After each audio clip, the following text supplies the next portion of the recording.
being a dick, so I put him on the ban list for being a dick in 10th Man 2 with the $25 bounty. All right, but I don't know if you're aware, but there's like a kind of a rule amongst broadcasters that you're not supposed to ambush their chat or ambush their live and say, hey, come over to my broadcast, which is simultaneously occurring at the same time. And hold on, I'm getting some background noise. Hold on a second. All right, there you go. So you're you kind of crashed his broadcast, and that's what he took offense to, and that's why he crashed your chat like that. So I mean, those are two totally different things that occurred, and I kind of already explained the backing earlier. He had said, "Yeah, let's do it the other day" in DMs, and then no showed, and so I saw him live, and so I was like, "I'll go see if he's still down for this." Right? I didn't think that anything like that. I didn't know. I've never seen a rule like that anywhere on the YouTube rules. no, it's kind of a unspoken, I guess, rule But you I could say, or wasn't trying whatever. to get But his people over. I was trying to get him to engage in debate, him and any potential Christians to engage in debates as like two communities. right, So that's not the I same thing at all. well, I told him that you likely didn't know, and I believe that you What didn't he did know. had malicious intent, which I would consider being a dick. Yeah, that's probably true. Because of the malicious intent towards me, there's now a $25 bounty on Dusty. all right, but if you're talking about like the actual letter of the law in terms of like criminal law in United States, ignorance of the law still gets you thrown in jail as well as malintent, right? So it's a wash. Basically, I have him at this point. I have him to agree to drop his bonds on you, and if you would drop your That's bonds on him. insane that he has bonds on me. I'm doubling his bond to 50 right now. Nice. So I yeah, came I in there mean, and try to get something for both communities to go, and he's going to put up a bond against me too. well, because That's you put a bond insane. on And him, he's $50 now. right? But you put the bond on him, and so he just put one on you. It's like it's a tit for It's tat escalation. retaliation. Like, So not only yeah, did he maliciously come into my chat, when I retaliated to him being malicious with avoidance, he put a bounty on me too. well, So I he doubled went his to in 50. response to yours, Yes, that's what I'm right? saying. So It's retaliation. So his bond is up to 50. Anything else you want to tell me to increase that bond? well, I just think that you could both drop it now and just like start from a fresh slate, or you could keep it going. But if you actually wanted to collaborate with the I guy have in no whatever in the problems with future, the guy, yeah. but there was malicious intent in my chat and then retaliation to my retaliation. So I'm retaliation to the retaliation of my retaliation. And he now has a bond, or what I call a bounty, which I've been calling stealing my name. They're stealing my idea. Come on. Well, wait a What second. of $25 is now up to 50. Well, I mean, he's been doing the bond thing for a while, but or you could just drop it and you guys could be co-creators again or whatever. But I'm not here. I certainly wouldn't tell him what to do, and I'm certainly not going to try and tell you what to do. But I'm just offering a an opportunity. That's all I'm doing. I'm the messenger. So anyway, If he wants to engage with me again, it's going to be $50 and an apology for malicious intent.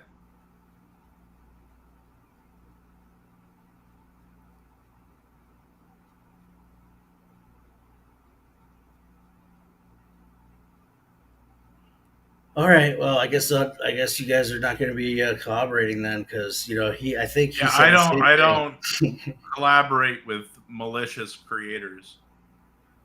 All right. He's got a good business model going, and it would be good if you like were able to pick up some of that. He's But malicious. He engaged with malicious intent towards me. I'll pass.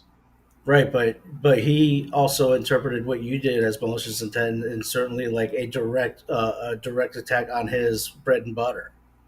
Right. That's insane. Well, that's the Go way of the back in there game and look at is. the chat and see, and then I can send you my Discord messages with him too if needed. I don't care about Uh, this drama. I don't have any problems with him besides the malicious intent, and he has to atone for the malicious intent. all right, I'm not really interested in Discord chats either. So like, I'm just telling you that I asked him if he would drop his and if you would drop yours. He said he would, and I'm just asking you if you would, and you're both saying I guess you're both saying no. So I guess it's a no. So we could move on to something else, or I can leave. It's up to you. Yeah. What did you want to talk about, DeFreak? Whatever you want to talk about. I know that you are always asking for theists, so I'm a Yeah. I'm a I'm So open why for aren't you whatever. an atheist, DeFreak? Well, for me, it's easy. It's because I had a direct experience with the living God, and so that is what ultimately framed my mind and made me a believer.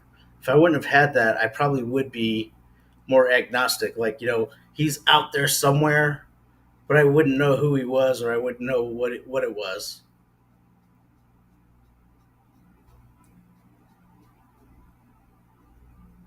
What? If I didn't have a personal experience with the living God, I would be someone who was like, yeah, I think there's You, something out you there. so you actually think you spoke to a god? Well, he spoke to me, but yes. I already testified to this to you, if you don't remember. So what could convince you that that was just a hallucination? Brain transplant, maybe. So you're 100% certain that you spoke to a god. Definitely. I don't even know how to get you through that, or that's a lot more than what I'm equipped to handle, right? Because on stuff like that, you have to work through that yourself, from my understanding, or sometimes you can seek help, right? But there's a lot of people that have spoken to God that are in mental institutions, to freak. What is it that God told you? He told me everything would be okay. When did this happen? It's probably been a good 12 years now. Was there something bad happening? There was some family drama that was going on, and I just finished praying for them, and next thing I knew, I was standing before him. Were you in bed?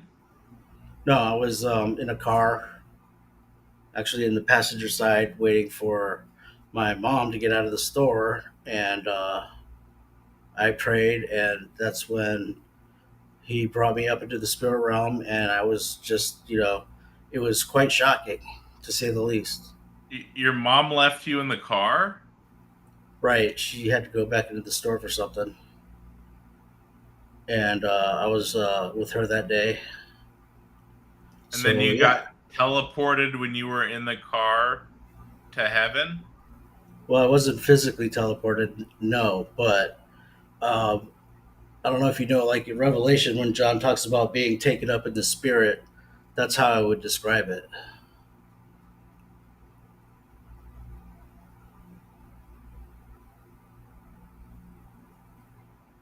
I just don't know how to help through that. How old were you then? I want to say 35 or 36. Okay, so it probably wasn't heat exhaustion. Was No, the I car? mean, no, it wasn't anything like that. It wasn't drugs. It wasn't drama. It wasn't trauma. It wasn't a blunt object to the head. It was a vision from God. So I sincerely do not believe that it was a vision from God, but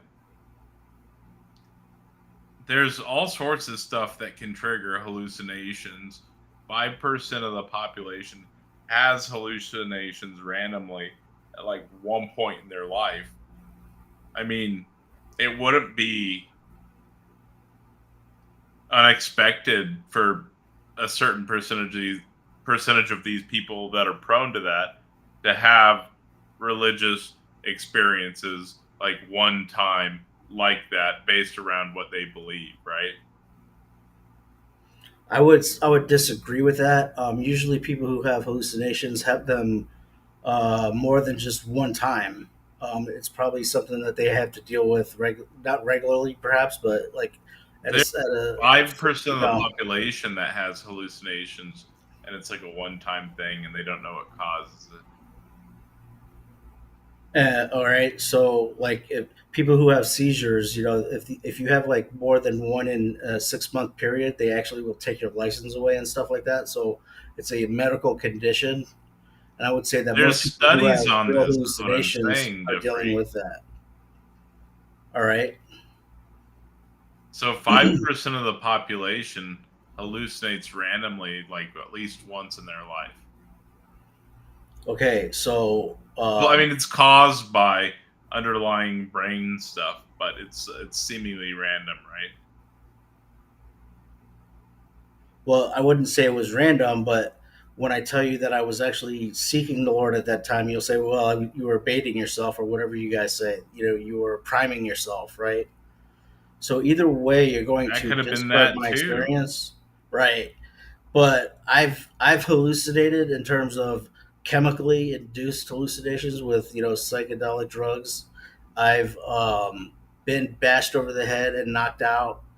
So I know the difference between what I saw in the vision and not a Wesley type of vision, but my own vision, and those other things. So I know how to differentiate those experiences. So, but without that, Taco, I gotta say, I wouldn't I don't be a think you do hardcore know how to believer. differentiate the experiences, though. You don't think I do? Because if you only have one and you Mhm. don't know, and you think it's real, I mean, like people that have hallucinations all the time can't distinguish between what's real and what's imaginary, right? And so I think if you only had it happen once, you probably would have no priors to distinguish between what's real and what's imaginary. And it could all be real to you.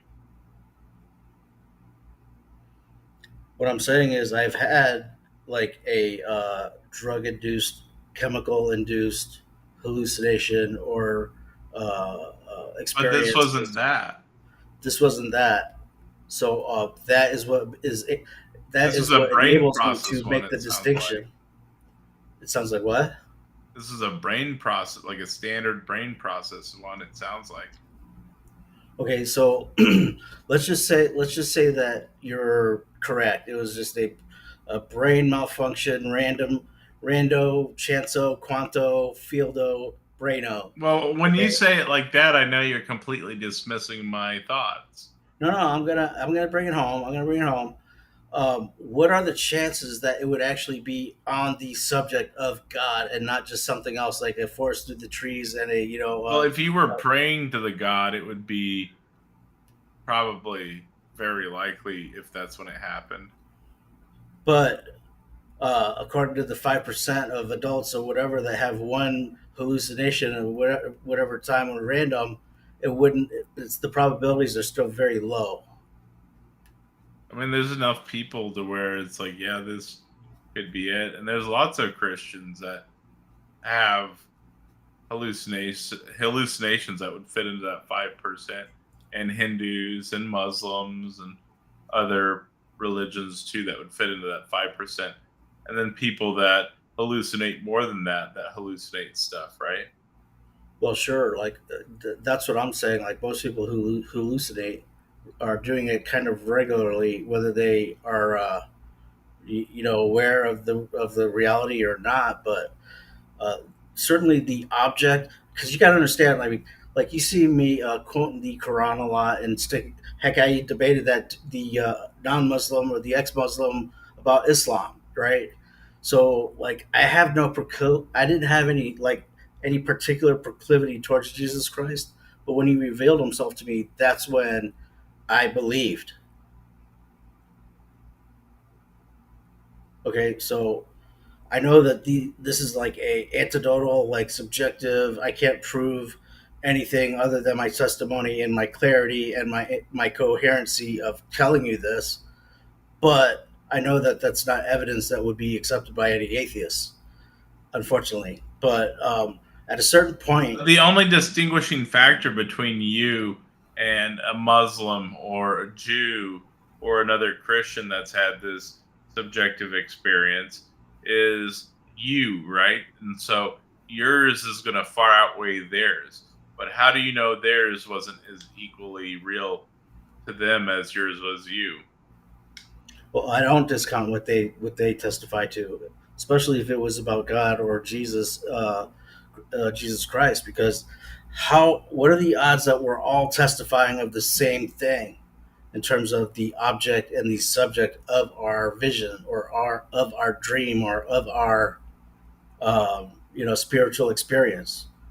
Like at a certain point, it's just not random enough, and there's not enough people saying, "Oh, is this or is that?" We're all talking about the same thing. That you have to take it into consideration. So I disagree. They all claim different gods and God concepts and ideas. And so, granting that their experiences is as real as yours, I think would defeat your specific religious position.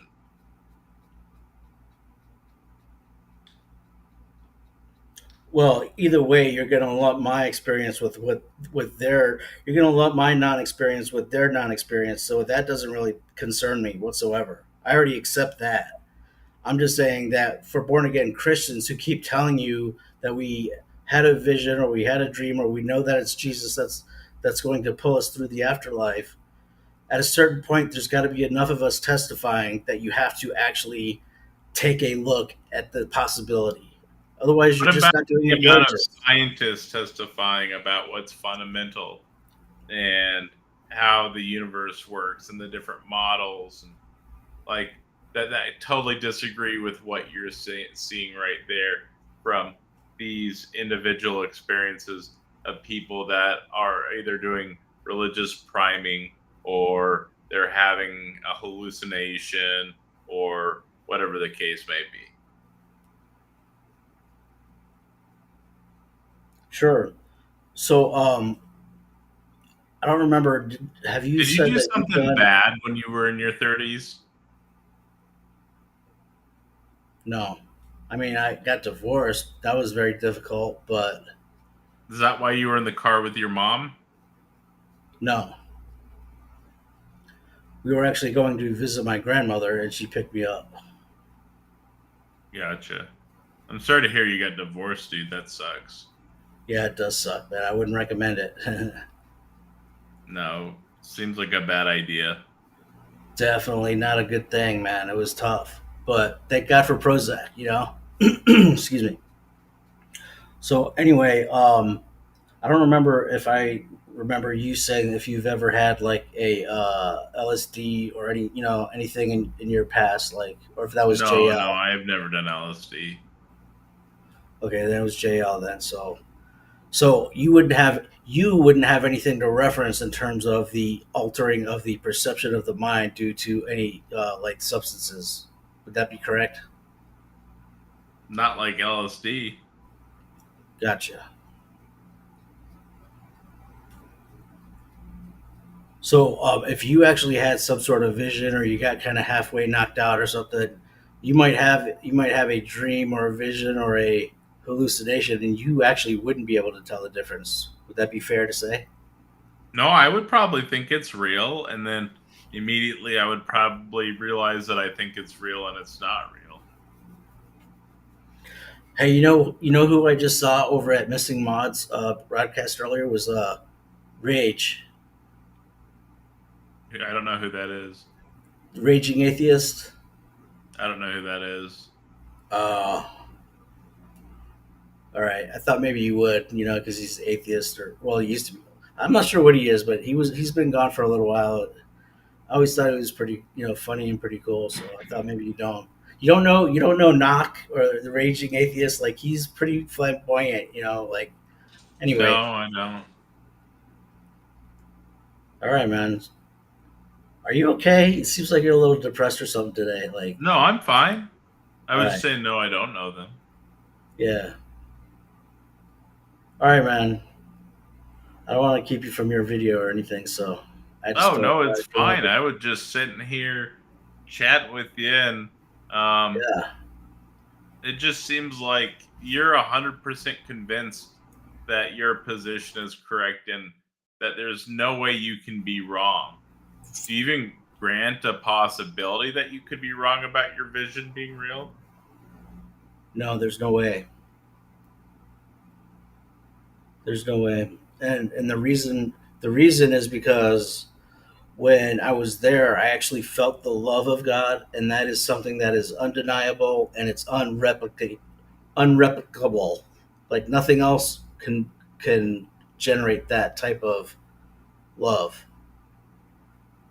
And born again Christians who have had the Holy Spirit experience have had the same type of love, and they felt that, and that's how we're so convinced, and that's how come we keep telling you that we do know, but you know no one listens to us. But you know we're just going to continue to testify. That's just what we do. We don't ask for money or anything. We just want people to know. You know, we just want you to know. That's all. That just seems weird, dude. Seems weird. Like, Why do you think that's you're weird? having this thing that you can't distinguish from if it's a hallucination or not. And you're like, oh, it certainly is real. I can't be wrong about that. And then you're basing an entire belief structure around it. All right, but you said that I can't differentiate the experience. I'm telling you that I am able to differentiate it. Okay, so that's one thing, and the other thing is, when love by definition has to be shared. Okay, and if I felt the love of God, uh, He wants His love to be shared and wants as many people to have it as possible. And you know, uh, we're just like a vessel at this point when you become born again to try to bring in as many um, you know souls to the kingdom as possible if possible. Of course we're not doing it, he is, but Is somebody's it got to like spread the word. crabs or something? It's Like like spreading crabs or something? it's like a 1960s free-for-all hippie friggin' orgy. I don't know, but you know it's like when you how do I explain this? I don't know. It's just like when you have a party, you want to invite as many people that are your friends as possible. You don't want to exclude people. You want to include them.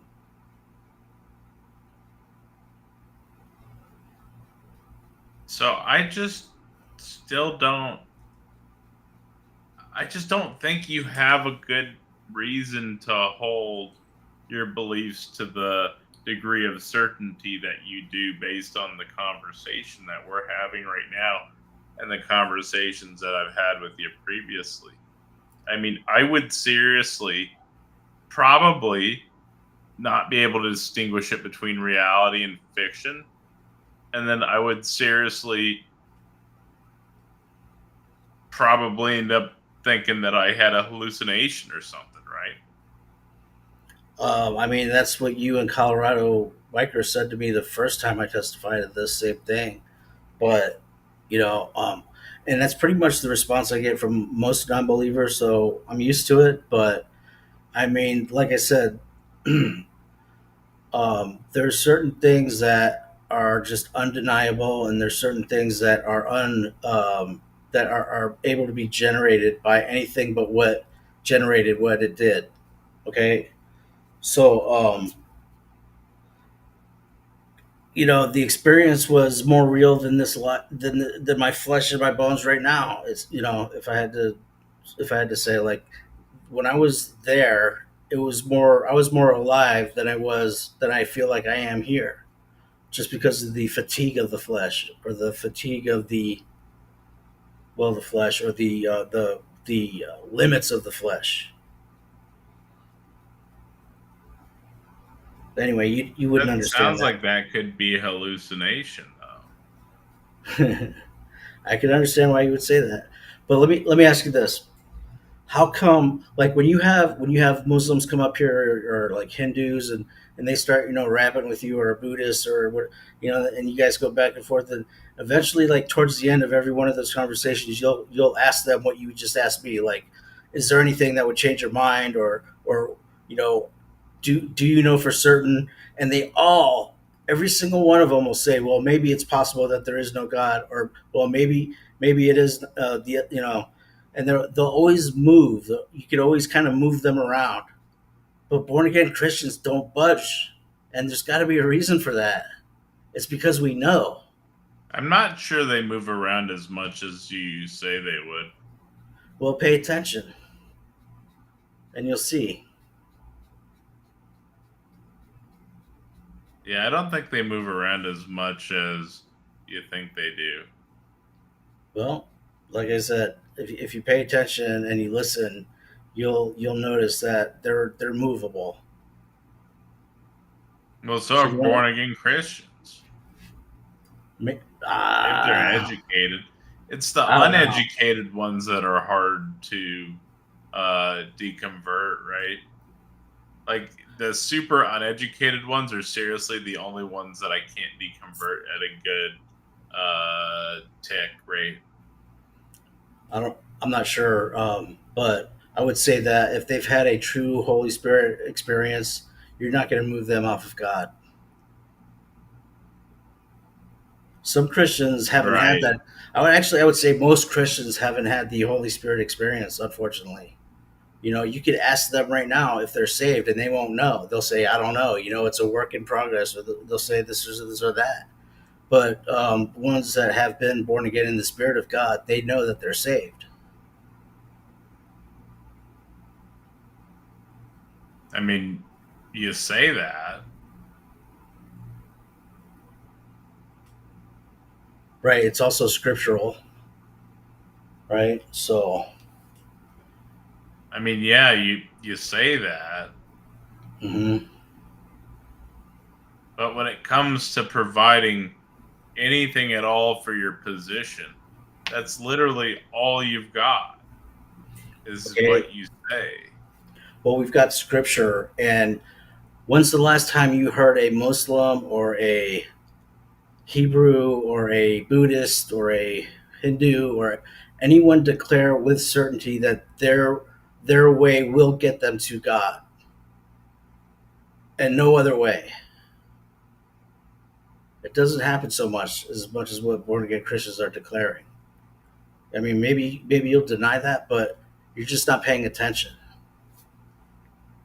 I don't think you actually have numbers that you're citing, and I don't on this specific topic on born again Christians, but I don't think that it's going to be like what you're saying. It's Well, generally the more uneducated they are, the harder to deconvert they are.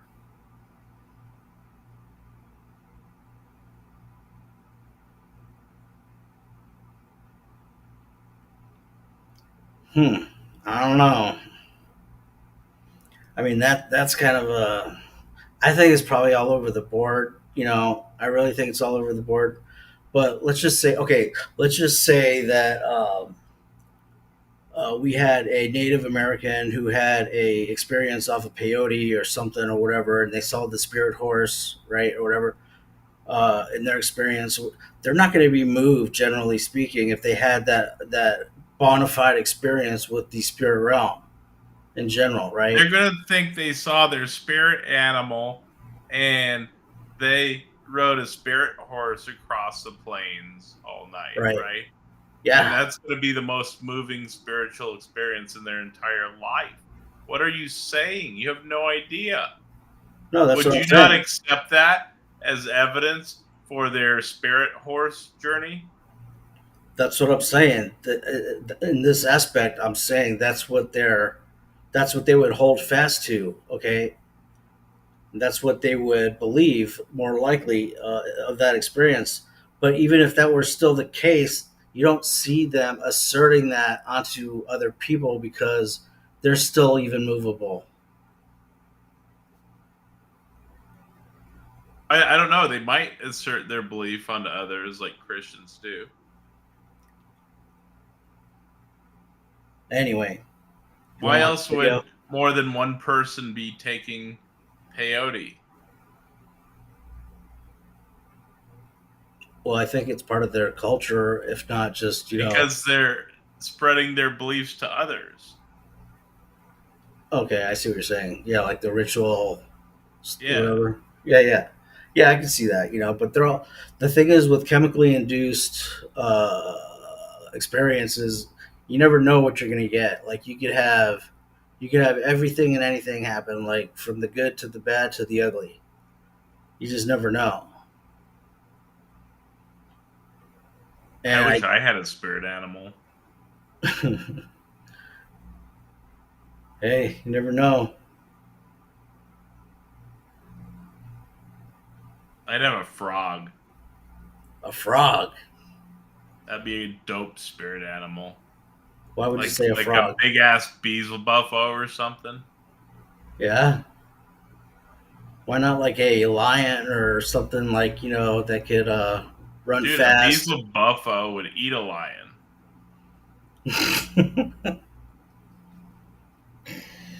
You're crazy, man. Uh, what do you think JL spirit animal would be? A turtle.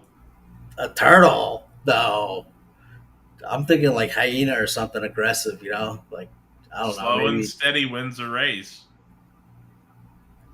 JL is not slow and steady. He's just steady He's on like a fire. turtle on a skateboard. Maybe he's like a ninja turtle. Lickable toad. Have a lickable toad spirit animal and lick it in your spirit journey and have a double spirit journey. Oh man. So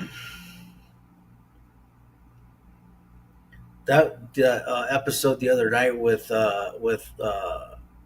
GE and Flow State was wild, and the stream before that with Donald C and Eon was just those were just that was an epic day, dude. I gotta say, like that was so epic. Like that needs to be like at the top of your list of like category of like catalog, tacos, man. That was so epic. Like it was amazing. Yeah, I gotta go back through a bunch of stuff and edit some videos and put together more bloodbath debates. It's definitely fun. Uh, Professor Hizzle, thank you so much for the super chat. He's asking, how old are you to freaking? Do you have any kids? I just turned 51, and I have two grown kids. Yes. How old are the kids? Uh, 24 and 22. Oh, cool. Are they out of the house? Yes, they are. Daughter's Gotcha. in college. Gotcha. That's good then. You get some Yeah. free time. So yeah, they're doing good. So I'm lucky, I guess. That's So good for I'm an you. old. I probably sound like young, but I'm definitely an old timer too. Like I think I'm older than you, but some of the people in the You chat are are older like, than me. yeah, dude. I remember you on Discord just being so obnoxiously like you were so wild and out, dude. Like to hear you on YouTube, like so, like this is so mellow. It's like it's a trip. It's really a trip, I was never wild and out. dude. You were as crazy as like I don't even know his name. Like who's that guy? Hold on a second.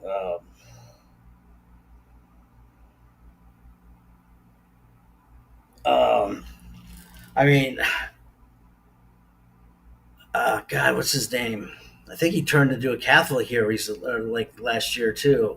Um, I can't remember, man, but he was pretty Xerxes? wild. But yeah, that's I was it, never as wild as her. Don't compare dude, me to Xerxes, dude. dude. Yeah, man. Yeah, that guy.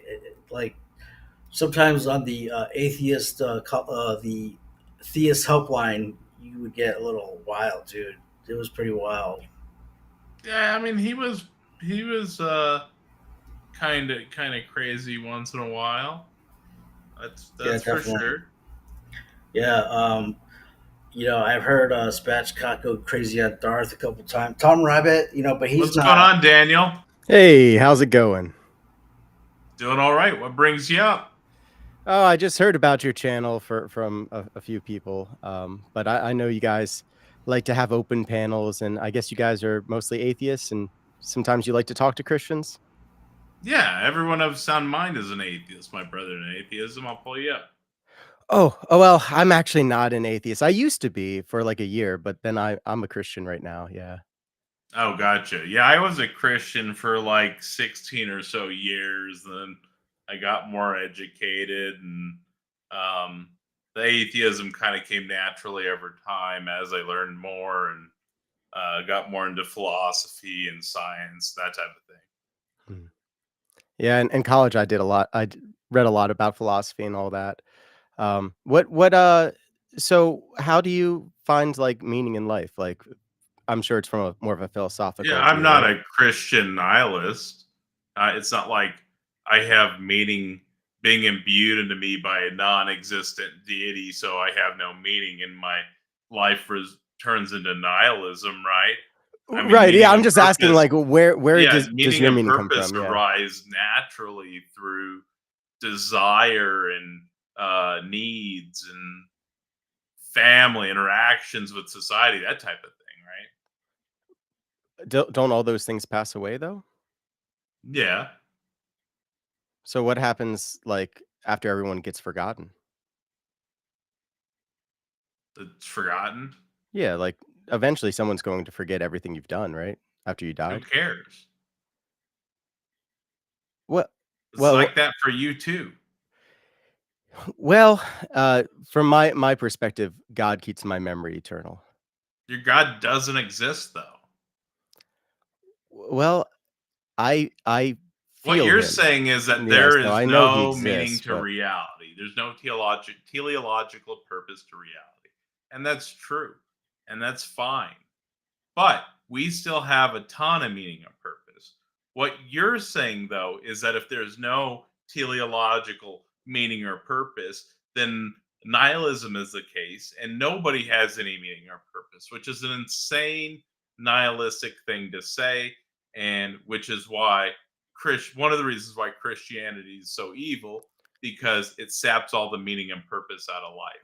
well, let's be fair here. I never said those things, but didn't you just say teleologically that there really is no meaning and like you said I'm fine with that. So you're the one who I'm saying admitted to that's that, right? fine because it doesn't matter at all because that was never an option in the first place. Okay, but We arose. I didn't say that there was no meaning. I think that's what you just said. And isn't that what nihilism is technically? Nihilism is more like there's no you don't get any meaning out of anything. We have objective purpose and meaning that's brought to us through our desires and our needs, and it arises naturally through this stuff. Now, why are you rejecting, obviously you're burning bush's channel, so why are you rejecting the self-evident truth of our shared naturalistic atheistic reality that's been revealed to all of sound mind through both natural and special revelation in an undeniable way? Well, I would say firstly is that what you mentioned is like transient type of meaning. But I think inside of every human heart is a yearning for something that stays forever, something that doesn't go away, like a I don't love care that never about the goes away. emotional appeals and whatnot. I'm asking you a very direct question. Why are you rejecting the self evident truth of our shared naturalistic, atheistic reality that's been revealed to all of sound mind through both natural and special revelation in an undeniable way? I would say that's a bit loaded, just like I could say to you, why do you reject the self-evident truth that Christ created you, that you're made in his image? Like, it's so loaded that I'm you're sorry, sir, basically but a making me agree question or with a you by complaint answering it. is not an answer. I don't think it's self-evident. I deny that premise. Can So, do you you defend it? reject your sense data and reason? So maybe I didn't hear you correctly, but it sounded like you were saying it's It sounds self-evident like that you're rejecting sense data and reason. I don't know why I would talk to somebody who's rejecting sense data and reason. to reject what kind of reason? Sense data and reason? Sense data and reason? Correct. So senses also include what you feel, correct? That is what a sense is, feeling? Sense data and reason. It sounds like you're rejecting it. I'm not rejecting empiricism, if that's what you mean. Sense data and reason. Sense data and reason that you're talking about empiricism? I'm If you talking know about philosophy, you sense would know data what it is. and then reason. Your ability to do logic, and then sense data, touch, sight, hear, smell, Yeah, when you say all that. sense data, it's like, technically a thermostat gets that too. Is that sentient? It's unrelated to what we're talking about. That's a total red herring. It's not a red herring. I mean, you're telling me that God I'm is not doesn't doing red exist as herrings with you. self-evident. You talk until you So finish, so and already there's a little bit of rhetorical you talk, tomfoolery here that I and think you're everybody just can see. just nonsense for however long you need, and then we'll go back on topic. Go ahead. I think he's trying to do a Darth Dawkins on you, but Yeah, there's nothing self-evident about what you claimed. You can defend those points, but you can't just say it's self-evident. Just like I can't say that God is self-evident. So, have you seen a god or a supernatural thing? Yes. What god or supernatural thing have you seen? Well, I've seen many miracles. I myself was saved from alcoholism. So when I died, and I believe I died, but maybe I didn't actually die. It was just a near-death experience, whatever you want to call it. From my perspective, I went to hell and I saw the Theotokos. She told me to worship her son and go to the church. That's why I became an Orthodox. For me, this was a very real experience. It was from the sense data. you saw the So, what? You you saw had a what? near-death experience, and Correct. then you think you got sent to hell in this near-death experience.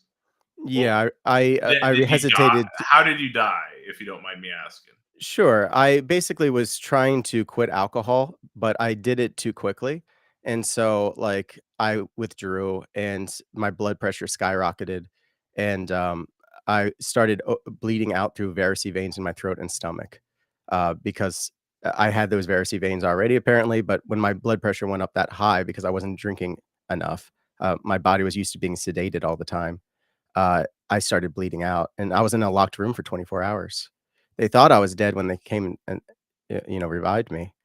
I came to, what basically, um so when That I does was in that not sound like experience. a good Yeah, go ahead. reason to accept anything, any experience that you have during that as some type of supernatural experience. That sounds like breeding ground for hallucinations or delusions. Couldn't you make the same argument about your reality? Couldn't How do you know that you're not in a computer simulation right now? You can't prove that. If you're going to retreat to simulation or solipsism because you think that's a defeater for conversation, I'm going to remove you from the panel. I asked you a very specific question about Yeah. how, when you're bleeding out, or I made a point about how, when you're bleeding out because of alcohol and your blood pressure, maybe not bleeding out, but your blood pressure has risen and you're bleeding. It Th sounded like, that all happened when I and was, like, unconscious. Like, basically, I died, and I had a different experience where I wasn't in my body. so it sounds like you either had some type of crazy fever dream or I doubt you died if they didn't have to do anything to you. It was probably just a crazy fever dream or hallucination, right? But I don't get how you can have this type of experience, which is like a breeding ground for a hallucination or delusion, and not like I think that's actually one of the signs of withdrawal is hallucinations. Uh, so I tried quitting many times on my own, and yeah, there's something called delirium, and I've been through delirium many times before that. Uh, Without being able to tell you how I know, I can tell you that it felt very different.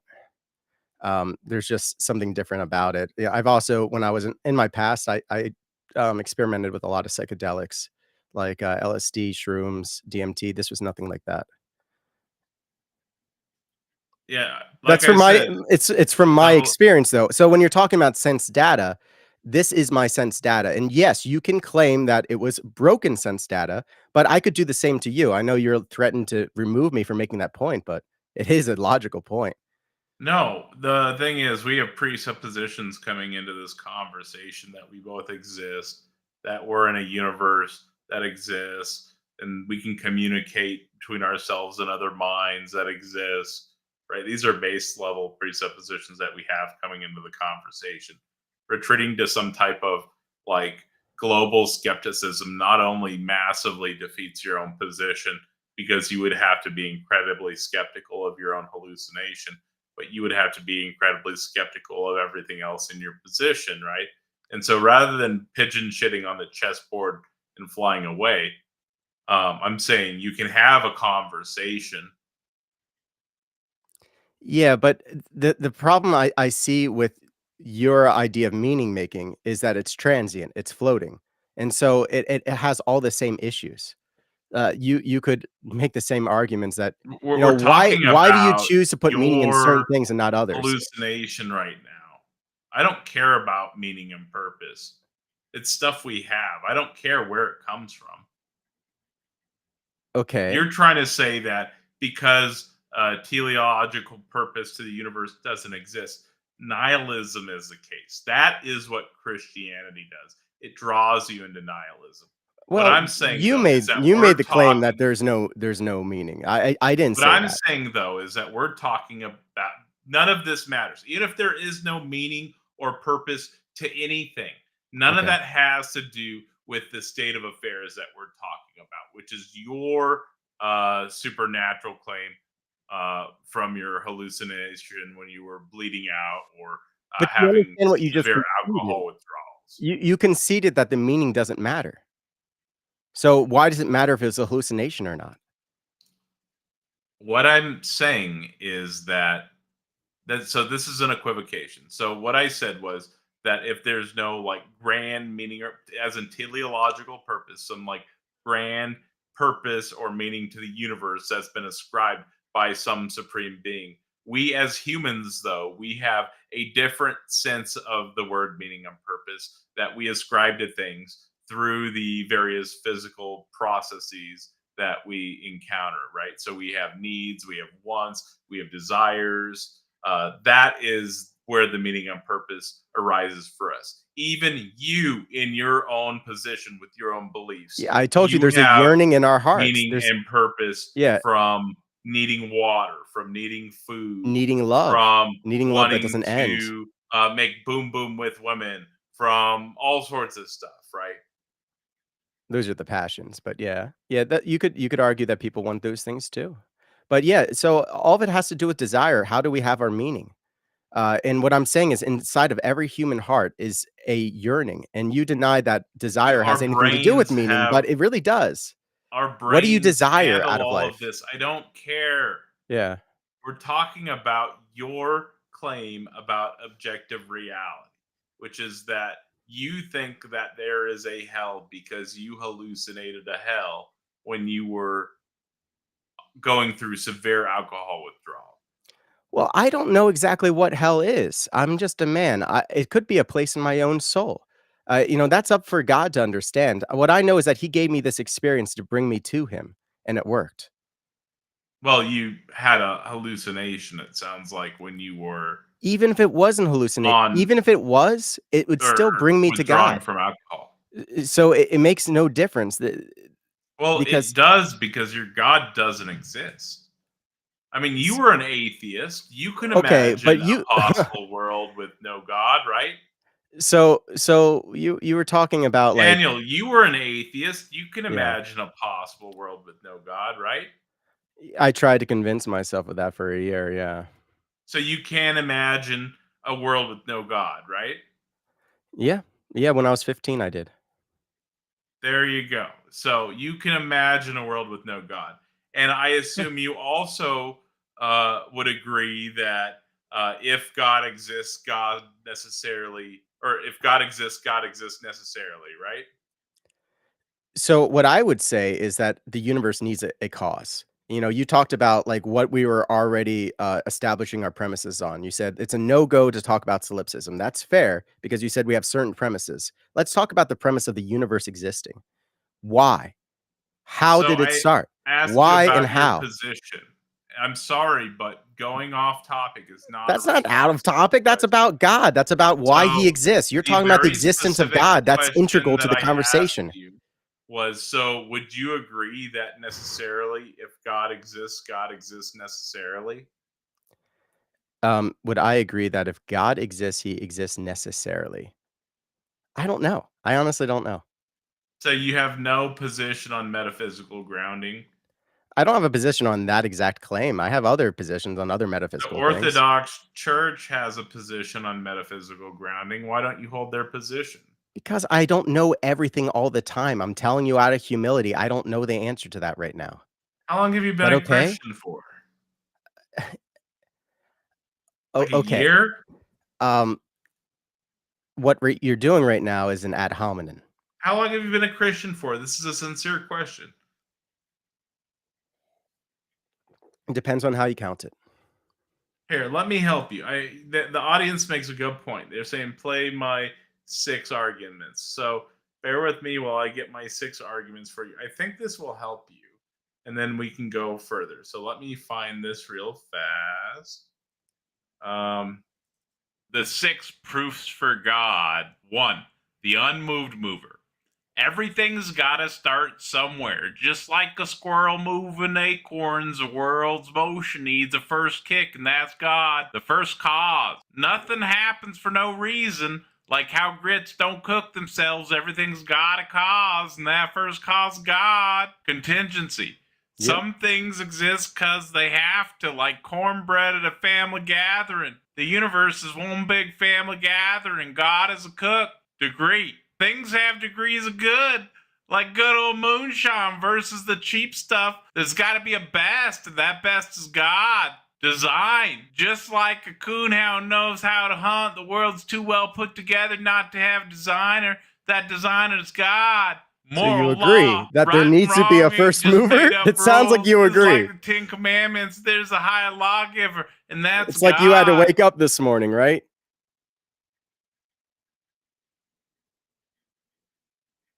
No, no, that's just a joke video I did about the 6 ways. Okay, but like that doesn't deny the first mover at all. All you did was So, talk dumb about it while saying the why truth. would you claim a first mover? So is it a necessary being, or is it an infinite regress, or is it a brute fact, or what's the point of getting to first mover if you don't even have your The metaphysical the whole grounding? point of the first mover is like the universe has to exist. Who made it? Well, I can easily answer that question, right? Okay, answer But it. That was the I'm question. asking We're you. trying to get into like, let me ask you what you mean by that. Let's just Well, talk if you like don't even human know what beings. if you don't even know what metaphysical grounding is, there's no point Oh in my having this gosh, I don't know what conversation. metaphysical You got to grounding is. call these La-di-da. for a I good didn't reason. say that, That means okay? that you haven't I told you arrived I at your didn't exactly have a prepared position on whether or not so God existing means that he's necessary for the existence. Like, can you even phrase the question is again? God It's a brute confusing. fact then? Does it not have an explanation for its existence? Does it exist by its own nature and have to exist in all possible worlds? Or is there an infinite None regress of of that God? matters right now. You're moving to like a Well, it whole nother does points. because Let's go one if you step get at a time. If the what first made the universe? cause thing is Start kind of there. nonsense, but I don't care about that. You're going What to I'm step like asking you is what 500 is and we're your not even at step 1 metaphysical yet. ground? How did the If you universe can't, start?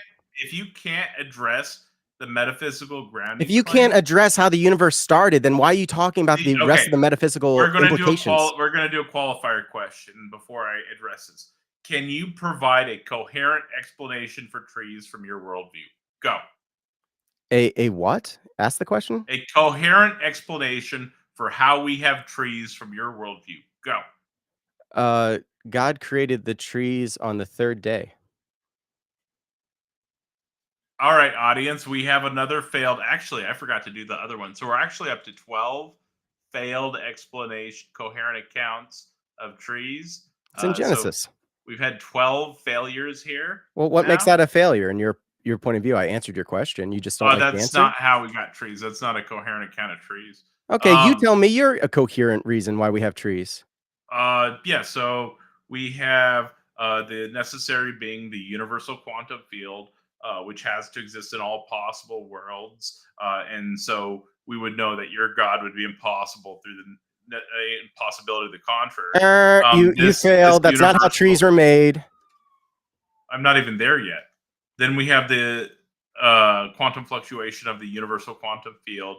We have the rapid inflation, space ping pong, and then we get to Earth like 4.6 billion years ago or so. Abiogenesis occurs about 3.8 billion years ago, and then we have evolution as the Earth environment continues to change chemically over time. The atmosphere continues to change with the life that is evolving very slowly over time, moving onto Earth, dispersing billions and billions of dead animals worth of nutrients into the soil, and just continuing this process, and mushrooms forming that can break down the rocks and so on and so forth until we get to the point where trees can be supported.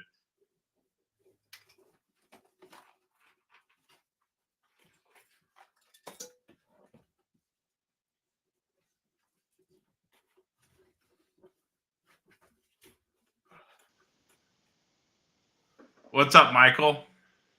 Greetings. How are you I guys? guess my explanation of trees broke him. No, let's just assume he had to step away for a moment. Yeah, Minotaur. Apparently, he is a young Earth creationist. Oh my goodness. You You didn't gotta even forgive listen. me. There You was didn't a even wasp. listen. Listen, I am so sorry. There was a wasp in my room I just had to kill. I'm back now. I am so sorry. I know that is rude, but there was a wasp in my room. I had to kill it. I'm back. Mission successful. That was intense, though. Hello, Daniel. That was like a yes. Hello, Michael. How are you? I just got done killing a wasp, man, with my bare hands. That's unfortunate. Oh, my blood, my heart is racing right now because I thought I was gonna get stung for sure. Do Killing you a wasp have with your bare hands is not. Do you have an allergy? Is it something you need to be I worried just about? I just didn't want to get stung. Well, I get that. Yeah. Yeah, that hurts. So, I was listening. I've been listening kind of on and off to Taco's stuff all day long, and I finally got to a place where, well, I just decided I wasn't going to work anymore. So, here I am. Fair. How are you? I'm good. Good. Um, so, so you're a Christian? Yes. Why? Because God saved my life. Oh, wow. What happened? I was explaining it before. I was an alcoholic, and I tried so many different ways to quit on my own.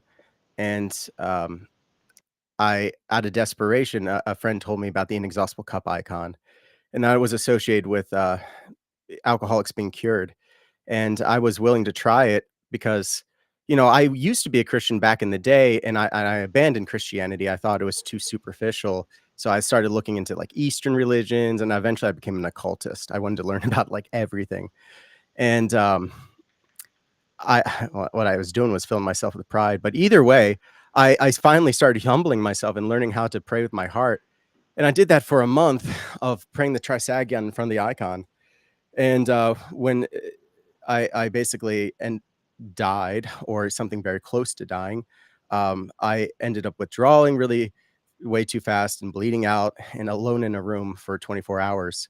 And from my perspective, I had a chance to bow to God, and I hesitated because there was voices around me telling me it was a trick, that your soul would get stuck there, and that you could really explore the cosmos. Because I was an occultist, and those things just, I guess, didn't shake out of me completely. And I hesitated, so I was pushed out of God's countenance, and I was in hell for a time. And it's really hard to describe that place because it's ineffable. There's no logic there. It's a place without grace. God gives us a lot, including logic. And anyway, at the very end, the Theotokos, Christ's mother, came to me, and I bowed. I prostrated myself to her, and she said, "Worship my son and go to the church." So then after that, I had to figure out what she meant by the church, although it should have been obvious it was the Orthodox Church because it was an Orthodox icon. But eventually I realized that. And it was a long process, becoming a catechumen, eventually being received. But yeah, now I'm a Christian. Yeah, the flavor of Christian that I used to be, I wouldn't have called you a Christian. I'd have called you. I'd have said most of what you just said was damnable heresy. Yeah, well, yeah. So Orthodoxy is like the original Christianity, and Protestants are like so divorced from it. I grew up as a Protestant. I grew up as a Methodist, Now, and you probably weren't really a Protestant, though. oh my goodness, yes, I was. Oh, I went to so many Protestant churches. Like the thing is, what people don't, maybe you can't see from my face, and you won't just guess it, but I actually can change my mind and learn that I'm wrong about things. And I've found that out in life, that I was wrong about things I thought about God. It's an admirable characteristic to admit that you may have been wrong about something and to be able to change your mind. Yeah. Do you think you can choose your beliefs? I think so. Really? Yeah. Could you choose to believe we're not having this conversation right now? Yeah. Really? It'd be a little bit harder to do, but yeah, I could do that. I could be That's like, this is interesting. just a hallucination. This is all in my head, or this is a nightmare. I could Geez, just say this isn't I didn't real. think I was that horrible to talk to. I know. But what I'm saying is it is possible. I mean, people believe all kinds of crazy stuff. There's people around the world that believe in a flat earth. It happens. People do choose their beliefs. It's very obvious. That's very interesting. Okay. So, all right, I don't want to swing off on too much of a tangent. So you're a Christian. Yes. So are you, so when I was a Christian, I was Protestant, I was, sola scriptura, Trinitarian, right? Well, I'm Saved glad by you're grace, Trinitarian. Thank God. Saved by grace through faith alone, that kind of thing. Is that the kind of no, Christian? Not at all. No, sola scriptura is terrible. Okay. If well, yeah, I everyone can agree. I agree with that now. I mean, gods are made up, right? So of course I well, believe sola that now. scriptura is basically like anybody can interpret the Bible however they want. We believe that the apostles received the full deposit of the faith, and that it doesn't change. So while other Christian churches just keep changing and becoming more woke, the Orthodox stay the same. They've been the same since 33 AD, basically. What's woke? Woke is like a political term. Yeah, I'm just curious. No, I'm aware of what it is. I'm curious how you're defining it. Oh, okay. I guess woke would be modernization, where like in the past it would be seen as being not Christian for a homosexual marriage, and churches change that. So that would be Some churches woke. have, yeah. Yeah, that'd be woke. Okay. So you're just using if you're just using an atypical definition, okay. What do you mean by woke? Maybe I'm using it wrong. Yeah, so I mean the kind of typical definition is the awareness of societal differences and in some cases benefits that you may have from simply being born into the position that you're in. Like for example, I have all of the pieces of the privilege pie. Like I have. Oh, that's white privilege though. That's not woke. Well, I mean, no. I guess that's part of woke, but So- like it's so white what privilege. so what I was beginning to explain was that I'm aware of the privilege that I have Okay. and some of the disadvantages that other people will have because they don't have the same privileges that I have. So I'm aware, and I try to be aware of that, and I try to be empathetic to others who aren't who don't have the same advantages that I have. Do you talk against the genocide in Israel? Absolutely, yeah. Good. Yeah, I talk against the genocide in Israel, and I also talk against the genocide in Gaza. That's what I meant, because Gaza's in Israel. It's technically still the Israeli people that are the Palestinians because they never gave them a land, you know, because they stole Yeah. it in the Al Yeah, Nakba. like I would say Hamas is terrible. Hamas is a terrorist Yeah, organization, absolutely. right? Yeah, we agree there. And so's the IDF. Yep, they're both terrorist organizations, aren't they? Yeah. Okay, so let's get away from politics and go back into the whole God thing. So when Taco was asking you earlier, he was asking you kind of like, kind of why you believed what you believe and stuff like that. So you told me your story, and I never like to discount people's personal experiences. I think to the individual that had them, that the best evidence you can possibly have. To everybody else, it's hearsay, right? Like if I told you, I had an experience, you may or may not believe that, as fantastical as it might sound. So okay, but are there any other or is that the only reason you believe? That's not the only reason. Like when I when I was an atheist for a year, when I was 15 years old, the first miracle Yeah, that like I just a really year. You were never really an atheist, though, were you?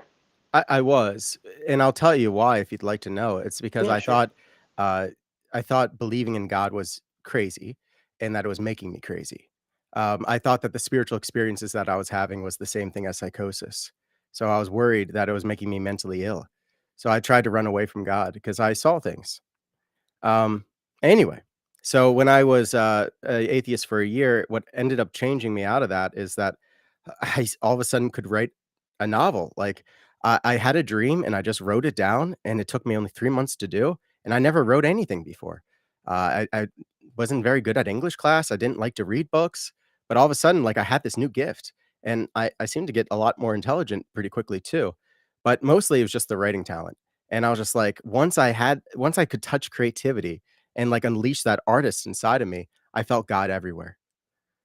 So that's like when it first started. So like I would say that I've always had a sense for the spiritual world, the supernatural world. I just wasn't so sure who was the correct God.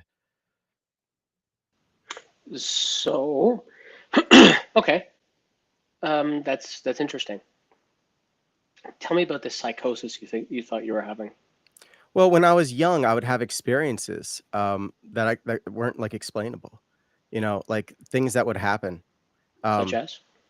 well, one of the things is things seem to move, objects seem to move when I get really upset. Um, and so like also just weird Do spirit. you think you caused those objects to move? I wasn't sure what was going on. I think in hindsight, it's clear to see that it was demonic, because what I saw when I How'd you was a get kid. there? Well, because when I was a kid, I saw lots of demons. I saw them all the time. I'm sure And you think you did, but well, yeah, well, that's you can only go with based off of what you know, right? well, So what you think you know, right? So if I told you So that if I I say I saw know a woman, do you know what I mean by that? Like I know a woman, it's because I met her. Like I had an experience with her. right, right, Like so it's like meeting somebody. I met these moments. So to me, that's what I mean by no. okay, so you had personal experiences. Correct. Okay. Ever talked to a therapist? Oh yeah, I've talked to therapists before. I mean, other than now? Well, not now. I don't see a therapist, but I've talked to them before. You're talking to one now. Oh, hey Michael. It's good to know that you're a therapist. Yeah, I mean, to be clear, I'm a social worker. I deal both, the therapy I do is mostly cognitive behavioral with kids and stuff like that. But yeah, I do, I do therapy. Okay, but that doesn't matter. Okay, so let's go back to this why you believe this God thing. So, so tell me about the God you think is real. The God of Israel. So the God of the Bible, the God of Abraham, Isaac, and Jacob, that one. That's correct. Right. So I mean, that one for sure doesn't exist. Why do you believe it does? Well, he exists because he is I am. So that's He's what the always book says. existed. The Trinity has existed since before creation. I used to believe the same thing. So when you were, maybe we can jump into this a little bit more hard. So when you were talking to Taco, you asked Taco where the universe came from, right? So like, how'd the universe start? What made the universe? And I'm Yeah. curious why you asked that question. It's a good starting point in our conversation, because that's where most people will see that logically, that there needs to be some kind of supreme being. Doesn't mean that it's the Christian God, but it's a starting place. Okay. Do you think God always existed? Yeah. Why can't the universe have always existed? Um, I wouldn't say that it possibly couldn't, but it doesn't. It like How do I you know don't that? think this universe has always existed. Well, we scientifically we know that it starts, at the Big Bang, right? No, scientifically, we know that our presentation of local space-time started at that singularity, but we certainly don't. We can't talk about what happened before that, and to say before that may even be A lot of nonsensical, right? theists ask the question, Well, how did the universe come from nothing? The reason that they ask questions like this is because the base naturalistic presuppositions that they borrow from our worldview only allow minimal level of intelligibility at a local scale, making them unable to understand the scientific explanation of the natural formation of this current representation of the universe. They add on an incoherent presupposition that a God exists. This begins to obfuscate everything outside of the local scale to them like a pair of rose-tinted glasses. They then borrow our justified things like space-time, logic, gravity, science, and everything else that we use, and then add incoherencies to that and call it something like the uniformity of nature. This is like adding on another pair of rose-tinted glasses. They continue this process until everything outside a local scale is completely unintelligible to them. That is why. That is why. Well, you have videos that address things that atheists have a hard time dealing with. You never notice none of those videos actually deny any of those claims. They just say, "Well, you might hear this in a conversation."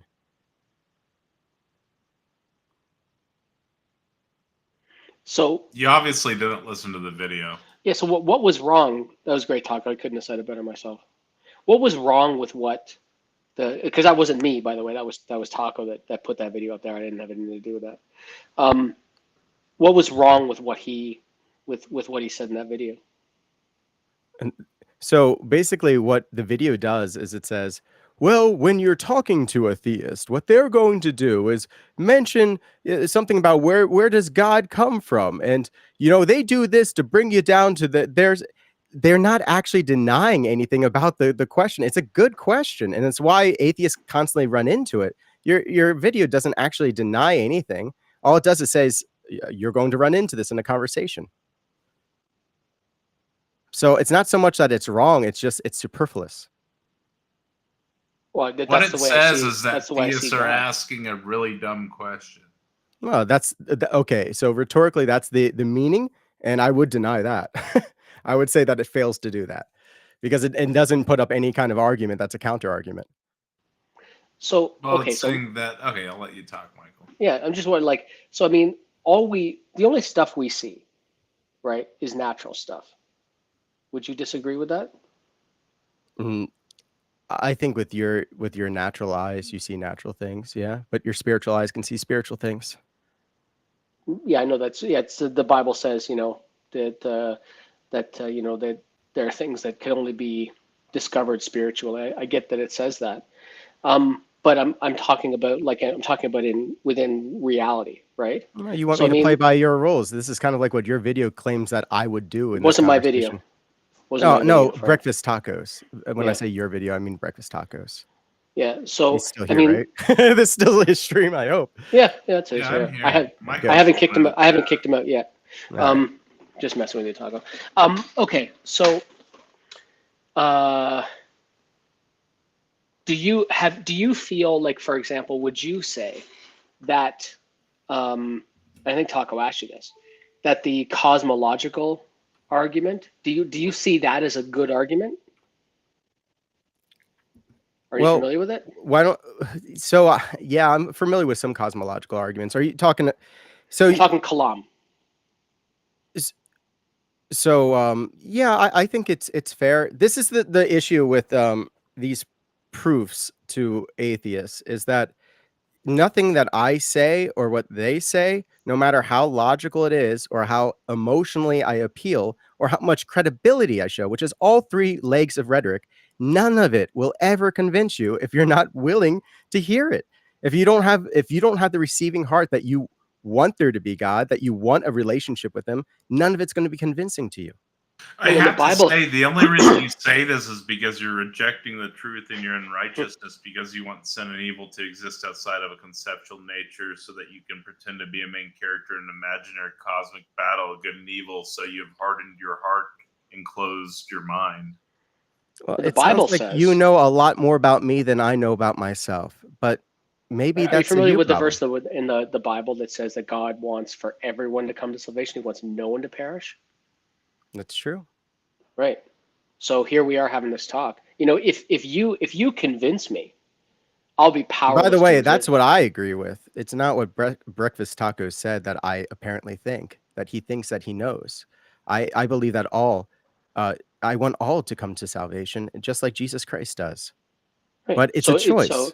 It's a If choice. you He's not going to make you. that's not what the Bible says. The Bible says that God draws close to those he wants to, and he rejects those, and he hardens the hearts of those he chooses. So it's not really your No, that's choice, is it? Calvinist thought. You've been No, poisoned that's by right out of the Calvinist Bible, ideas. friend. That's I can pull up the verse if you predestination. want. It's not predestination. I can pull up the verse if you want. Go ahead. You can pull it up so we can talk about it. I like to talk about Hang, Bible stuff. hang on 1 second here. While you do Taco that, I'm food. going to grab some water.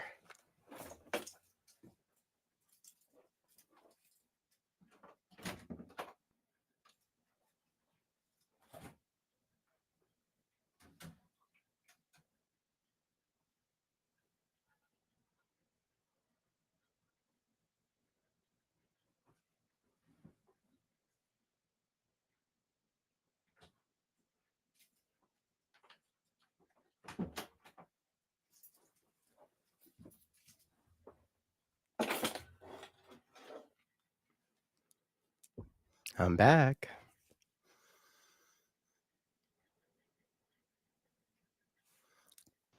Yeah, so it's Romans 9:18. Therefore, God has the mercy on those he wants to have mercy, and he hardens the hearts of whom he wants to harden. Right out of the Bible, friend. It's not a Calvinist teaching. It's right from the Bible. Yeah, but the interpretation is Calvinist. What is it? Romans 6, you said? 9:18. 9:18. Let me look it up. Like it's just right there.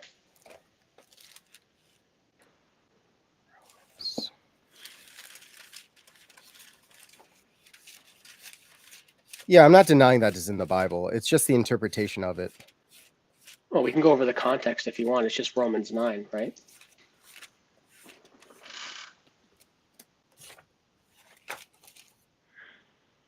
Romans 15. It's just one of Paul's letters to Israel, where he's just talking Correct. about the path to salvation. 19. And you So said it was 9, what again? 18. So the context is Paul's talking to Israel about the path to salvation. So that's the context. And he tells people Unbelief of very the clearly. Jews. Oh, yeah, that's okay. Thank you. This is the context. It's unbelief of the Jews despite God's blessing. I tell Yeah. you the truth. I am not lying. My conscience also bearing me witness in the Holy Spirit that I have great sorrow and continual grief in my heart.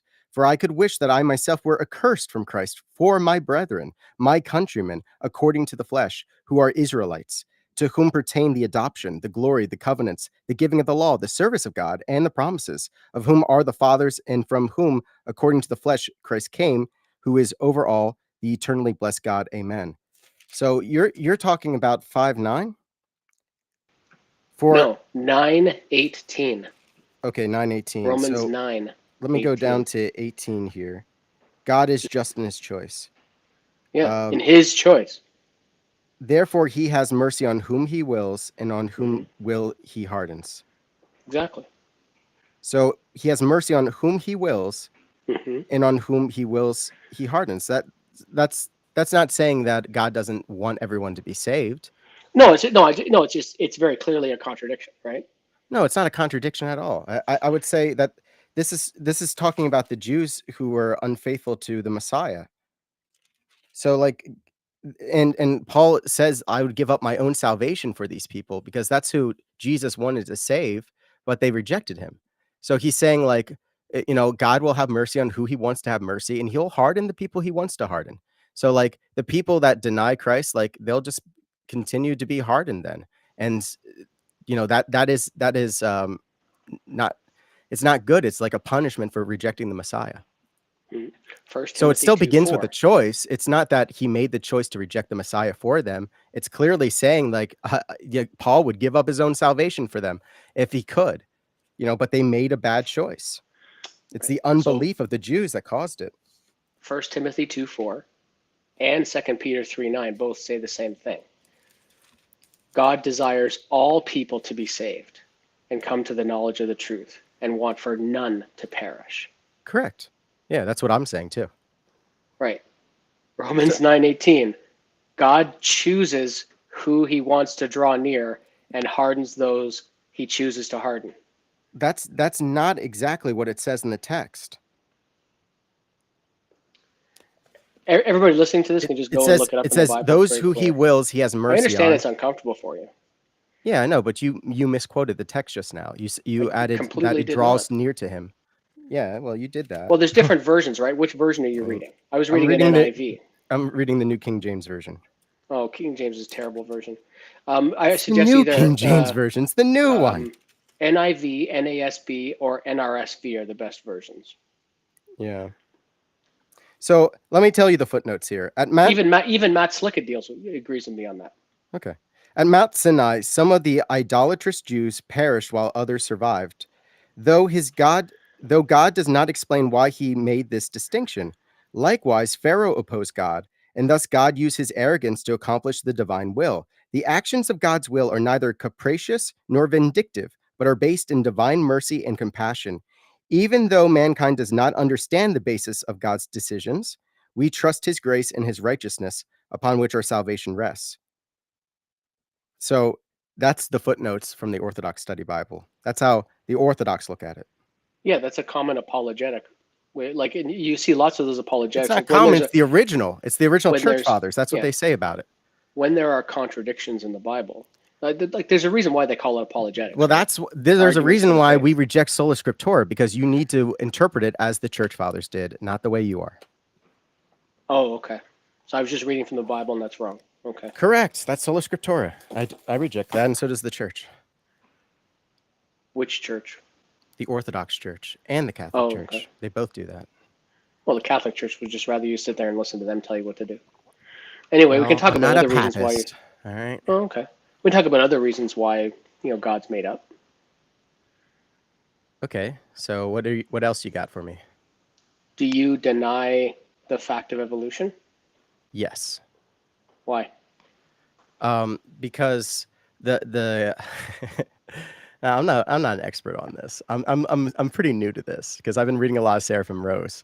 But the indexing fossils, some of them have been shown to be incorrectly dated, and there are some novel interpretations of the atmosphere in the early Earth that could explain what it means in Genesis by the firmament. I wasn't there back then. I tell you that much. So I'd never seen no animal turn into another animal, not in front of my eyes. That's one thing I can say for sure. No sense data there. Now, can animals adapt? Of course they can adapt, but they don't become new species. And if what's good for the goose should be good for the gander, why is there so much diversity in the way that animals evolve?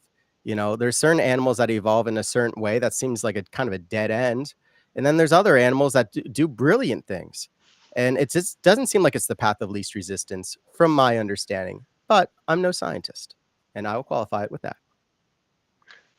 So let's start with what's an animal? What's an animal? Yeah. Just give me like a basal definition.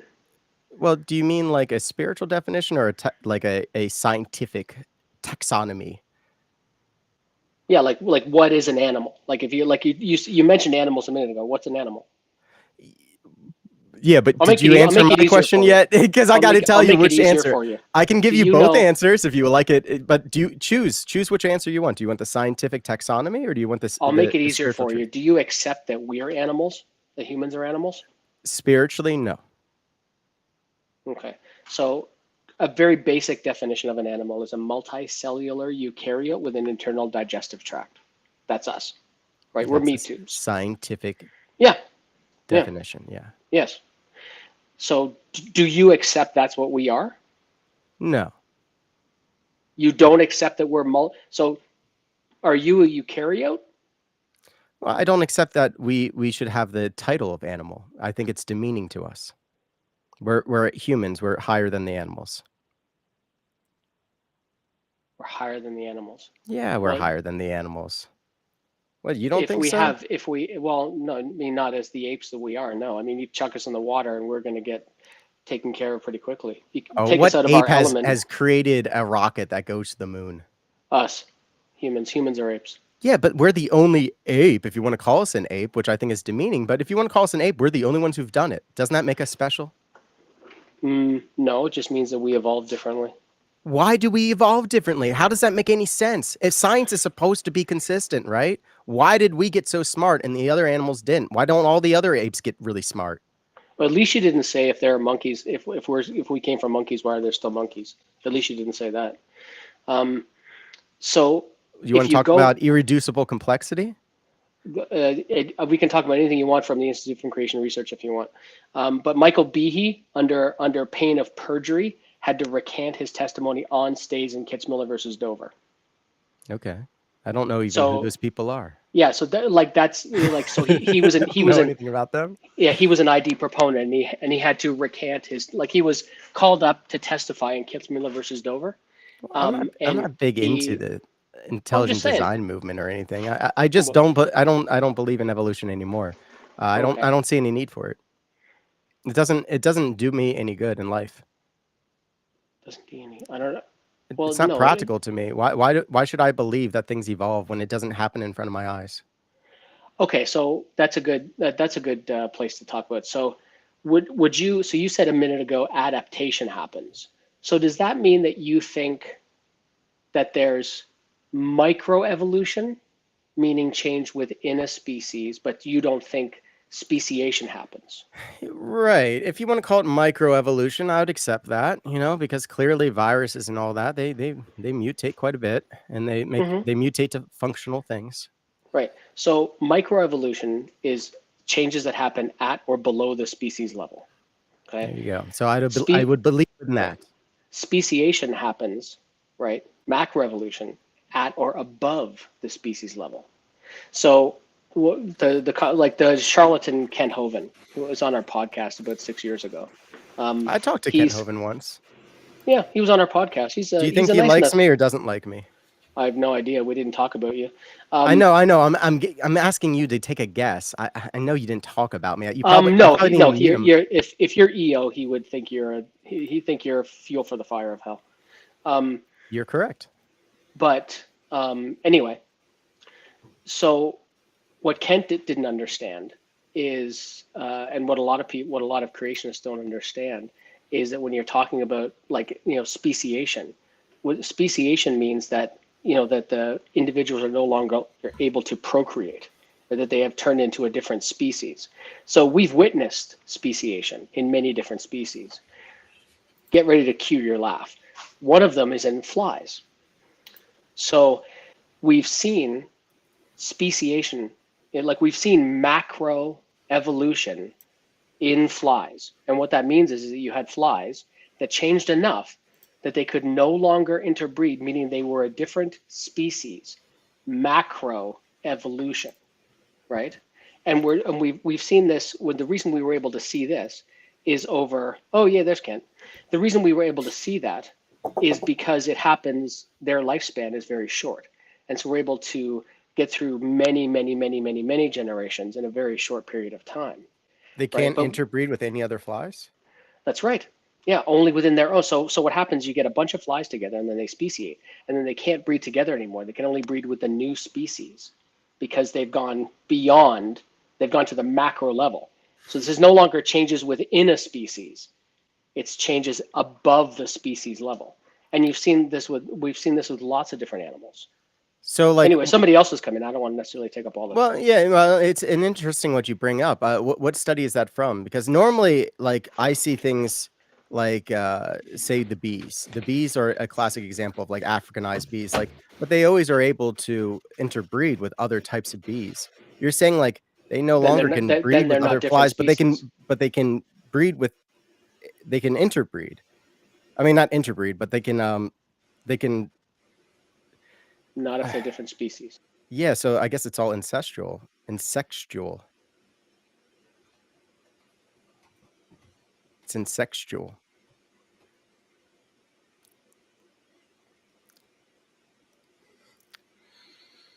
Sorry, I'm just pulling something up that I can. No, yeah, no, it's fine. post in It's the fine. chat. Nobody can respond to that. It's great. Insexual.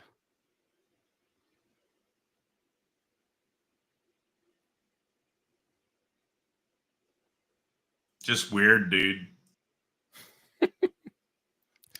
It's a quibble. Have you ever watched Naked Gun? Naked Gun. Yeah. You guys haven't seen No, the I've never. classics, huh? What Naked about Gun. Blazing Oh. Saddles or Airplane or Johnny Dangerously? That's a great one. These all sound like homoerotic like films. Not gonna Interesting lie. that you say that. Interesting like you say that. Brokeback Mountain. You ever seen that one? No. But it doesn't surprise me you've seen that, but you think the other titles are homosexual. I've never seen it. I just know what it's All about. right, fair enough. Fair enough. Not everyone sees the classics. What about Citizen Kane? Do you think that sounds sexual? What is it? Citizen Kane? Yeah, does that sound I've like a heard of porno it, to you? but So I just put a link in the private chat. I don't know if Taco could put it over into the main About chat. 2001: A Space Odyssey. What does that From, sound like Berkeley, to you? yeah, that sounds Berkeley.edu. sexual to me. Yeah, there you go. So it's from Berkeley University, Berkeley.edu on modern examples of speciation. All right. Now, if it was titled Citizen Wang, I gotta think that would probably be pretty. Wasn't that actually a Ron Jeremy movie? Citizen Wang. I don't know. I'm just messing around. Let me look that up. Hold on, I gotta go incognito mode for this.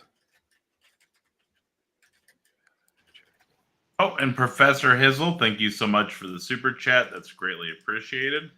He says those are all fantastic films, to be fair. And he brought that in at the right point. We've got a minute left. Let's get some more super. Listen to my voice. Let's get some more super chats in, guys. But Daniel, Yeah. so you think this God thing exists. And the point I was trying to make earlier when we were talking was that your God, you don't even know what type of metaphysical claim you're making when your church makes a claim about it. I don't think you hold your position for a good reason. Okay. He said, "Yeah, okay, tough guy." Yeah, it sounds good. It's a cool story. So you're like, you think that the Orthodox need a philosophical, metaphysical stance on things? You think that's They how we have work? one. Okay. What is it? Necessary being theology. Necessary being theology. Wow, that's new. What saint wrote that one? That's what Thomas Aquinas and Oh, well, he's all those people. Catholic. I mean, look, guys, if you're going to talk about orthodoxy, do your research. Just saying. And what position does it take? What position does it take? Oh. Hey, Look, don't I mock shouldn't. the I host. shouldn't do that. I shouldn't be sassy with you You guys. could even He tell can me what kick you. position it takes. That's right. You could kick me, and then what would I do? Isn't the stream about to be Tacos. over in like a minute anyway, though? No, he wouldn't do that. I thought that's what he just said. Is that the case, Tacos? No, I didn't say that. See, he's I thought lying. You said, "Oh, we got about a minute left, so let's get them super chats in." Oh no, I meant on the super chat goal right there. Oh, see, that's where I misunderstood. Little egg on my face. So are you, Daniel, would you consider yourself a young Earth creationist?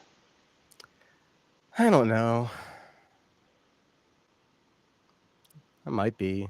That's fair. Like that's an honest answer.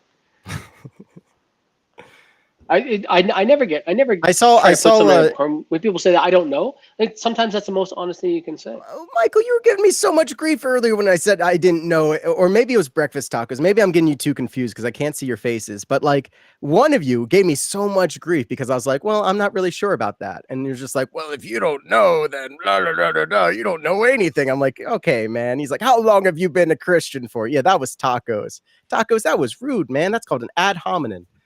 Trying to have a No, conversation with you, that's brother. not Call an it ad hominem. That's question. I know, I'll I ask know.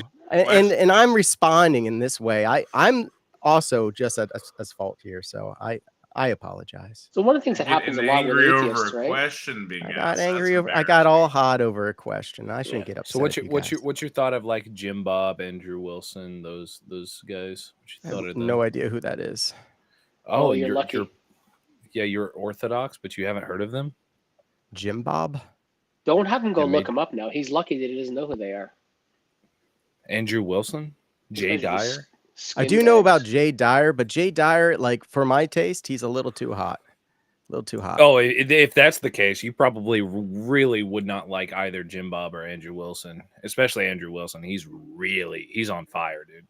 Yeah, the ortho bro thing of just being like, look, guys, we're the only one who's right and you're all wrong, like, and beating down people with theology is not a good look. It's never been what orthodoxy has been about. They're misrepresenting the faith by doing that.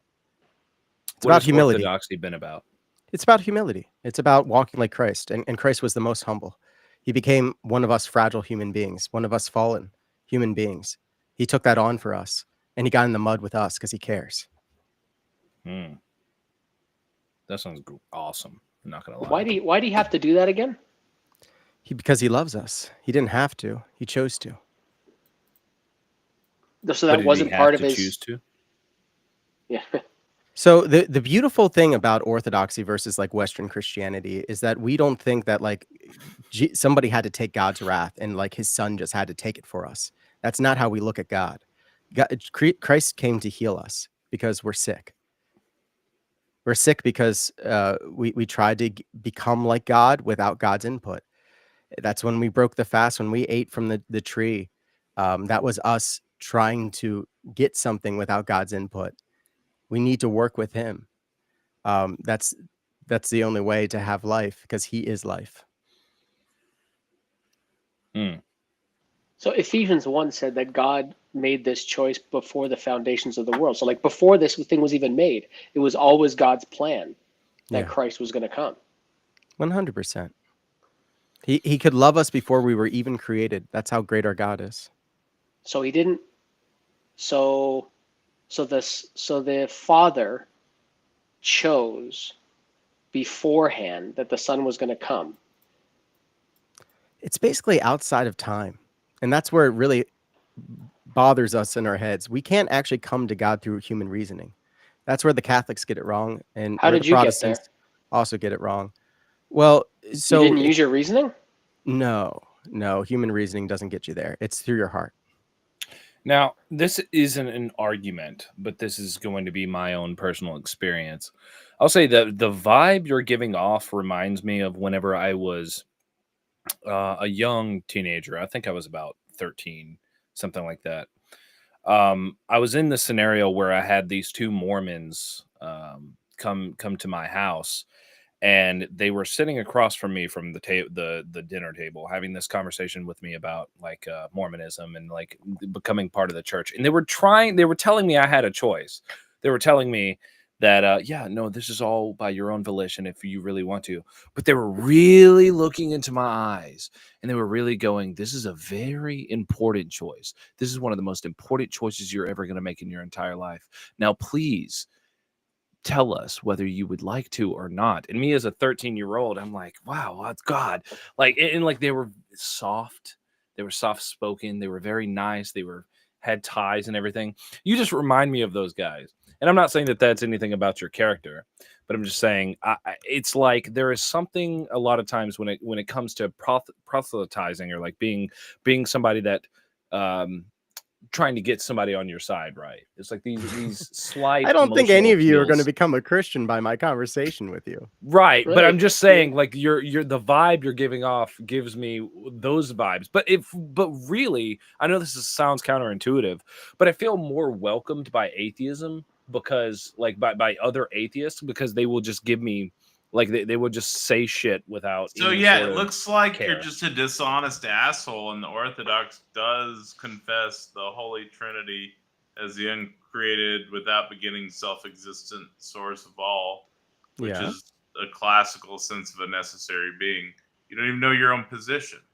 Well, so you're putting a Western philosophical framework on something that has no Western framework on it. So yeah, you can anachronistically say that, but no church fathers ever used that terminology. Do you understand what I mean when I If say what you I just said to asked you? them, they would. Yeah, maybe.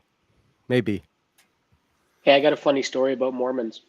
So I've studied with Mormons off and on for years. They're really funny people. You said you slept with Mormons? No, studied. Oh, friend. Like, thought you like said I slept. can't even run my argument on you because you don't even know what position your church takes on this shit. It's so embarrassing. Daniel, you broke Taco. Yeah, it wasn't hard. All I had to do is not use Western terminology. Wow, you're talking to an Eastern Orthodox. So Does Mormons not knocked compute. on so Mormons knocked on my door. This is a bunch of years ago, and of course I invited them in, and they were so pleased. I They was stand- talking Eastern Orthodox. You don't even know your position, which is embarrassing. All right, Well, Michael, let's let Tacos yeah. and Daniel. Yeah. Breakfast. They got So some stuff they gotta hash out. yeah. Yeah, go. Let's hear it. So you think that the Orthodox Church used Western terminology to describe theological truths? That they said that God was some kind of necessary being? Don't straw man. Name me What- one saint that has ever said that. You don't know what you're talking about. That's the position of the Eastern Orthodox Church that God is the Holy Trinity. You're the trying to one make something like if uncreated, I don't without say beginning, yes self-existent to source what of you all. said that was framed in a completely different way than any Orthodox would ever put it, that means that you'd have to accept the implications of Every your ortho understanding of that bro when you I look at have ever debated holds our this theology position. through that What lens. is wrong with you? Say that again. I was talking over you. Every ortho bro that I've ever debated on this holds that position. Are you saying you don't hold that It's position? because they're very Western minded. How does your God exist? What is the metaphysical grounding then if it's not a necessary being? Tell me what metaphysical grounding your church claims. So we wouldn't use that terminology because we don't need to explain What terminology would you use? You told me earlier you didn't know.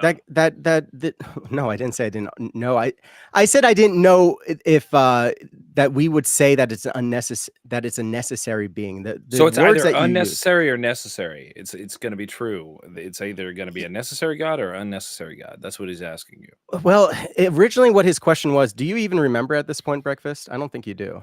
No, that was 'Cause a I long barely time do. ago. Yeah. So this is like as deep in the weeds as semantics as you can get. But if I remember his question correctly, he was asking, Necessarily, if God would the exists, church does say God exist that God, necessarily? because God exists, he necessarily has to exist? That was his original words. And I was like, I don't know. No, my exact Because words were, I didn't understand really what you meant by that. My exact words were. But I will do tell you one agree- thing for sure: the okay, Trinity has okay, always okay, existed. So God, my exact words were very simple. I said, I asked you, do you agree with if necessarily if God exists, does God exist necessarily? And you said you didn't know.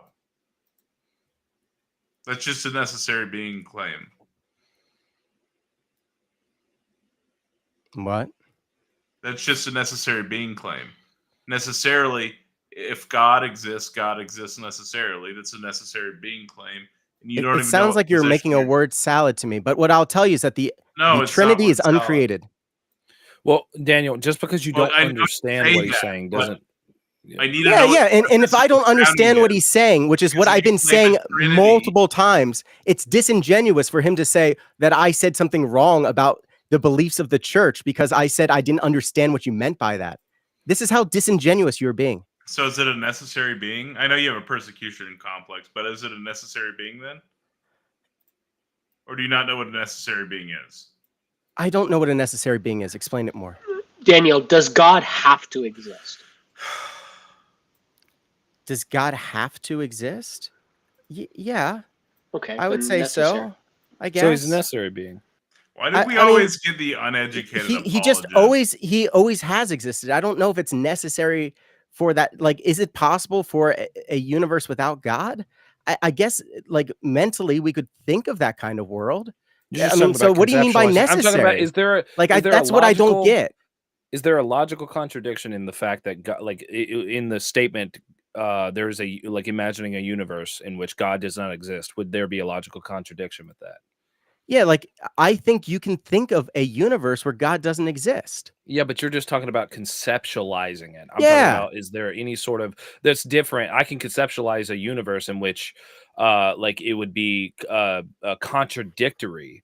Like I can, I Like mean, a I guess married I could. bachelor, can you conceive that? No. I'm talking about like I'm sure you could. That's an argument. You could say that, yeah, that I can't actually conceptualize it, but I'm saying I could. It's different than saying, is it logically contradictory to say that God doesn't exist? Is there some sort of logical contradiction in that? Yeah, so, like, and again, maybe I'm not understanding because you said it's not about the concepts. Because if it's about conceptual worlds, is it a possible world where a God doesn't exist in that universe? Like, can I conceive of it? Is it necessary in the sense of a married bachelor is logically inconsistent? I would say no. So I don't know if that's what you No. mean by the question No, or not. when I say God doesn't exist, like when I say, or like imagine a universe in which God doesn't exist. In that Okay. universe, would that be logically contradictory? Like, would there be some sort of logical contradiction in the fact that that's the case? Like you No. just said, a married bachelor, right? No. That would be a contradiction. So there's no contradiction because you can think of a video game world that So God wasn't isn't made by God. necessarily like Yeah, so. so in that case, then no. So that's what I mean. That's why I'm uncomfortable answering the question. Like, I'm Okay, not really that's fair. sure. Like, what I will tell you is I believe 100% that the Trinity has always existed, uncreated. That means there's never a time when God didn't exist. So, like, whether or not that's necessary is superfluous to my understanding, and it's alien to my understanding. Does that elucidate it further, Tacos? The problem? No, because he doesn't know how he grounds his God claim, so we don't know how he's arriving at it other than he's just saying, like, contingency, cosmological. He agreed with the arguments that I stated in that video, and so he's What? kind of just arriving there for I no didn't good agree with reason. any of your arguments, man. So, Like, if I don't fit how your do you arrive at your God claim? if What I don't argument takes if you I don't there? fit into your diagram tree of dialogue, like, you're basically saying, well, you're not playing by my rules because you won't say that God is necessary or not. It must be something that you have already prepared in your mind as if it's like playing chess, right? Like, well, that's part of the move set. And that's throwing me off because he won't say if God is necessary or not. Can't you just have a human conversation? Well, you're talking about fairy tale nonsense, right? Oh, all right. So you're just like I just want to debate people and prove that Christians are wrong. That's I mean, what this right live now is that for. would be fun. Yeah, that's I think is what it's for. Yeah. That's what I'm saying. This live is for deconverting and convincing theists that they're not correct. Why Yeah, would you we want to save do the that? unrighteous theists, right? What is Making the world a better motivation place. behind that? Why would you want there to be less people who believe in God? Yeah, we're making the world a better place. We're lowering crime rates. We're saving them from having closed minds, so we're opening their minds. Do you And we're think softening atheists their live hearts. better lives than Christians? Oh yeah, Really? 100%. that's what all the data suggests. What data? All the data that's been reported on the topic. All the made up data that you don't have. Okay. Like, as an example, atheists don't live their life like this is a giant dress rehearsal for eternity. You We guys get- go we on get a some- live we get stream so to many- deconvert theists. You are We get so obsessed many with this. spins around the sun, and that's it. So make an impact while Well, this you're is here. fun. We get to save, like, I get to save people every single day. I That's know. so I'm awesome. just Okay, making Daniel, a but look, counter argument under to what Michael said. thinking about what you just said, right? Yeah. Let's say that what Breakfast Tacos and Michael both believe is true, that if they've convinced people of being atheists, that it will actually make the world a better place. From their perspective, it's not like, oh my God, you're so obsessed with this. It's like there is actually some sort of imperative to do this. Like if somebody else had a live that was like deconverting murderers, like convincing murderers not to murder or whatever. In that scenario, that's kind of the way Breakfast Tacos and Michael both like. You make how a they both good believe. point, Jaziel. It's directly analogous. You're right. Yeah, but it doesn't really make sense for Christianity because the whole point of being a Christian is to love others and to have a self-sacrificial love. In my experience, there's no hate quite like Christian love. But that means you didn't meet actual Christians. You met fake Christians. Yeah, There's so plenty it's of like those. the No True Scotsman, right? No, there Well, are true Christians. You just might not have met them. Yeah, they are only true Christians under your should view of what a true should Christian is. same-sex marriage be legal? I guarantee you, if he had a conversation with this guy, he would say that you're a fake Christian. Oh yeah, for sure. Yeah, and yeah, Andrew would. Yeah, you were made for the fire as far as Andrew's concerned. Yeah, he Just would. like me. He would, and he's an Eastern Orthodox, just like you, Then why would he say that about me? because you don't agree with the same positions that he does. Like he would say that you're misrepresenting what Eastern Orthodox Christian. In what way? Christianity is all about. What have I said that he would disagree with? I mean, like the first line of argumentation where like what Breakfast was just pressing you on just now about the whole necessary, unnecessary type shit. I'm more in my wheelhouse is ethics and morality. So it's like I'm kind of adjacent to all of this. But yeah, if he accepts the terms of Western philosophy for his apologetics, that's on him. But he would never say anything against what I'm saying. He is actually I didn't say directly anything wrong. connected to the church fathers as well. What's that? He's actually directly connected to the church fathers as well. You making a joke? No, I'm serious. Nope. Like he said that. Andrew has said that many times. Publicly. Verbatim. Okay, well, there's some people that might get a little bit of an ego online. So Daniel, should same-sex marriage be legal everywhere? No, I don't Why believe in not? same-sex marriage. Why? Because marriage is between a man and a woman. It should be left as a religious institution. They should have something else legally for domestic partnerships. So let's just say, and I am heterosexual, been married for almost 20 years, whatever, it doesn't matter.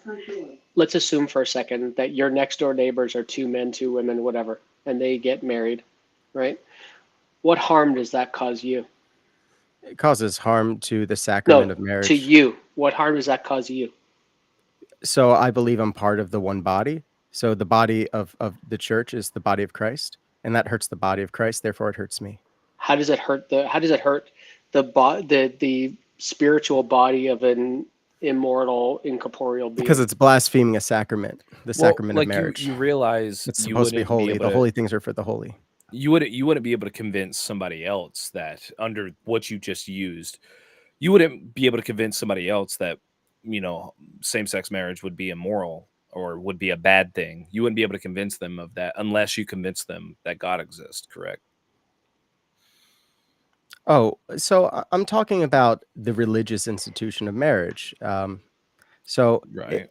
Can there be something that's legal that is beyond the church? God would be fine. The government can do whatever it wants. Well, Adam and Eve weren't married. What's that? Adam and Eve were not married. Okay.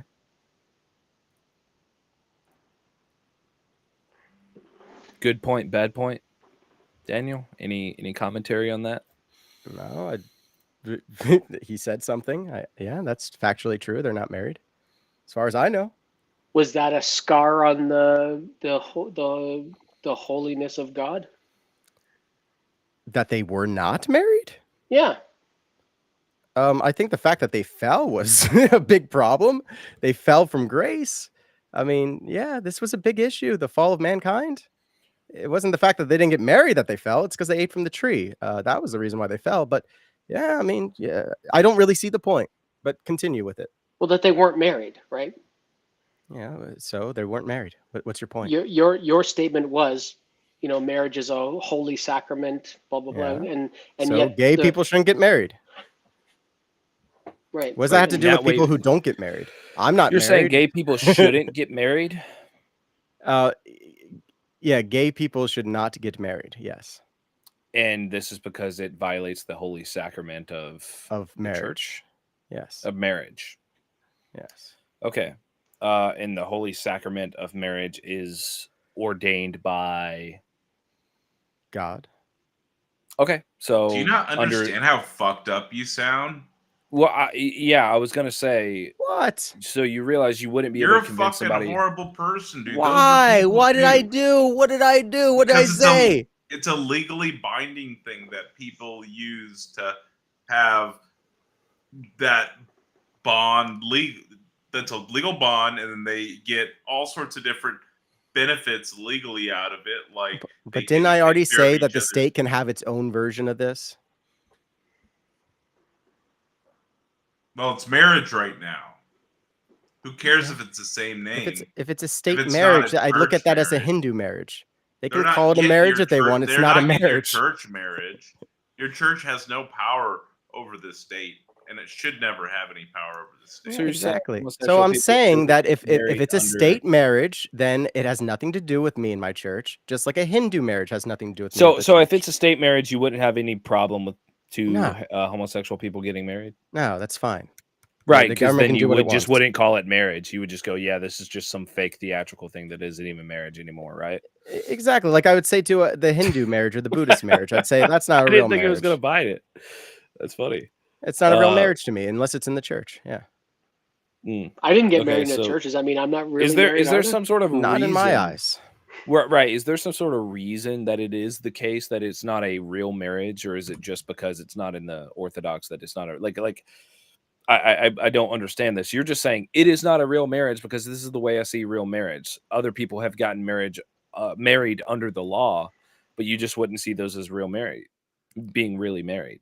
So if you mean like if I was like in the service industry or like I worked at a hospital, like would I respect their legal marriage? Of course I'd respect their legal marriage. But you just wouldn't consider them married. But I would not consider them spiritually married, no. Okay, that's different. You're saying spiritually married. Correct. Right. So that's what marriage is. It's spiritual. Married. Okay. So if you mean by the legal contract, again, that's the state, and I don't care about that. Okay. So you just don't think it's real marriage. That's fine, I guess. Yeah, it'd be like if I said to somebody like, I don't think this person, is, I don't know. I would never say nobody's not saved, but people say stuff like that. It basically be like my opinion on it. Right. So you're just saying based off of what you believe of the Eastern Orthodox Christianity, of that sect of Christianity, for what you believe, all else are false. All other believers are false.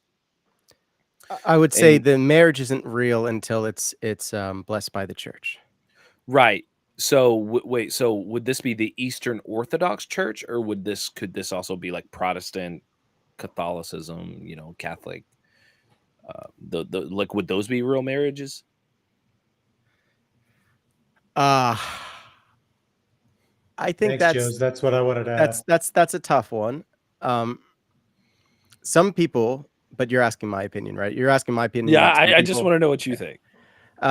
I do think those are real marriages because I think that Jesus was there for that. Like, look, I'm an Orthodox, but I know a lot of people that I care about that are Protestants, and my own mother, of blessed repose, was a Protestant. I don't think she's and they're listening right now, all of them. Well, my mother is listening. Yeah, because she's in Christ. Should what about my fault? What about women? Should women have the right to control their own? Should they have bodily autonomy? So are you talking like about abortions and stuff? Yeah. Should a woman be able to make choices about her own? I hate these discussions. Should a woman I just want to say I hate abortion assault? topics. Like they're so nebulous. They're so subjective to abortion topics are so boring to me. But you guys can go. I'll probably set this one out. You guys can probably guess what my stance is on this. I'm So you're against definitely sexual assault, right? I'm pro-life, Are you and I'm against sexual assault assault as well. I'm against that Okay, as so well. how do you define sexual assault? When somebody unwantedly touches you sexually, So or touching your genital and reproductive organs in a way that you don't want, right? That's sexual assault. correct. So if there's a person who's touching your genital or reproductive organs in a way you don't want, you have a right to get them to stop, right? Correct. So if it's a baby inside you or a man outside you, you have a right to get them to stop. The baby isn't sexually assaulting the woman. Sure, it's unwanted touching of the genital and reproductive organs. Yeah, No, there has it's to be the there has baby to be growing inside. enthusiastic consent. And the baby That is and, unwanted touching of the genital and reproductive organs. So No, you're it's not. It's pro-sexual inside assault. it's inside of her uterus, and her own So body's what? If growing it's a it. person who's standing there and says, I'm going to die unless I keep my hand in your vagina, you can still tell them to stop. Oh, that's ridiculous. That's like saying that every pregnant woman is being sexually assaulted. If she doesn't want the baby, she is. No, she isn't. I wouldn't call that sexual assault, but Yeah, I mean, I would, as people who actually It's like, unwanted there's some sexual people who touching. actually have survived sexual assault, and I think that's kind of like really It is watering down the unwanted meaning. sexual touching. sure, but this The isn't desire sexual. and the consent are what make the assault. The same act, when it's not wanted, is an assault that would be wanted and would not be an assault. Hold on. I think we're a little off the rails, but that's fine. That's the simplest and easiest definition, and I see that you don't want to go there, so that's fine.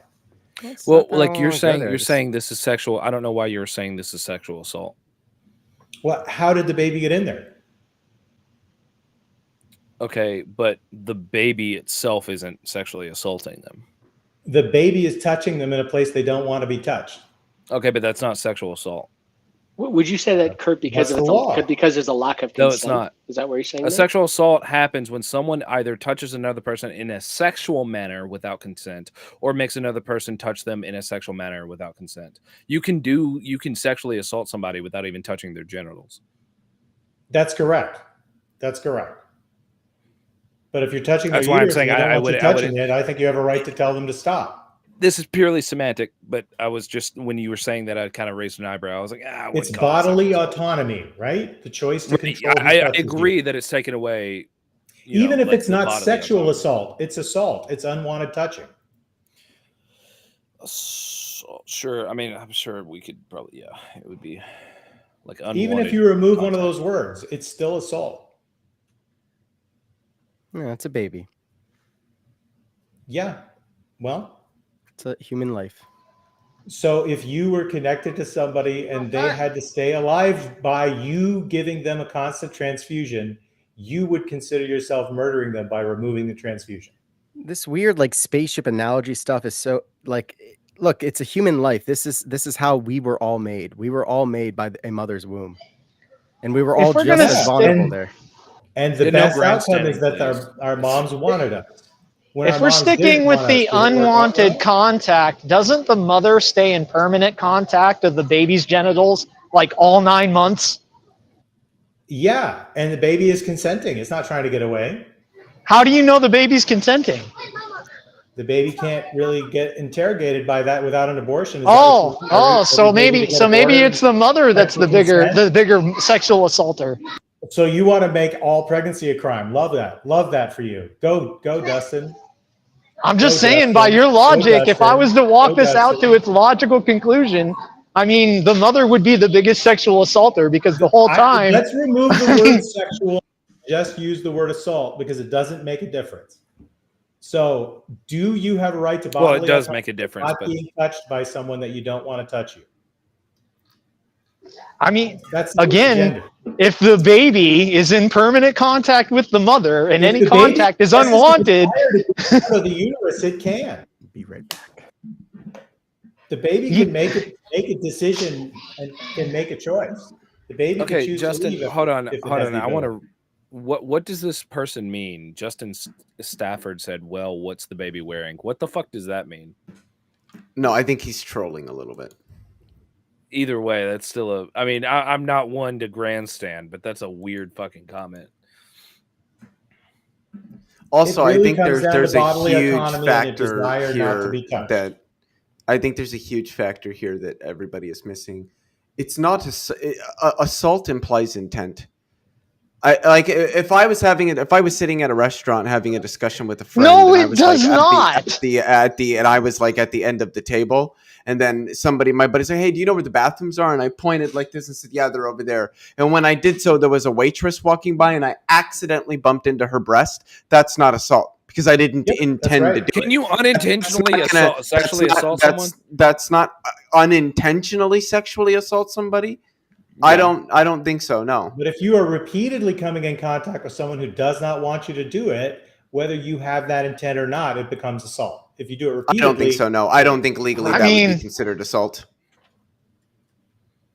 It's unwanted touching, and it comes from the person. Who's Yeah, but that's not what assault is defined as. Assault is not defined simplistically as unwanted touching. That's not how assault is defined. Not legally. How many freebies do you get before it's considered assault? How many I accidental don't know what bumpings you do you mean by get? freebies, Okay, I'm not here to entertain ridiculous hypotheticals that aren't Wait, relevant hold on, to the broader Leo- point being made. Leo, I will say, and this is just Wikipedia, so, and it just says sexual assault is an act of sexual abuse in which one intentionally sexually Yep, touches like another I person said, without the intent person's consent. matters here. Yep, like I said.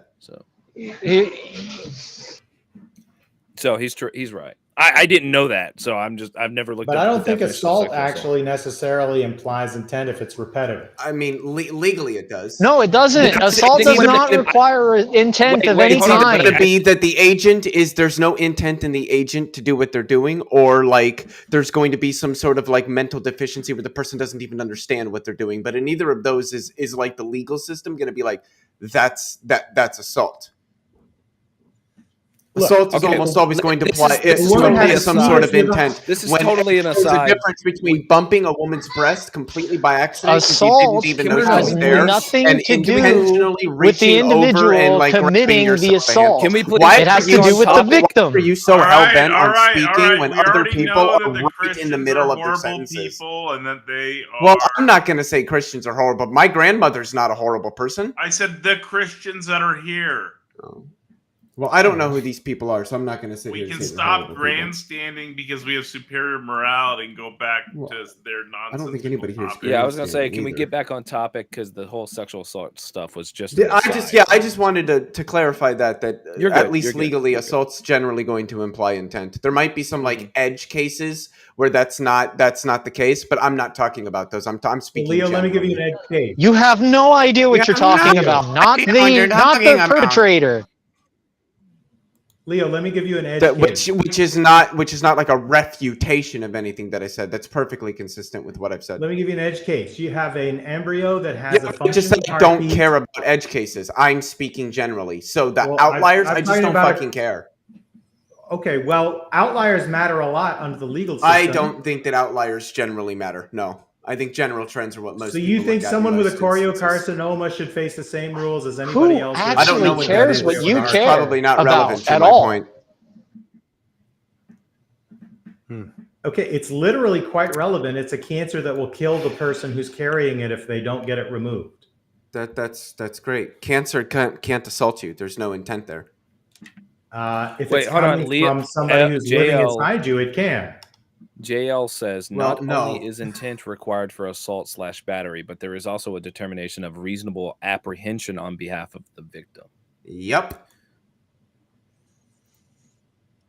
Well, guys, I think this is a good note for me to head out. But good talking to you all. Maybe I'll talk to you guys later. See ya.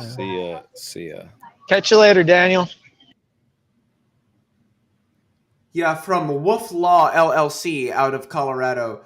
The prosecution must prove beyond a reasonable doubt each of these three elements. Number 1, intent to cause harm or fear. Number 2, fear or apprehension of imminent harm on the part of the victim. 3, actual or attempted physical contact. I Is am that what's not saying required anything to that is even charge or convict? remotely outside Is that what's of the legal required to precedent. charge or convict? Yeah, but Is that what's charges required don't to matter. charge Charges or don't matter. convict? Charges don't matter. Charges don't matter. Charges don't fucking matter. You can be charged with anything. What matters is whether you actually did what you're charged of. So only convictions would matter.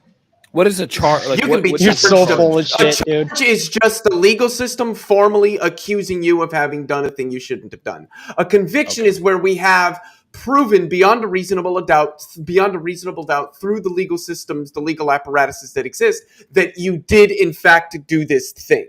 That is the difference between a charge and a conviction. A charge is, hey, I'm saying that you did this thing. A conviction is, we have Dude's shown retarded. that you did this thing, and you are now going to be formally punished for it. There are people that have charges on their record, and it doesn't matter because they never amounted to convictions. And I'm did just they going to take charge that. them I'm just going to take the randomly, hit. or This is it- probably my fault. I'm the one that brought up bodily autonomy. But It's all but my wait, fault. hold on. But in a charge scenario, is that just something that somebody No weight on like- sentencing guidelines whatsoever? Is that what you're saying? Past charges? I'm not sure. I'm not a lawyer. Well, then why are you talking like you know what you're talking about? You don't know what you're talking about. I'm not talking like I know what I'm talking about. I'm saying things that are true. You just don't like it, and you haven't provided a single refutation to anything that I've said. I get what? Maybe 5 seconds of talk time each time I speak. Yeah, just because you consistently interrupt other people when they're already talking. Damn. I go out of my way not to interrupt. Right. I was going to say, I think it's creepy that Andrew Wilson is still just kind of hanging in our conversation. No, he's just listening. Yeah, I love that. listening. It's hilarious. I see his face and I Yeah, just keep waiting guys. for him to pop in with his pretentious voice, like he's. Yeah, guys, continue to have this conversation while I sit here and laugh. There's this And performance smoke laugh. like 40 cigarettes in an hour. Yeah. He does that It stupid was performative laugh. It was in. I think it was in his debate with Vosh that I remember counting. That was like, what was that like? In the first hour or something like that, he smoked almost a whole fucking pack of cigarettes. Yeah, it's crazy. I was It's like, insane. dude, like I'm not. A dude wants to smoke. He can smoke. I'm not like trying to shame him or anything, but that's crazy. That is crazy though. Wow, my God. It's very bad. Very bad for your health. I used to smoke cigarettes. Glad I don't anymore. Cigarettes. I just do these oh god, it got green screened out. But yeah, they're nicotine patches. Nicotine patches. Pouches, not pouches, not patches. Pouches, my bad. You know what Nicotine Zins- pouches? Oh my God. You know what I think of people who use nicotine pouches? They don't got enough hair on their balls to take a whole lip full of char. Are you talking about like dip? Yeah, like char. 'Cause I used to dip. Took a lip of char. Yeah, I used to dip. My roommate currently does dip, and me and him have been friends for a long time. Yeah. Yeah, I used to dip. Sometimes when I'm drinking, I'll dip. But yeah, I would much rather affect my like face, I guess, than my lungs. Like fucking up. I mean, I know nicotine's not good for you in any sense, but I would much rather not be like. Rather have a Fucking hole in up your my lip lungs. than a hole in your lungs. I think so. Yeah. Yeah. Wouldn't you? Yeah, I think I'd rather look a little funky, but still be able to like run from the zombies when they get here. Right. Right. The zombie. Wait, what? Do you have some sort of idea of the future that we don't know? No, Is this like no, Fallout not at New all. Vegas? Mm-mm. At least I hope not. Mm. Wow. So, Tacos, any idea when Ben is ever going to come back? Because I don't think he's ever coming back. Are we talking about Ben? I have no idea what's going on with that dude. Yeah, the last time that he was on here, you told him not to rage bait or race bait. He said, "Fuck you, I'm never coming back," and he still hasn't been back. I think it's fair to blame Leo for that because he's the one who kept on saying Ben Thorpe like that. So I think it's Leo. I think that's Leo's Ben fault. Thorpe. Yeah, it's Leo's fault. The first time I started doing that, he got so fucking. Just take the hit. Just take the hit. Earlier, when Daniel said you fell from grace, it took everything in my power not to make some sort of pun with Grace Thorpe. I was like, yeah, I really want to fall away from Grace. Trust me. I want to get away from both of those people. They say some wild shit on Kick. I'll just let you know. Like I've kind of been watching a little bit of what they do, and they say some crazy stuff. Yeah, Okay, they do. well, my Gen X self has to ask, what the hell is Kick? Oh, it's like another streaming platform. Oh, okay. You ever heard of Twitch? Oh, that's the video people do video games a lot and stuff with that one. Yeah. It's kind of like that. Okay. This is on Twitch, isn't it? No, well, this is on Twitch. This is on Kick. This is on YouTube. Tacos is everywhere. He's omniscient. He's all-knowing, all-being. Tacos is our god, actually. We praise Tacos, actually. Right, guys? He's I the don't only worship explanatory anybody model or for anything. trees. Yeah, without tacos, we wouldn't have trees. Actually, without tacos, seen we the wouldn't have an trees. explanation for trees. The other night, I was listening to one of Taco's streams, and my wife chimed in with, "What the hell are you listening to?" And I said, "Oh, it's breakfast tacos." She's like, "That's dumb. Tacos aren't." She said, "That's dumb. Tacos aren't for breakfast." So then the next morning, I actually made her a breakfast taco. Good for you. Strong man. Great. Yes, a theist.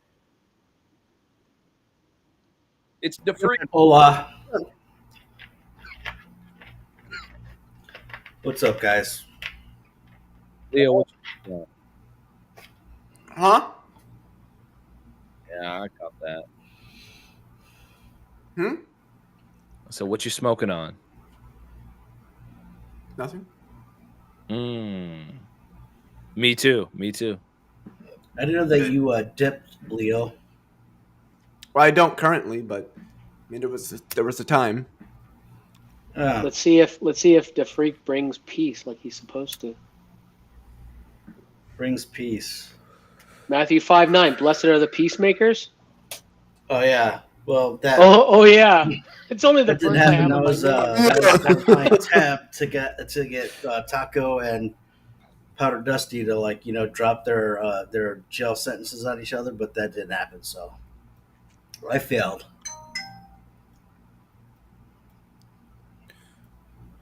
So you're no longer interested in bringing peace? No, they either don't want to or they're conspiring against all of us. Blessed are the trees makers. Yes, I would say sir. maybe the cheese makers, because That's cheese. that's in Life of Brian. Oh, fuck out of here. Why are you dumping baby oil all over yourself? Because the freak is in here. Oh. Go Diddy. Oh, God. Lisa, looks So, like you got that good shit. That Johnson.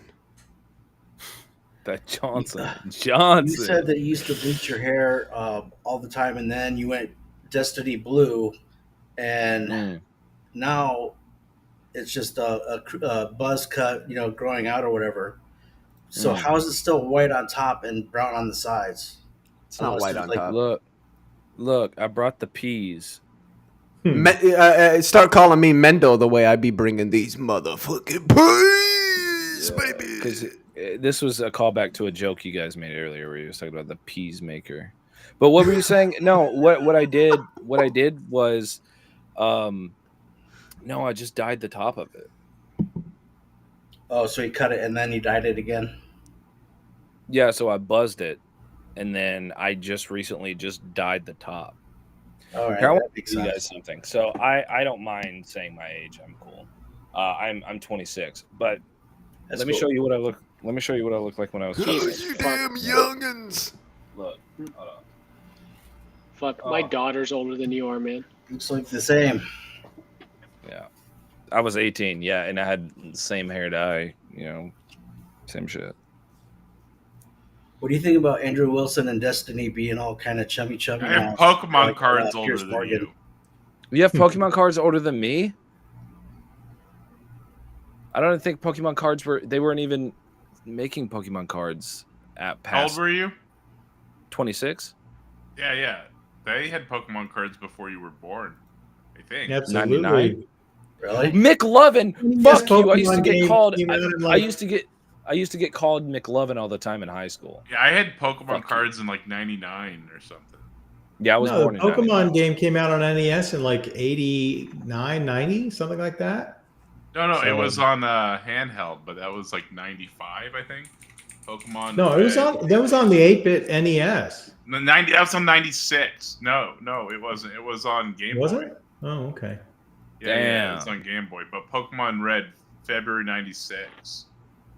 Yeah, okay. Yeah, I That's had that. crazy. I had that at like 9 though. So Okay, so if we think about My memory is earlier because there was a whole satanic panic about it, and it was part of that late 80s satanic panic, which was starting to die out in the 90s. maybe 8, something like that. Yeah. Mm. I Did you remember. know- did you guys people in know- church talking about Pokemon being of the devil? Yeah, And I didn't go I've after heard that. 95, so Pokemon's was not a of the shit devil. when it It's came just out, dude. it was a wave to trick American kids into helping tear down the evil capitalist American government. No, I'll tell you what's of the devil. Fucking Yu-Gi-Oh! That's of the devil. Yu-Gi-Oh! My God. Oh fuck. Oh shit.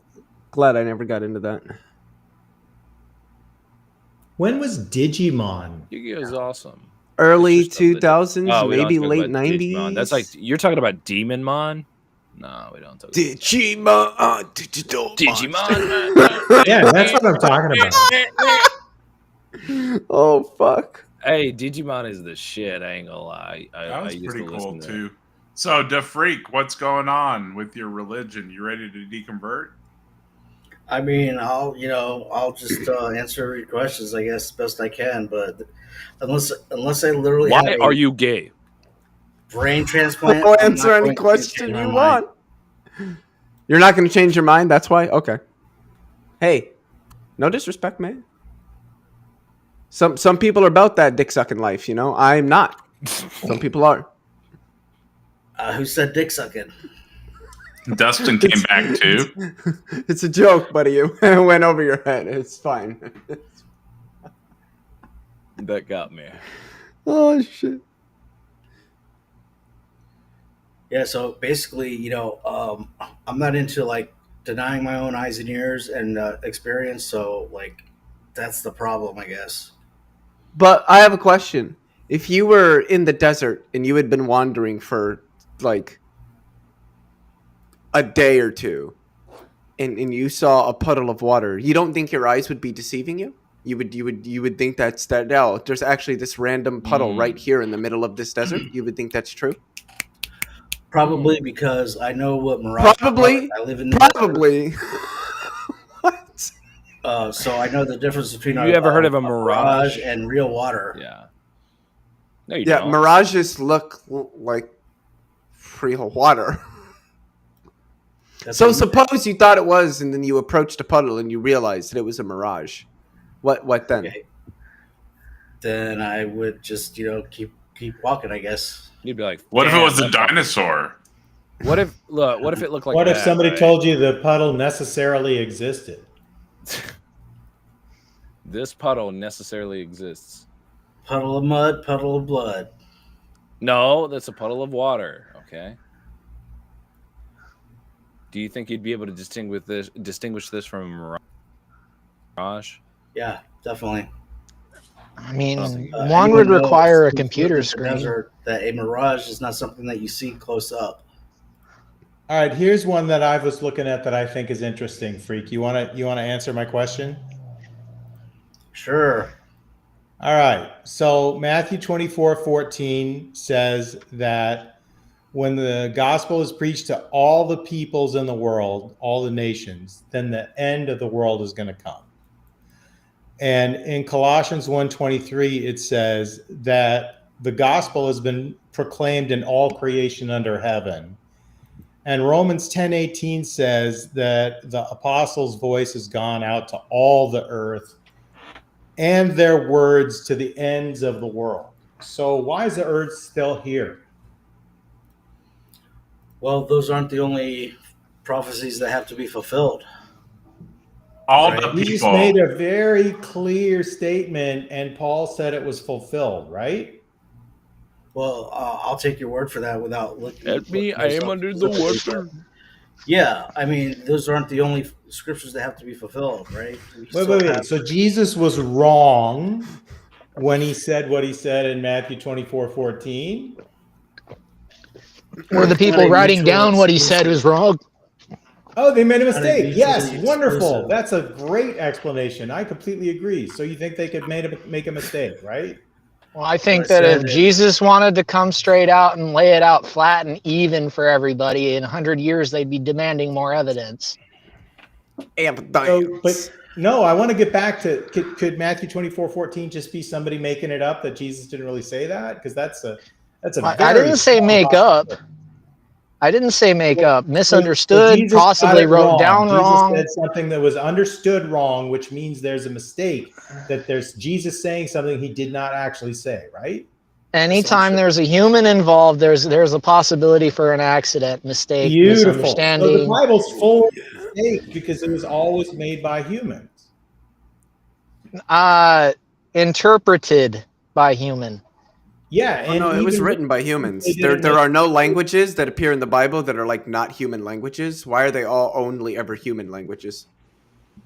And why are they Regardless only of whether or not it was written by a human or inspired by an all-powerful being to be written by humans is regardless. How would you confirm that? So how would I confirm that? Yeah, that it was divinely Because inspired versus just written by people. Scientists write things that are wrong all the time. I don't. Oh, this is things beautiful. Scientists write things that are wrong all the time. And you just sure that doesn't somehow get you to the Bible was divinely inspired. I think we got a great deconversion here. He said people make mistakes all the time. There's mistakes in the Bible. I don't know what Therefore, the happened, Bible's Kevin. not inspired. That's a little bit like shooting the moon, fallacy, like jumping to conclusions, generalization, because it's not a the mutually Bible exclusive prophecy. Making mistakes? I think it is. I agree with you. I think the Bible makes mistakes. Sure, I give you 3%, just like I give science 3%, just like science gives itself 3%. Okay, so how do you judge which parts are mistakes? When you interpret it correctly and you. How do you know when you're interpreting it correctly? Well, the answer is actually by the Holy Spirit, but since it's not something that you can judge. What does that mean? You have to be. Is the Holy Spirit just I know I'm interpreting correctly when it just feels right? When it just feels right? Is that how that works? Truth, he has all knowledge, so that would be correct. So wait. Correctly when it just feels right. But the okay. Conversely, like how do we know when scientists have a theory correct? Is it because of the number of people? Is it because of the number of people that agree? Is it because of the number of people that agree? Is that why? No. Do you know what theoretical virtues are, Dustin? You clearly don't, because if you did, you wouldn't have said this stupid fucking thing that you said.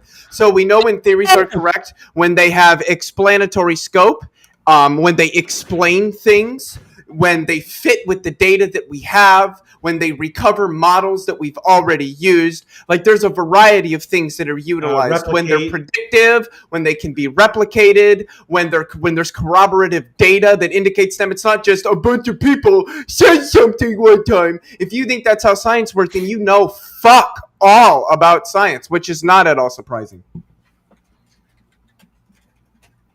So, Kurt, don't you think you're jumping the gun and throwing out the bathwater with the baby, or whatever that saying? Oh no, I'm not jumping any gun because I assume the Bible is a book just like every other book. These verses, and basically that's what you're trying to discredit the whole Bible by. I have a book in front of me, and it was made by people, and that book can have mistakes. If Stephen King made a mistake when he was writing The Stand, I just go, oh, he made a mistake. Doesn't bother me at all. Okay, but it's not a mistake. But I mean, what you Well, it's a you clear said you do this a contradiction, lot. right? What? You agree that it's a clear contradiction. Paul says everybody think it's already a knows about it contradiction. under earth. Everybody on earth already knows, and that it's already been preached to everyone. Jesus said when that happens, that the end of the world is going to come, and the world is still here. Kurt, can I say one thing real quick? Just, and I think this is very important, and then you guys can get back to this discussion.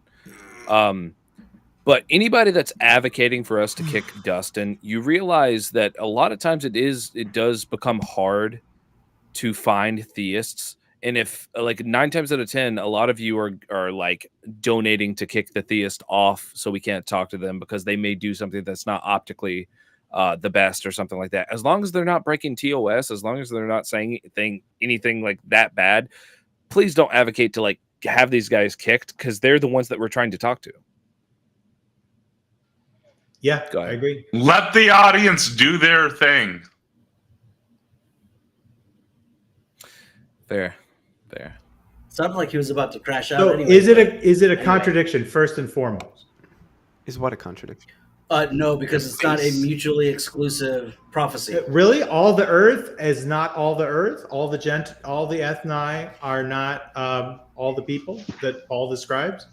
Okay, but if you go to say Luke 4:4, and Jesus says, "Man shall not live by bread alone, but by every word of God," that means that not all prophecies are fulfilled. So, which way do you want to like try to like get the win?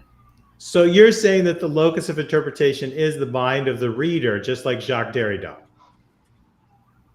What I'm saying is that you can't mutually exclusive one prophecy and have a whole bunch unfulfilled and think that God is a contradiction. So you have Luke as your like key to get out of any contradiction, because you can just say, in my mind, I don't see it as a contradiction, so therefore it's not. Well, no, because it's talking about the word of God, and Jesus also says that the scripture is going to be fulfilled, and if you have unfulfilled scripture, then the time has not yet come. Right, but he was very clear about what the circumstances were and the conditions, and then Paul clearly says they've been fulfilled. Okay, well, so when the conditions and everything is done, that would have been. Well, Paul says they're done, and Paul is inspired too, right? Okay. If you believe Paul is inspired and you believe the Gospels are inspired, you have a problem there. You may choose to ignore it, but it seems like a clear-cut contradiction to me. Okay, but that's not the case though, because you're trying to hold God to the fire of His word when there's plenty of scripture that's not fulfilled. So God can break His word. Let's just say God jumped the gun and did what you wanted Him to do. You would go to heaven and you would say, "Hey, you didn't fulfill everything. You're not God." Wouldn't you? Well, that's an interesting question. So how does going to heaven work? Well, where is it? If you are a believer in Jesus Christ. So where is it located? Where can I find it? Can I see it with the Hubble? Can I see it with the James Webb Space Telescope? No, it's in the spirit realm. So what did spirit mean in the first century? What did spirit mean in the Greek that was written in the New Testament? The word holy. I think they use the word like the ghost. They use the word pneuma. What did that mean? It's like the essence. No, not essence. Nope, not at all. I don't know what it mean breath or wind. It meant inspiration, respiration, expiration. It meant wind and breath. So from the point of view of verbal inspiration, that's the only meaning it can ever have, right? So the Holy Spirit, under a New Testament first century understanding, is made of air.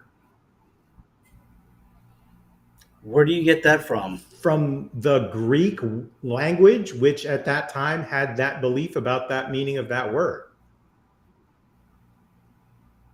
Yeah, I'm not buying that. Okay. I don't think that's the case. Well, that's handy because it's not being sold to you. It's a fact. Greece. It's a fact. I mean, you're telling me you knew what one word in Greek that we're using in English now meant the wind. You know that there are people who investigate Greek language and that it is actually a thing that is studied, right? Oh, all right, maybe, but okay. And you understand that the New Testament was written in that language. Not all of it, but yeah. The New I mean, sure. Testament, I believe, with tiny sentence level differences, is entirely in Greek. So what you're saying, you want me to believe that the word spirit, or when they referenced spirit, they meant the wind of the air. Yes, absolutely. Or a something rarefied, like that concept, or a yes. rarefied gas that was really, really powerful that didn't need to be so potent, but they believed it had a physicality to it. That's why Jesus could blow it out. He literally at one point says, I'm breathing out on you the holy wind. Why did the demons have to go into the pigs? Because the air that was getting the demoniacs possessed had to go into something because it had a physicality. If it was just spirit and essence, it didn't need to go anywhere. Why weren't they talking about wine and getting drunk? What are you talking about? That's a complete non sequitur. You've never heard of spirits being equated with alcohol? Yeah, that but was isn't not that a word kind that of was what used you in do? Greek in the first century. No, they didn't even have distillation yet. That's not what I heard. They did not have distilled hard alcohol like we Don't understand you know it that in there's the Egyptian Greco-Roman scholars world. that were in Greece, in Thessalonica, and they were talking about drinking a lot, and that was the spirit? Did you know that?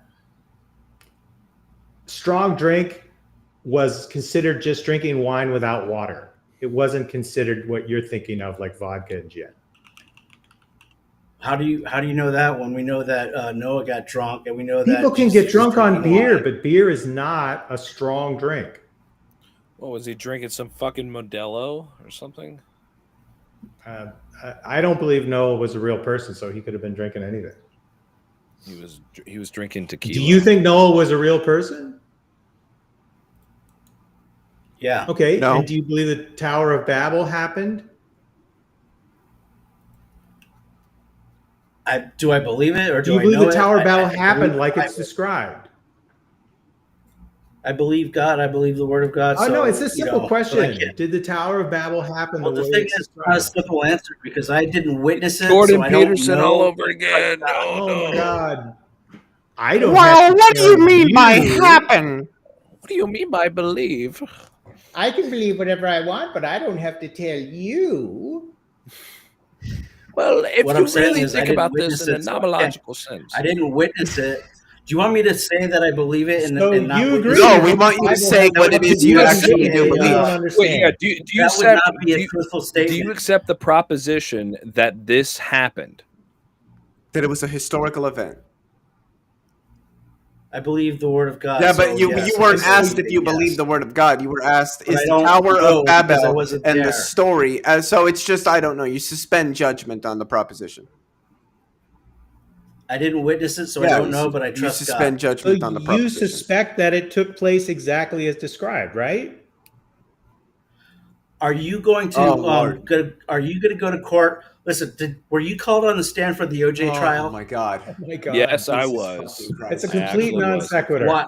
Why weren't you called? Because you didn't see nothing, right? I did. But It's the this same is thing. not, You didn't. this I is didn't not see Come it. analogous. I on, wasn't dude. called. You Not can't say my analogous. book is By the the way, this has perfect word nothing of to do God, with but I Jesus don't know if Christ. it's true or not. Okay. So all right. Let's just work through this.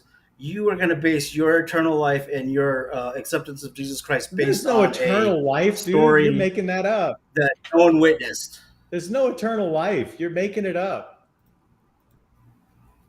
How do you know? Because, first of all, it's not even in the Hebrew scriptures. In the Hebrew scriptures, even after the Messiah comes, people are still going to die. We're talking about the spirit now. But The spirit realm. you believe the spirit realm is the wind realm, dude, as far as the people writing the Bible we're talking about. And again, if you believe the Tower of Babel really happened, then there shouldn't be any languages we can trace continuously back 6,000 years. Did you know we can do that? We shouldn't be able to track any of them? No, because all the languages on the earth Hebrew? came from after the Tower of Babel, according to the Bible. Yeah. And yet here we have Egyptian Right. hieroglyphs that we could still to this day read and watch the language change over time, and there's no Tower of Babel moment. You're saying that pictures are easier to interpret than words. No, I'm and they're more saying that specific, hieroglyphics right? are a Oh. linguistic system. The pictures They describe a were the language. words. That's kind of the They whole are a thing kind here. of writing that describes language that has sound and people talk in. So there's no room for interpretation with the pictures, right? Is there room for interpretation with the word jump?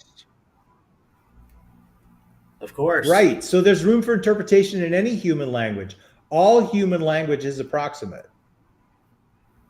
It's a tool, it's a convenience. It doesn't express any deep reality beyond what we can make it work. Naturalistic, Except for the word spirit, right? atheistic reality. That we all share, spirit. that we all live in. We all live in the world where words can have multiple meanings. To freak, regardless you of already how know they're gods expressed. exist. Except spirit, You though. I already get know it. no I get gods it. exist. Okay, You've seen the trees. Come on, yeah, the trees are God's claim, by the way. brother in atheism. I guess you got the win, guys. Slam dunk. Yeah. You already know no. Damn no gods slunk! exist. You already know no gods exist. Dang. Welcome to atheism, brother. It's good to have you. You guys, It's so good. I think you would do better. You're Okay, that's not roboting. me. Sweet. It's the atheism. It's working. It's shutting him up. Playing It's the quantum field or disrupting something his because this game of unrighteousness. yours is like a losing. Listen, all right. Listen, I'm the one who says he's had eyewitness testimony of the God. I'm the one who says that homosexuality isn't going to be condemned outright and you're going to go to hell or whatever. And then you people are treating me like some Victorian freaking 1950s Catholic school nun with a ruler. Victorian or 1950s? Because those are like 100 years apart. from Really each other. different. Well, Victorian style, okay. What a fucking idiot, guys.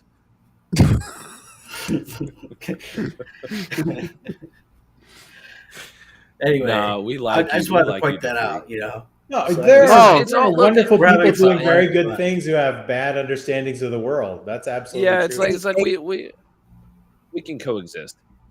Atheists are full of crap there. Hey, now, why don't you come up on the stage and explain to us why? I'd love to hear this. Maybe you're right. I don't know.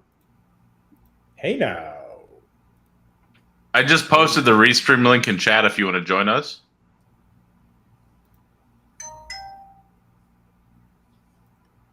To say no gods exist is to say you know all, which thus makes you a god. So, well, no. To say no gods exist is just a claim. It's just And like if saying you enjoyed the there's show no so shoes far, make sure outside to of my hit the closet. like button and consider a super chat or a taco membership, but at least hit a like button. It helps a ton.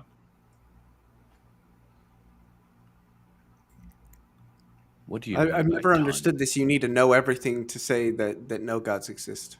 I think Yeah, no home- gods exist. I don't know everything. I don't need to know everything to make that claim. Home Slice is saying that there's a disparity between atheists and Christians, and you can look at it that way. But China and India together have 2.5 billion non-monotheists, and globally, it's probably closer to 3.2 non-monotheists. You gotta say. So- Well, I mean, say there's an tacos, argument to be made that non. Christians aren't even technically monotheists, but let's not get into Arguably that. correct. What was I going to say? Oh, But yeah, if but they that just seems to me to be self-identify an as argument from monotheists, that's popularity, which is fallacious. Like, oh, well, we've got bigger numbers. Okay, that does No. not even remotely bear on the truth of atheism or any particular religion. So, I'm just saying, I don't know using any why. argumentum ad populum, you can always slice the population in a way that's going to make the numbers come out in favor of the person who's arguing. But yeah, it's a fallacy. Absolutely. There could be 5 people on earth who are the ones who are right and everybody else is wrong. It's a fallacy. That's what it's a fallacy. All right, how about this? How can you explain that we have broadcast radio waves going out, being sent and being received by equipment? We can't see them. They're carrying data, and not think that there's some realm out there that could be a godly Magnets, realm or a man. spirit How the realm. fuck do they work? Oh my Yeah, god. we can explain that using electromagnetism, the thing Yeah, we use we- to do what you said. We really totally know exactly how that works, and it's That's just why we can use basically- it, because we know how it We works. totally know exactly how it works. Yeah, we do know exactly how. The waves are being broadcast in all direction and everything Uh-huh. else, and the waves are carrying the data within the Sure. the up and down waves of the Did wave. you just say up and down And- waves? Well, I guess however they're transmitted, that's the thing. Like, how are we transmitting all this stuff through the air that you can't see, and moving all of this data around for broadcasting? Do you really and- want to and know? receiving of The it? answer I have no sounds kind idea. of ridiculous, but it's 100% true. Yes, please. By please explain shaking it to the me. electromagnetic field. That's how we do it. We If I shake the blow in your electromagnetic field. If I blow in your face, you shake- can't detect You that. shake the. You mean you shake the air spirit? No, we shake the electromagnetic field. You said air spirit. You shake the Yeah, electromagnetic that's spirit. how we do it. So anything magnetic like that would not have. Well, the, I didn't say power magnetic. to I reach a said destination of thousands of electromagnetic. miles. Okay, so it's radio frequency waves. Yeah. Okay, I don't You, know. you, if you know that magnetic radio is waves are a something- form of electromagnetic radiation, right? Technically, Electromagnetic yes. radiation is what you get when you quote unquote shake the electromagnetic field. Every time You we get use photons. a radio, we just pray to the radio god. Okay. That's what's Yeah, happening. we pray to the radio gods that they will magic the Please, signal. please, Sirius XM, please, please. So I mean, That's why sometimes in your car your radio electromagnetic cuts out. field is It's something because that you're not within the praying field. hard enough. You're You not got to having pray enough faith. harder. You have enough. I mean- To argue you know- that radio waves are proof of God would mean that God occasionally, at each instance that a radio Is he wave making is that argument? Is he transmitted, saying I that? hope not. actually causing that sound to go from the radio station to the radio, right? Something's going on. But I mean, that's occasionalism. Are you really going to say that that is God's individual action transmitting whatever radio show you happen to be listening to in Yeah, your car? are you saying that like literally God is like God is beaming the signals to your TV. it's like here you go. That's not what I'm saying. You want to listen to Tatiana? There you go. What I'm saying is that it could be a realm or a dimension or a something, a field. Okay, if you want to call it a field that we can't see, we can't measure necessarily. Except that we know that that not. is transmitting as a medium these things that we do that are our basis of communication. Except that, How do we except that we know Rando, that it's quanto, not. fieldo, nonsenso. We fully know how radios Mr. work. Roboto. There's no anomaly in the radio data that is like unexplained. I'm gonna make this really simple and prove a point here. Do it, Leo, please. But So again, are rando, you, quanto, fieldo, nonsenso. So I Are you just learned suggesting how the radios occasionalism? work, and I got That's this really curious. cool article from NASA to freak. Do you want it? Like, this is what bothers me when people ask these kinds of questions: is did you never stop to like just Google how do radios work? Is it then not? just No, I mean, read- I learned this stuff in school. I learned this stuff in school. I'm just saying. Well, so I'm wait, just you saying, learned if how you think radios about- work when you were in school? Right. were you So, but following what I'm along, saying or is, did you if you just think forget about what's everything? really going on, when you think about what's He was really too going busy on and- reading and his actually- Bible in class. That's what was going on. Never mind. Never mind.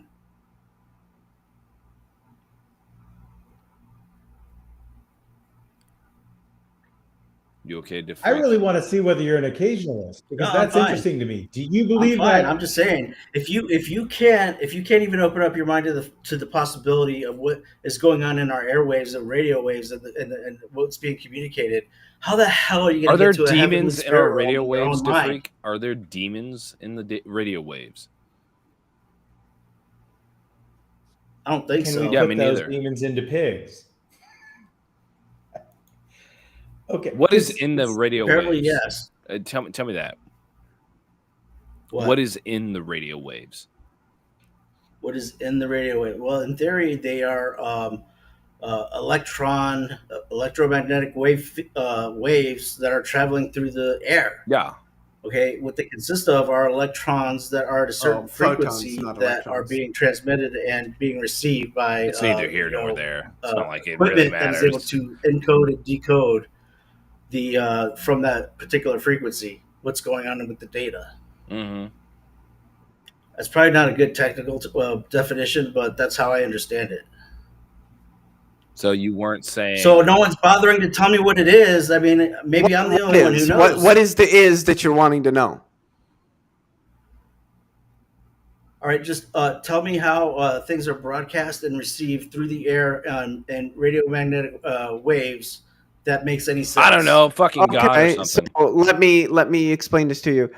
Radio waves have the longest wavelengths in the electromagnetic spectrum. They range from the length of a football field to larger than our planet. Heinrich Hertz proved the existence of radio waves in the late 1880s. He used a spark gap attached to an induction coil and a separate spark gap on a receiving antenna. When waves created by the sparks of the coil transmitter were picked up by the receiving antenna, sparks would jump its gap as well. Hertz showed in his experiments that these signals possessed all the properties of electromagnetic waves. You can tune a radio to a specific wavelength or frequency and listen to your favorite music. The radio receives these electromagnetic radio waves and converts them to mechanical vibrations in the speaker to create the sound waves you can hear. It's very well understood. Damn. Yes. So waves equals waves. That's what I heard. If that's what you got out of that, Waves you are were waves. not making a concerted attempt to actually understand. That's definitely what I got out of it. Waves are waves at the right frequency. Do you know what a waves. transmitter That's and a what I got. receiver do? Waves. Right. One emits Waves waves, on waves and on one waves. receives the waves. So what the hell is actually going on though? What's within the wave? There's That's nothing what I'm asking. in What's the wave. doing? That's How's not. it being? What if how's it's the a data wave, being you transmitted? surf on that it? makes a The whole wave. Surf the It's actually wave. a specific part of the spectrum. broadcast or a whole Tonight Show with Johnny Carson or something. How's that happening? Don't know. Just a frequency. Fuck it. Wait, so you're saying you learned how radios work, but you're telling us you don't know what signal modulation is? Read again that definition. Tell me how vague that is. Of course it's vague. It's meant for like fifth graders. I was starting basic because that's where it seems we need to. Yes, I'm a Christian. For sure. Okay, so your definition is going to be waves of certain frequencies they broadcast and they receive. That's what I said already. So what's next above that, Leo? What do you mean? What's next above that? I don't know. So the What? transmitter that's the takes fifth the grade thing to be version. So now let's broadcast go to the sixth grade version. and sends it to the transmitter that shakes the wave in a way that replicates the noise that the receiver will then make. You're good. You're good. Okay, and what are the physical properties of the wave? It's composed of anything that you would find in any other electromagnetic Well, wave. photons have momentum. They're spin zero particles. They move necessarily at the speed of light. They're massless. They're bosons. They're governed by Bose-Einstein statistics. Massless protons. No, I didn't say protons. I Not said photons. photons. Okay. One really Photon. important letter difference. No, I'm not a Christian. Yeah, I didn't hear that. God. They keep thinking I'm a Christian. You know, what I hear is Radio Gaga. All I hear is Radio Gaga. Radio Gaga. Poker face. Pop, pop, pop, poker face, pop, pop, poker face. Missing Mod says that hair looks like 90s Christian rapper. Fuck you, Missing Mod.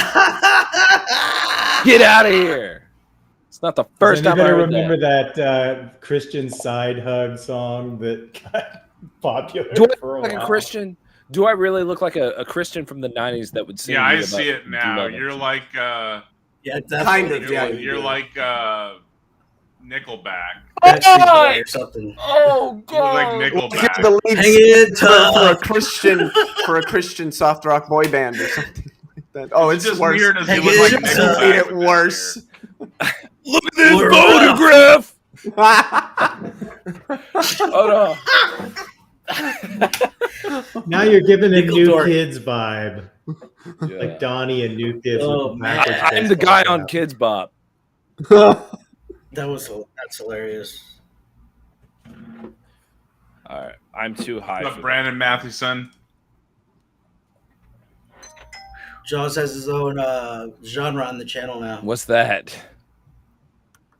Like, a whole style. Yeah, I just do. Whenever I get on here, I'm not gonna lie, I just do my own thing, and most people just let me. I'll just be in the background. I'm trying to entertain myself, entertain the audience, do whatever. So, what's your hang up on the morality thing all the time? Like, Do you want to get into it? Oh, that. I mean, I just want to know. I really don't want to get into it, but I just want to Okay, know I'm why, challenging like, you that's to your a angle. bloodbath. Now you can't get out of it. Oh shit! Bloodbath. Let's go. It's time! Let's get ready to bloodbath. Yeah. Isn't that the rules, Tacos? That Do if you you accept the challenge someone, bloodbath, or do you concede to Freak? I'll accept, but we know where this. Just like the day before and the day before, it always ends up in the same, like, same spot. But that's all right. I'll take the yay hole bad guy The freak, how much do you position on weigh? everything. The freak, how much do you weigh? What, 160? No, I'm a little bit heavier. Let's than say that. 175. How tall are you? Let's he say sounds you know, 5'4". short. Let's say 5'11". So Josiah, what about you? Yeah, I'm 5'11". And you weigh I weighed myself today. I was 206. 206. Not bad, not bad. Okay. Yeah, I'm fucking fat, out of the okay? blue corner, we have the freak coming in at 5 feet 11 inches tall, 175 pounds. Hailing from what country do you want to hail from, the freak? You can pick whatever.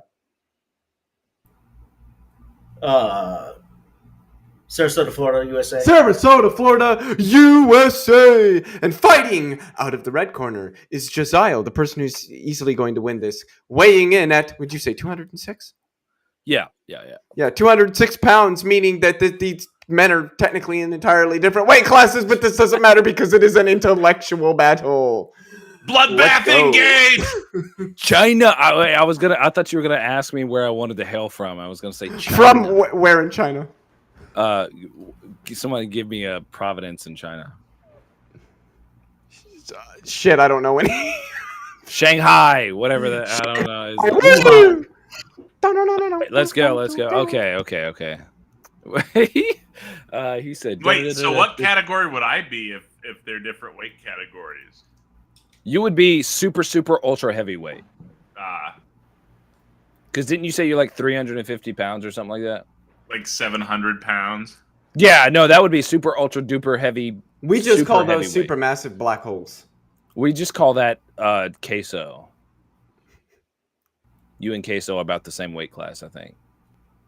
Bam, bam, Bill. Queso. Yeah. Okay. DeFreak, do you so you believe in objective morality, right? I believe that God is the only objective morality agent. What the fuck does that mean? Hold on, let me get my notepad out. It means he knows everything, so he's the only one who could be actually objective. Okay, so we're gonna have to start defining some terms here. Okay. When you say objective, what do you mean? That means that he can look at all the facts and all the data and all the things. No.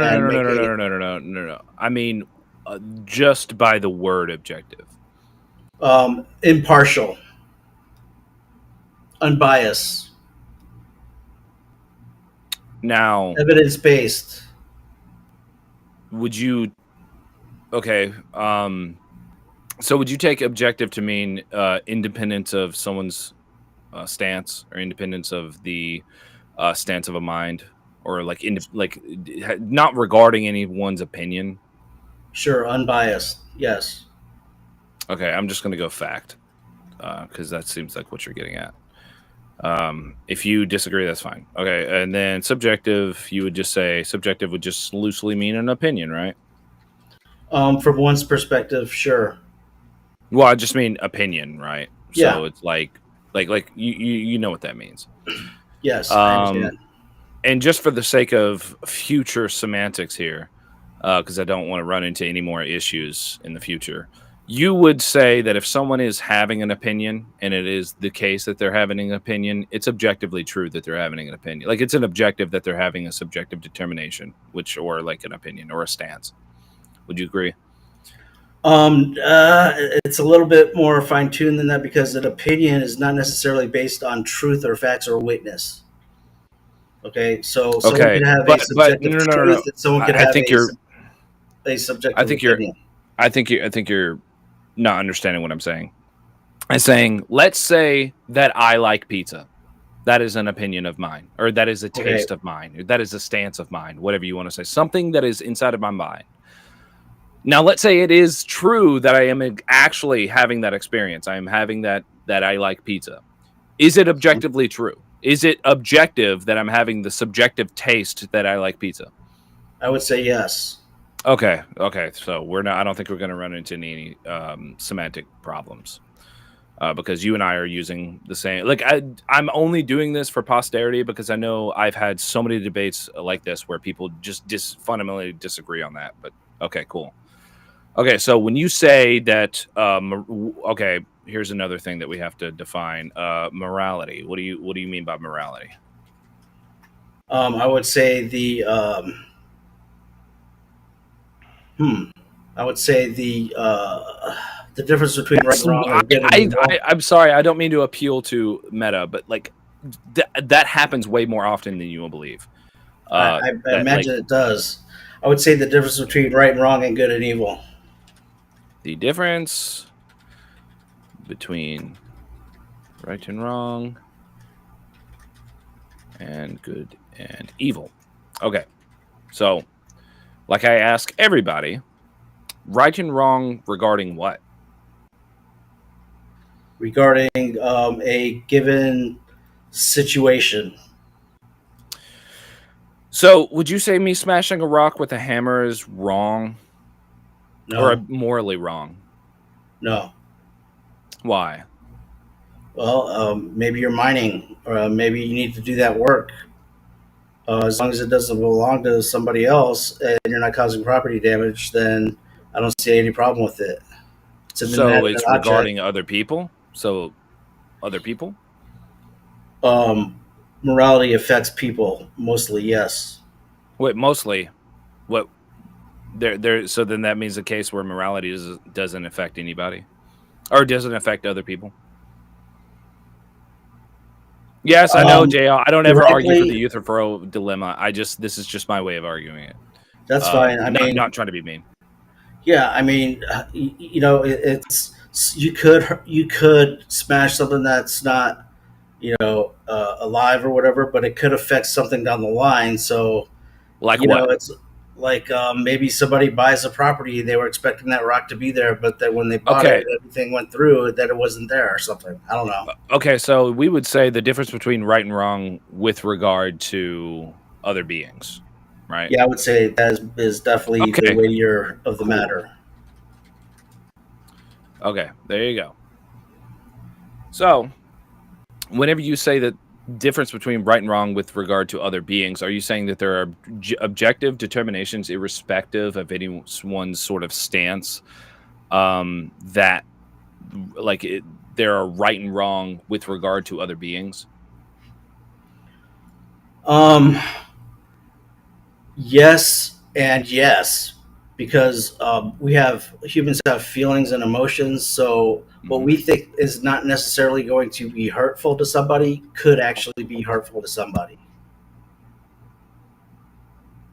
But objectively, you could say yes or no there, but feelings matter actually, in certain situations, and so perception goes along with that. Okay, so I don't want to turn this into just a complete interrogation, but yeah. So you were saying that the difference between right and wrong with regard to the well-being of others. So we would just say like with other beings, because like the way that you would affect. Because I want to kind of jump ahead, Okay. but like, so you're saying like the with regard to other people. So would this be like the well-being of other people? Yes. Okay. All right. That's fine. Okay. So then you're not using some sort of weird version of morality. You're using the same. Okay. So how is this morality objective? Only God could be the objective arbiter of morality. Okay. That's not telling me how it would be objective. You're just telling me that only God would be able to make it objective. But I'm saying, how is that the case?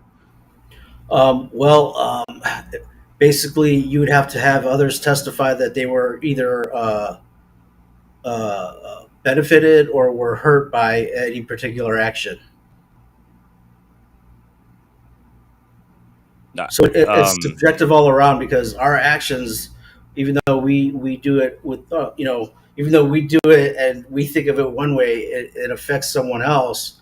So it's a matter of testimony as well as our action.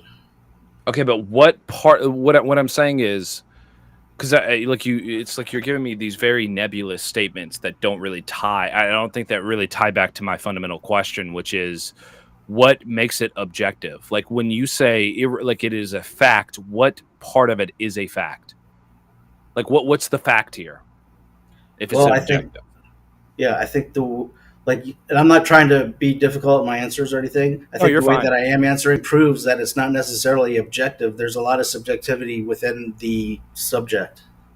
Okay, then I'm confused. Like this is similar to how I just had a conversation with the guy yesterday. It's like you're doing the same thing here. You keep saying it's objective morality, not telling me how it is objective morality. You're just saying God makes it so. Well, God is able to. He knows everything, so he can make an objective decision about if something was good or bad. Okay. But isn't this just subject to God's mind? You're saying he's making an objective decision. I would just say, similarly to how I made the distinction between brain states, like it would be objectively true that I have the subjective taste. I had the subjective taste that I like pizza. Well, it would be similarly true that if God exists and he's having a subjective determination on what he wants and what he doesn't want, it's objectively true that he's having those determinations. But that doesn't tell me that morality is objective. You're just saying that God is objectively making determinations towards a particular thing. No. God would know your intent and your action, and he would know mine. Let's just say that we went and I told you to buy me a pizza with pineapple and put pepperoni on it, and you intentionally got just like pepperoni and onion, okay, and I paid for it. That would be kind of like but you use plausible deniability or whatever and everything. God would know all of those facts within our own mind and in our heart, and he would be able to make the judgment based on that, not my feelings and not your intent, but on everything. Okay.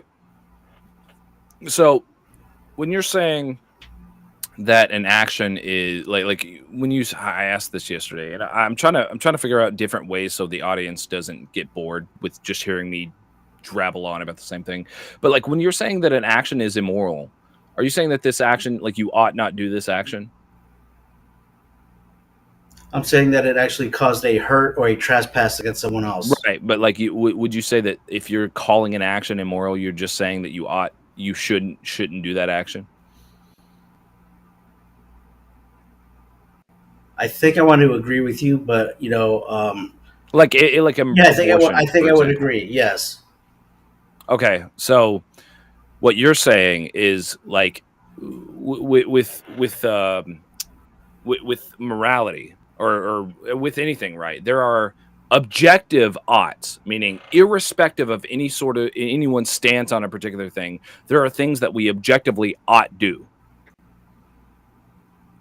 Yeah, and that's a whole another facet of morality, like having like what we would call like moral character and doing the right thing kind of as our mindset versus what actually happens in the real world.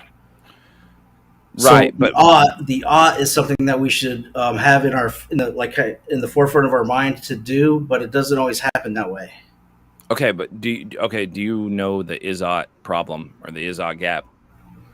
I haven't heard of that. No. Okay. So let me try to break this down real quick. I'm not like a arbiter of knowledge on any of this. It's stuff I've just read up on. But so the is-ought problem is basically saying that you can't derive an ought from an is. You can't derive what you should do from something that is descriptive. Like you can't make a prescriptive claim about something that is just descriptively the case. This is the third time I've done this, but with a car, I got to find better analogies. But with a car, if you had a tire that was flat and you wanted, or let's say the tire, it is the case that the tire is flat, that you have a flat tire right there.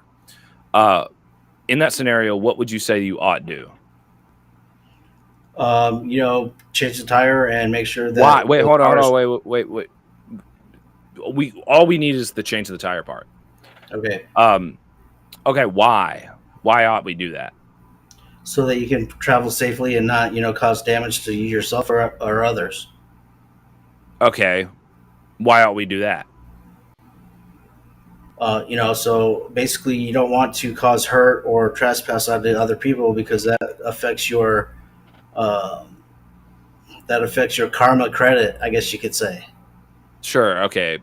But again, like what you just drove at would just be demonstrating that someone would fundamentally have to want to have the car tire changed. So in that scenario, what you just described, I would first have to want my car tire to be changed in order for you to say that you should do that thing. No, the should usually comes before the want, I would think. How? Because like if you before you travel that if you happen to get a spare tire, like the spare tire is already in there and it's a functioning spare tire, right? So the should is already before that happened.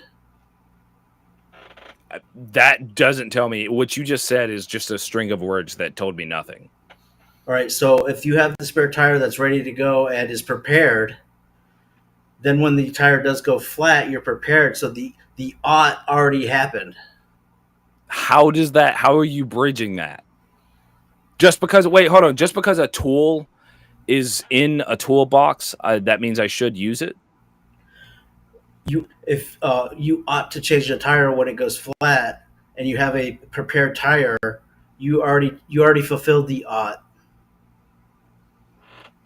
What the fuck? I'm sorry, but I don't know what you're saying. Like when you're literally telling me that there is a spare tire in my trunk, right? Like there's a spare tire on my car. If my car goes flat, because there's a spare tire in my trunk, now that means I'm obligated, or not obligated, but I ought change the car tire because there is an option necessy, or an option there. I would say that I don't know how you're bridging that. A presumption of an ought, and then there actually is the ought.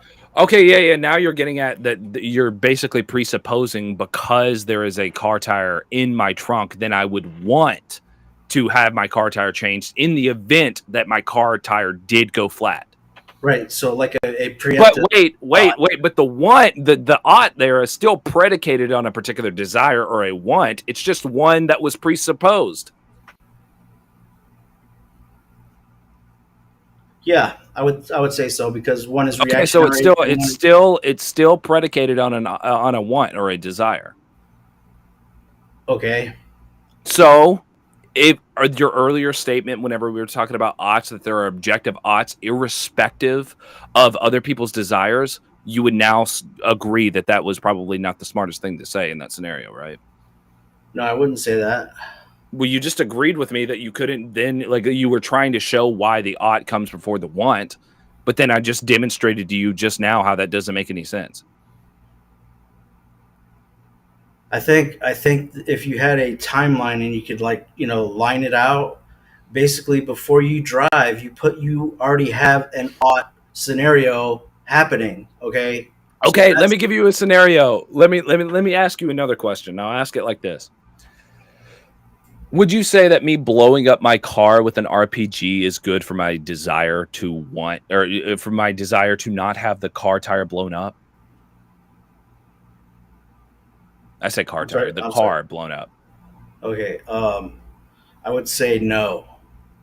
Right. So if the car tire is flat and I had a desire to have a functioning driving car, then I ought not blow my car up with an RPG.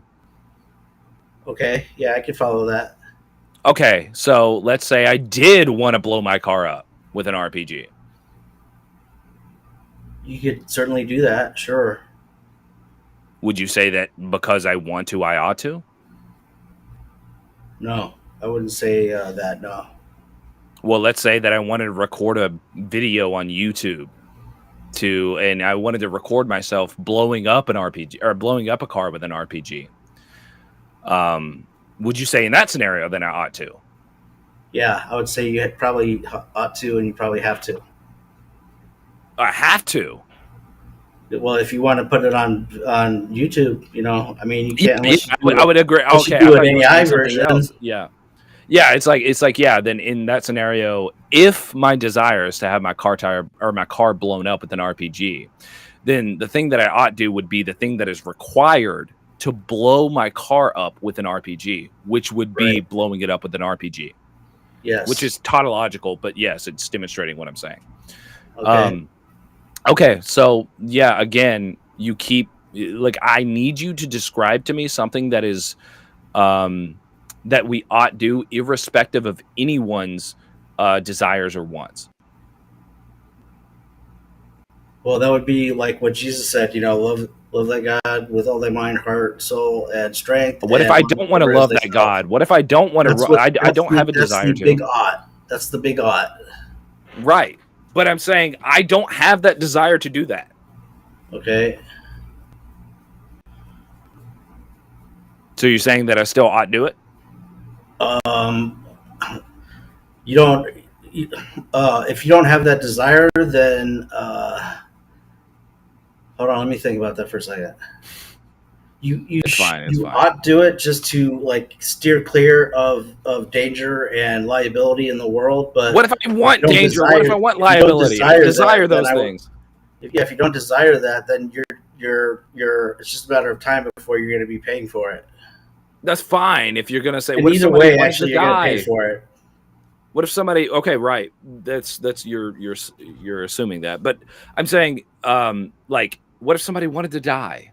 They just had a desire that they didn't want to live anymore, and they were like, "Yeah, just give me all the danger, give me everything that I could possibly want, or like all the things that I'm that are going to be bad for me. That's what I want because then it would lead me closer to the desire that I have, which is to not live." Okay, then are the things that you're describing as objective oughts? Are they still now objective oughts? No, I wouldn't say they are because it's causing. So now there are no objective oughts, right?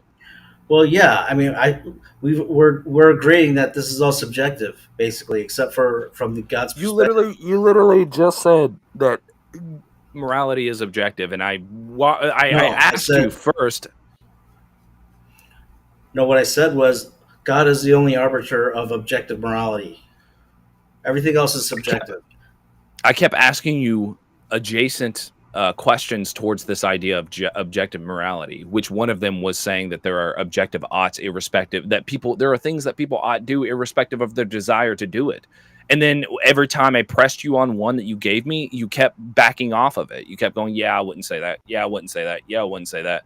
So now we're subjective.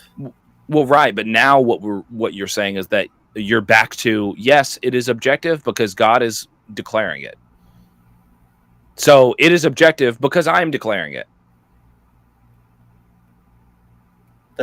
I'm not declaring it. The only thing I'm saying is from God's position, okay, he's the only one who could judge objectively morality. Everything else is subject to that. Well, no, that's different. That's different. That's what I'm saying. That's what I said. You were saying that only God can judge a morality. That is not saying that morality is objective. Yes.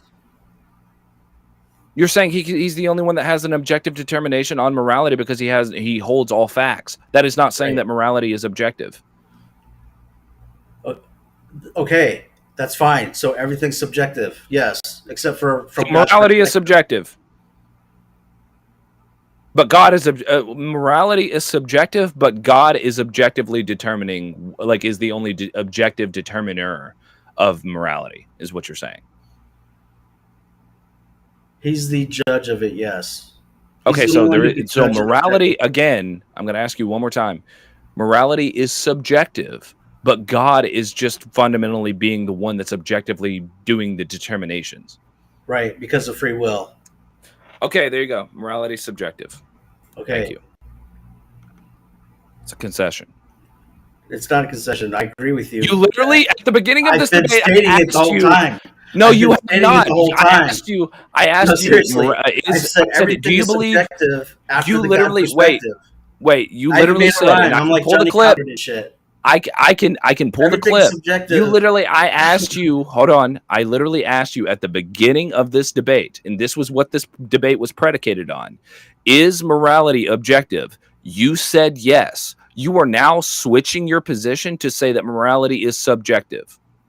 I My said friend, that God, that is no, a I concession. didn't make it. If I made a declaration about morality at all, I said it was subjective, but only God I could. can pull the But clip. only God I can pull could the clip. judge it objectively. I never said I it can was pull the clip. objective. And I besides can pull the that, clip. you put up certain scenarios that even you agreed that were objectively, like your pizza. You like that you like pizza is objective. You That said is that. not the same You said claim. that. That is a totally different claim. You said that was an objective thing. I was saying it is an objective fact that I am having a subjective determination. Would that mean if I'm having a subjective determination that I am now the objective determiner about morality? About what you like, yes. Morality, no. Okay. Again, if I'm making objective determinations about morality, what makes me different from God? Because you don't have all the facts, you don't know all the intents of the Why do heart. I need all the facts to be objective about morality? There's a difference. It's the same thing as my taste. And there's a difference between a like. It's the same thing about my taste. You're actually It's the conflating a bunch of different stuff. I'm conflating now. Leading a witness, and it doesn't even make any sense. Actually, it's all incoherent. Conflating now. I'm conflating. Yes. What am I conflating? You're conflating morality with desire and opinion. None of those. Wait a minute. Hold on a second. Wait. I asked you what your definition of morality was. You said the difference between right and wrong with regard to the well-being of others. Okay. Then, you also agreed. You literally also agreed that oughts are respective of someone's determination, or is respective of their opinion or desires on it. Like you already agreed that there are no objective oughts. There are only subjective determinations. I've agreed that everything is subjective except for the judgment of morality by God. No, I mean, at the beginning of this, you said that morality is objective. I mean, no, I didn't say that. I said God is the only one who could judge morality objectively. Hold on. If we're gonna yeah, read the note. Read your notes. No, I'm not reading the notes. I'm pulling up the stream. I'm sorry, what? I said I'm not reading my notes. I am pulling up the stream.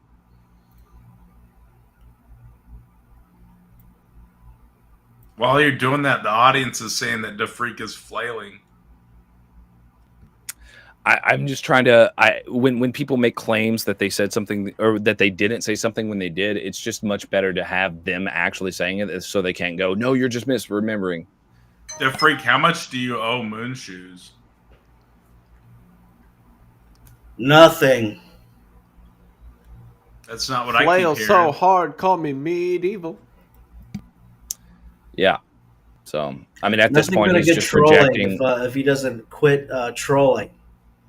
No, I'm saying at this point, it's hard to continue because DeFreak is just denying that he said something when he actually did say it. Because I wouldn't. So is this a concession, Jaziel? Wait, why would I concede? What am I conceding? I've showed my point. I've showed my position was more reasonable. Like you're than unable his. to move forwards. You have to have the better jibber jabber for the bloodbath. I mean, we can continue. Okay, let's continue. Can I ask questions now? Yeah, go ahead. Why do you try to base this whole morality stick that you've got going on as a basis of denying God? I didn't. I never made that claim. Okay, why do you deny God? Oh, now we're going. This is a topic change. Well, it goes to morality. No, it doesn't. Sure, it does. I don't think it does.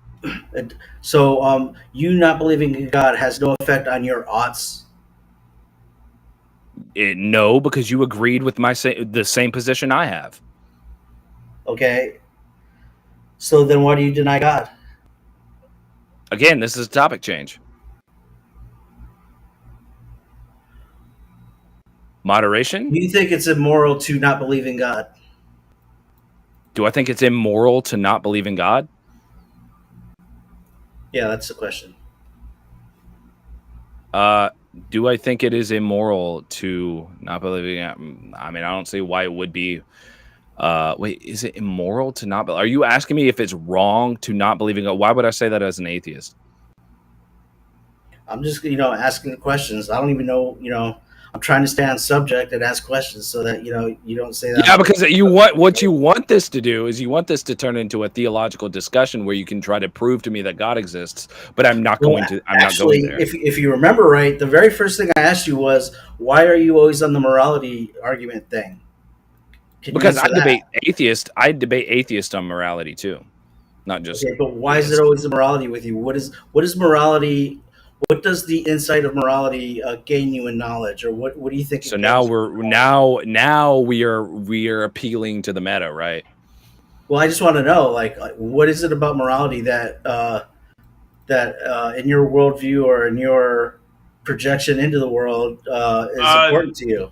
Bridge is saying that you just changed topics and he has done it like several times, and every time I tell him, he keeps trying to reel it back, but then he just like starts skirting around. Officially, I'm asking about why he's always wanting to argue about or talk about morality. Like, why does he want to talk about morality? Why am I going to talk about morality? Because it's a bloodbath. You're arguing until someone concedes that they're wrong, or somebody changes the topic. Did you change but the topic? if you're asking my insight, I think you've lost this. But if you're asking why I want to discuss morality, it's because I have empathy. I care about other people. And I want other people to care about other people. Topic to freak, you can have a chance to do that, but you can't change the topic. Okay, how do I get back on topic? Even though every question I have is about morality and his morality and why he wasn't. No, it wasn't. You asked me. You you were asking about my belief in God. That doesn't have anything to do with morality. I asked you if it was immoral if you to not believe in God. See, but now what you're doing, you've already shown your cards here. You've already accepted the God premise when I gave you the answer of God is the only objective judge of morality. He's changing the subject. You've already accepted that premise. It's like cashing the check. You've already cashed that check. It's too late. What have I cashed? You've cashed the check of the God and the morality argument when you accepted that. Agree.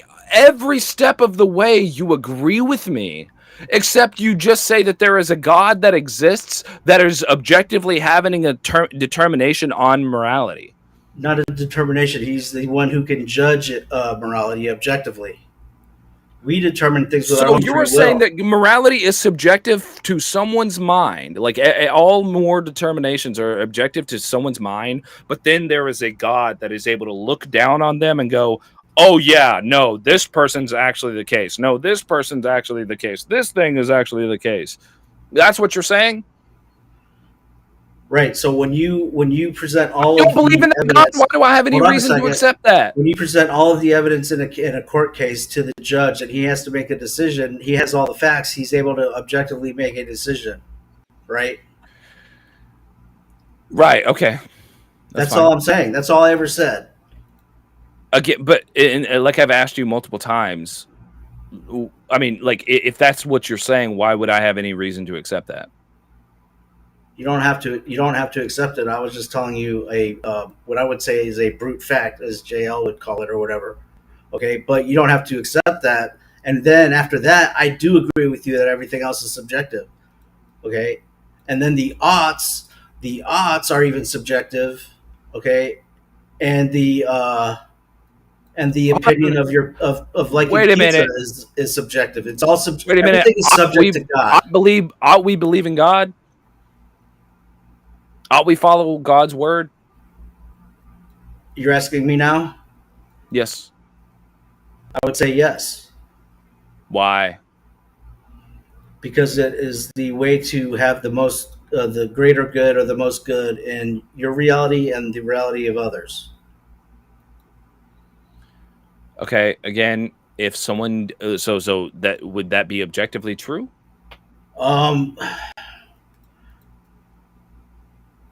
I believe in God, so I would say yes, but I know that that's a subjective opinion. So it's your subjective opinion that it is objectively true? From your perspective, yes. from my perspective. Right. Isn't this from your perspective? From my perspective, I would say that it is a objectively true, not subjectively true. You would say it's subjectively true. Yeah, at this point, whenever it comes to this topic, yeah, I would say that if I had the only thing I can determine, right? If I am saying the difference between right and wrong with regard to the well-being of others, meaning I have a desire to maximize people's pleasure and minimize their suffering, right? In that scenario, if we're talking about a binary 0-1 ratio of particular things, the only thing that I can ensure that I'm not adding to that suffering, the only thing that I'm not increasing the suffering of well-being of other beings, I can ensure is to not just add to the pool, meaning to not give rise to more of the thing that I'm recognizing as a problem. That would be the only thing that I can stop that. Right. If it was So in your meaning- power to do so, sure, I would agree with that. Not reproducing. How do you know that your kid wouldn't be Einstein and be able to solve world hunger? So now you're asking me to play a lottery game with the child? I mean, this whole thing is a hypothetical, and if if we want to be objective about it, It's like, oh yeah, I could throw a child into a shark tank and just go, yeah, you know what? They might actually come out on top. wow. That's basically what you're saying. Maybe tacos, but no. Basically, what you're saying is we ought not create anything that could suffer, as opposed to we ought to create something that could do good and have pleasure. So you would rather sit and voyeur instead of actually having sex, is what you're saying. No, I'm saying that, like, if we are, again, like I was saying, this is all objective. I'm just making objective determinations towards these things that we presented here. Those are objective based on what? Meaning, like, if I want my car tire fixed, ought I continue to add to the things that aren't making that car tire fixed? Like, if my car tire was on fire and I'm recognizing the fact that my car tire is on fire, it is in fact on fire, I probably shouldn't be adding more gasoline onto the fire to stop the fire from going out, right? Yeah, I would agree with that. That would be an objective ought. But what you're saying is, like, this is definitionally true. In that scenario, yeah, I would agree with that objective ought. Yes. Okay, well, in the same scenario where you're saying, well, I want to maximize the pleasure and minimize the suffering, which are basically just saying the two of the same things. They're two sides of the same coin. In that scenario, maximizing and minimizing, like you're if you maximize someone's pleasure, you're minimizing their suffering, and vice versa. I mean, yeah, I guess there's a scale there, right? Like you could either have an Einstein or you could have a Jeffrey Dahmer. Okay, so in sentience, when people have the ability to have a subjective experience, when they have the ability to make subjective determinations about a different sense data, right? In sentience, the maximization of pleasure is only going to be minimal. Like, there's only going to be a minimal way of maximizing that, which will result in some sort of fluctuation of feeling. So let's say, for hypothetically, we just maximized all sentient beings' pleasure. Just at one point, maximized it. Well, if they just stayed at that maximization of pleasure, well, that would no longer be sentience, because then there's no fluctuation in feelings. And we already recognize that that's not how feelings work. We have to have particular determinations on different feelings to figure out what we're actually feeling. We have to have something else to compare it towards. However, without sentience, meaning everybody not existing, the suffering threshold that we're talking about can go all the way to 0. So if you're desiring something like maximization of pleasure and you're desiring something like the minimization of suffering, which one would be more objective towards reaching that goal? Have you ever heard the phrase, it's better to have loved and lost than to not have loved at all? Yeah, that's not answering the question. That's the answer, though, because you would rather have not loved at all than to. So now, okay, but this is a different question. This is a different question than what I'm asking you. We're talking about morality here. We're defining morality as this particular rule set, as this particular thing. The thing that morality is the difference between right and wrong with regard to the well-being of others. Well, inside this rule set, if we're talking about we're trying to be maximally moral, we're trying to do the best thing in this scenario, one of them reaches that threshold and the other one temporarily reaches it, and then it fluctuates. So within that rule set, objectively, definitionally would be true that lowering that suffering threshold all the way down to zero would be solving the thing that you're objectively seeing as a problem. What you're advocating for is for somebody to arbitrarily tack on the desire for the fact that sentience exists so that they then cannot have that problem all the way solved. That's what you're saying. The thing is, for your suffering meter to go to zero, you would also have to cease, and your offspring, there would be no offspring. It would be a ceasing from existing. Yes. I don't think that's good. And real quick, Roland submitted a super chat. Thank you so much, Roland. That's greatly appreciated. He says, Matthew 5:9, blessed are the peacemakers, for they shall be called the children of God. Thank you so much for the super chat, Roland. Now, when you say you don't think it's good, you don't think it's good for what? I don't think it's good for the continuation of witnessing life and glorifying God.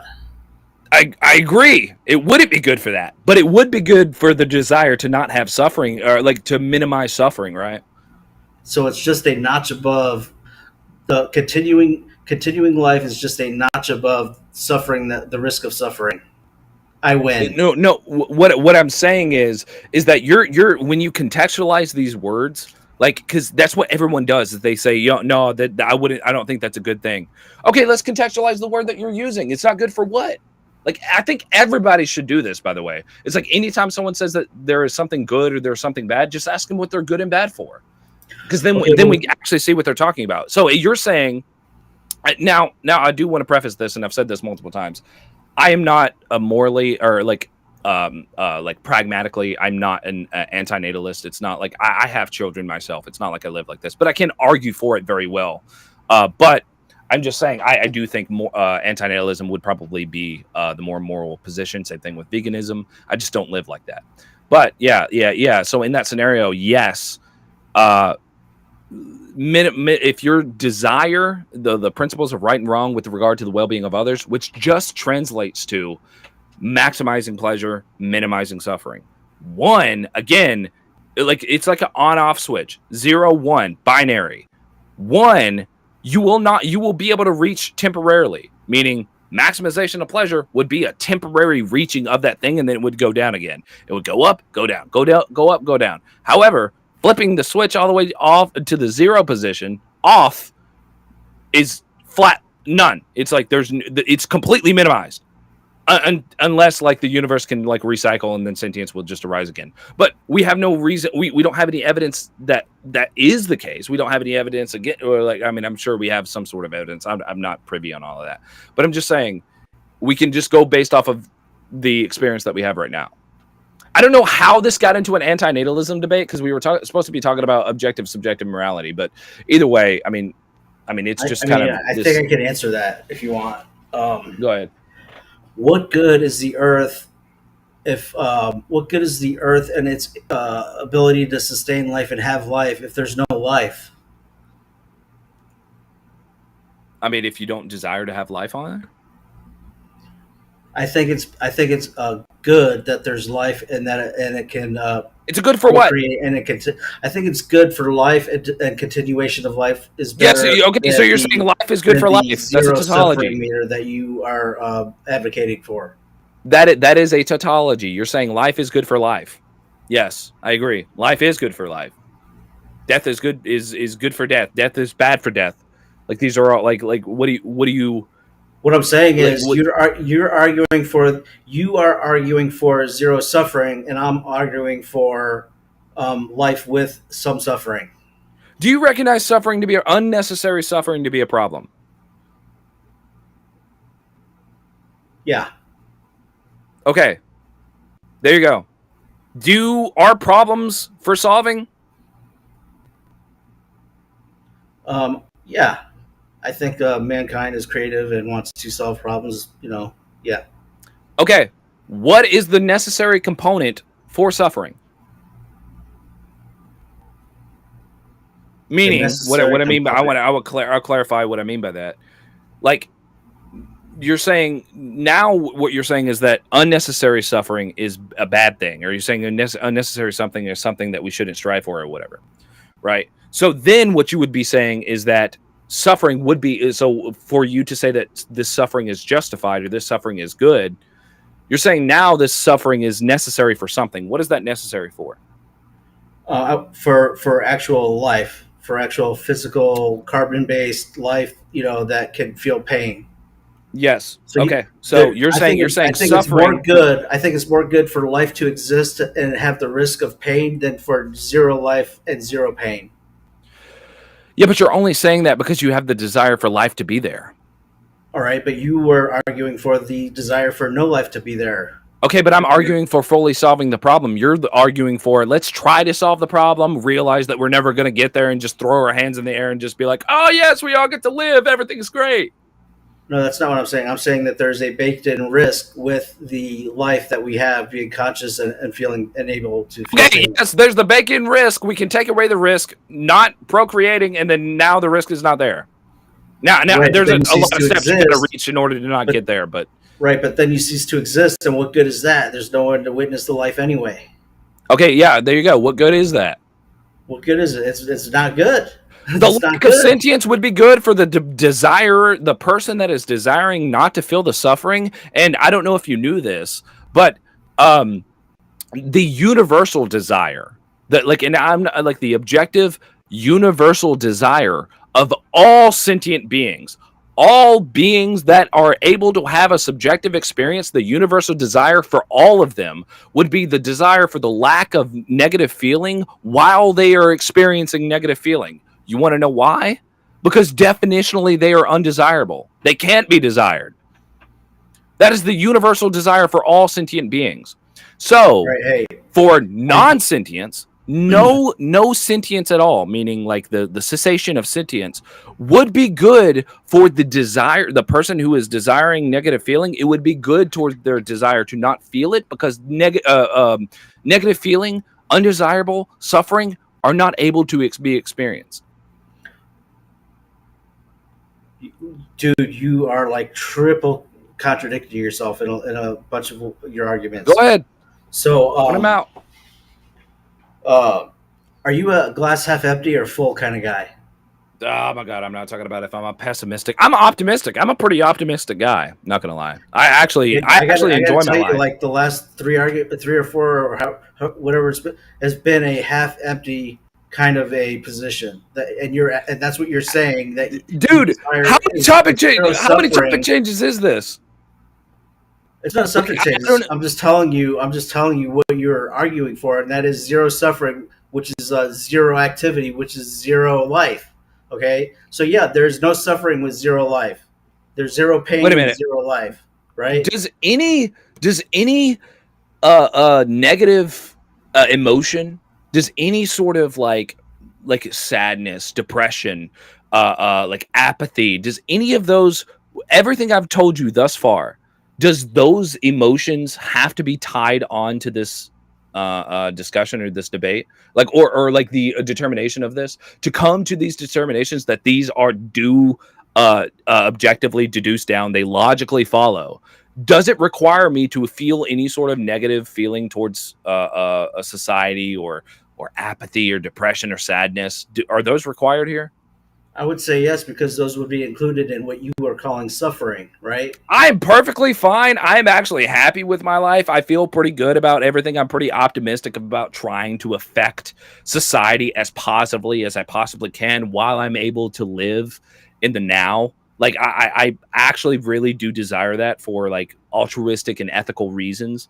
Okay, so I'm not going to say subject change on you or whatever, because the very first question that I did ask you was, why do you go to the morality card as your bread and butter? Okay, you haven't answered that, but I'm going to move on and just did answer that. I did answer that. Hold on. You've been arguing for that glass half empty, the zero sum game of zero suffering at zero, which is actually a unaware, unconscious state of being that doesn't, that where you don't exist.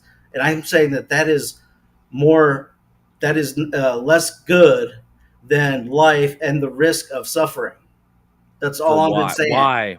Why is it And less not only good? that, but you said that if you had the scale of pleasure, ultimate pleasure, maxed out, peaked, or whatever, that you couldn't stay there or whatever. But eliminating suffering is putting you at the 0, 0. You're staying there, and how could you justify that is better or good? So it's immoral. It's immoral, actually. You've already It's recognized. subjective, You've already if not recognized. objective immorality.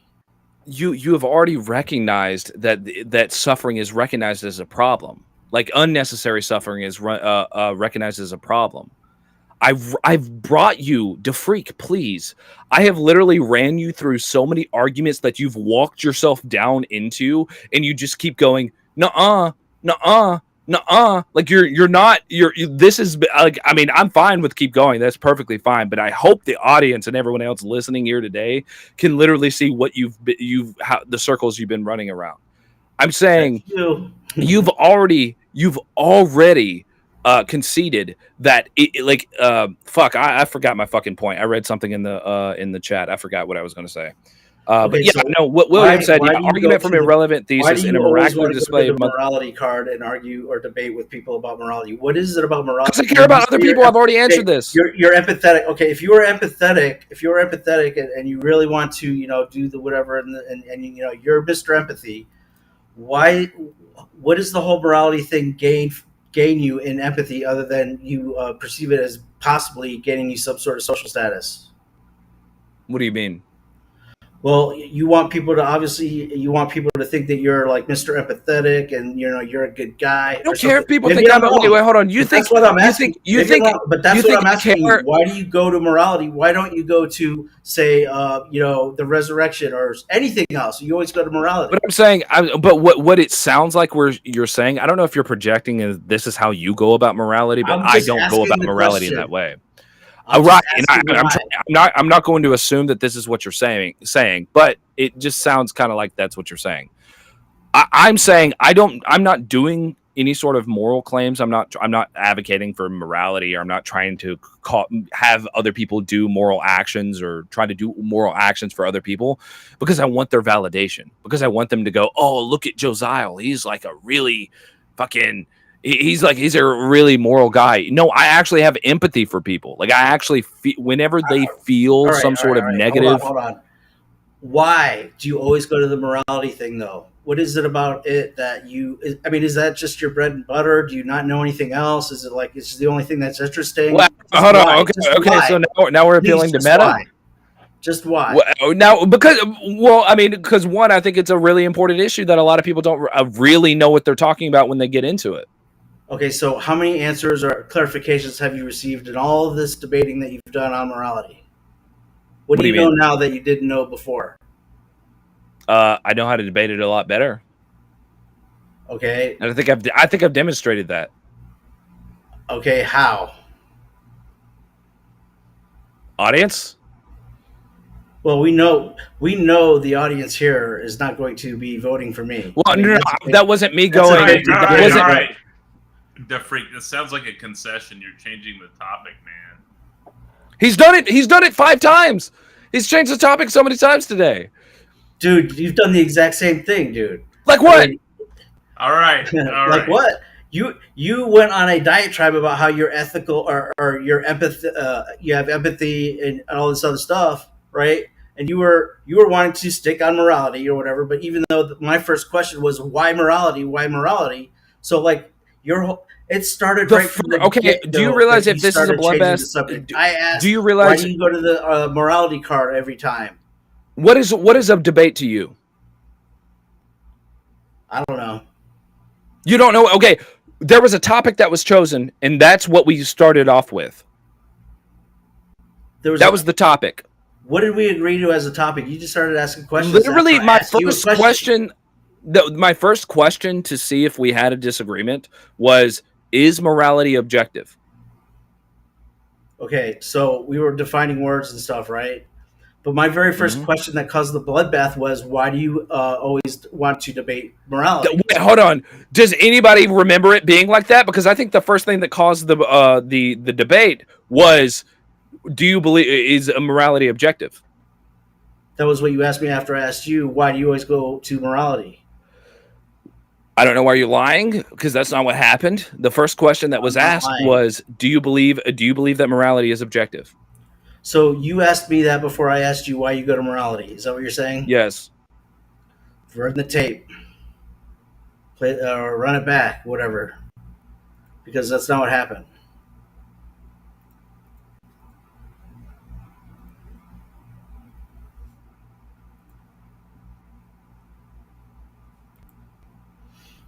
I'll do it myself.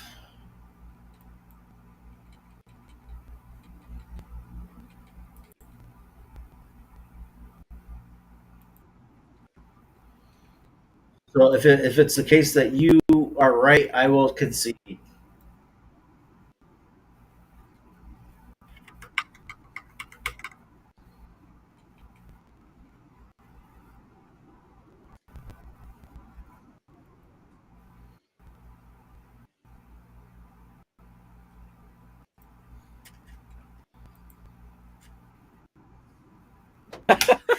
Now you're giving a Nickel new dork. kids vibe.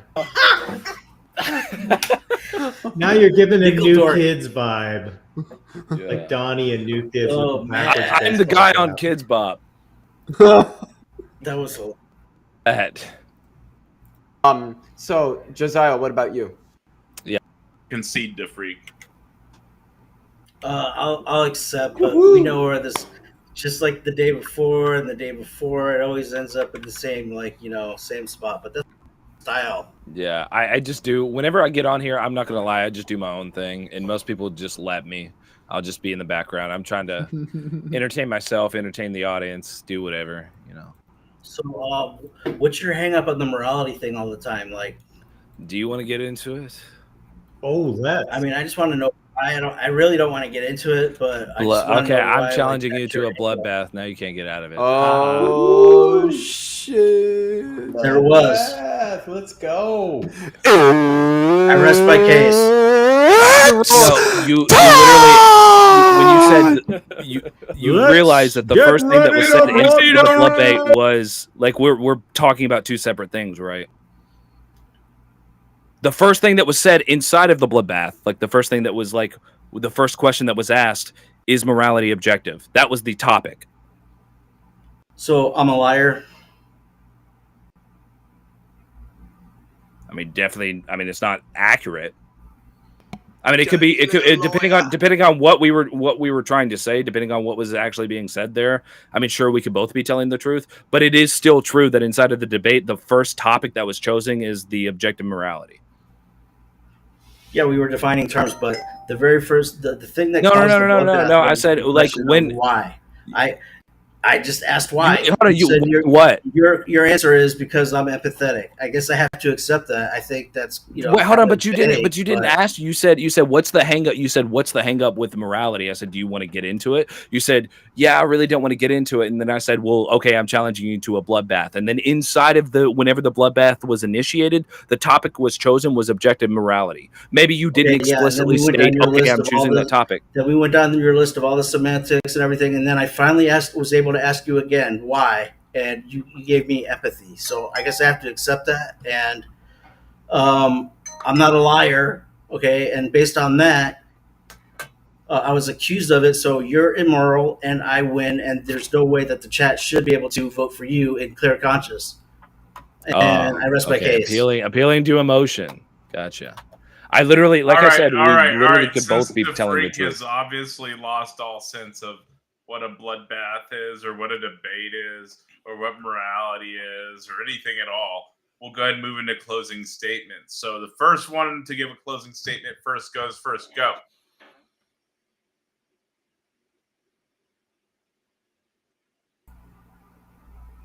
Why do you always go to the morality card? Is that your closing statement? Yes.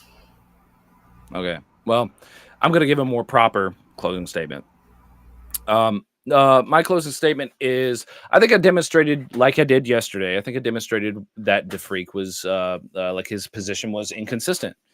A lot of the points here, he was making particular points. He was saying particular statements, making particular positions, and then every time I pressed him on them, he kept running back on those positions and showing that he didn't actually believe what he was saying.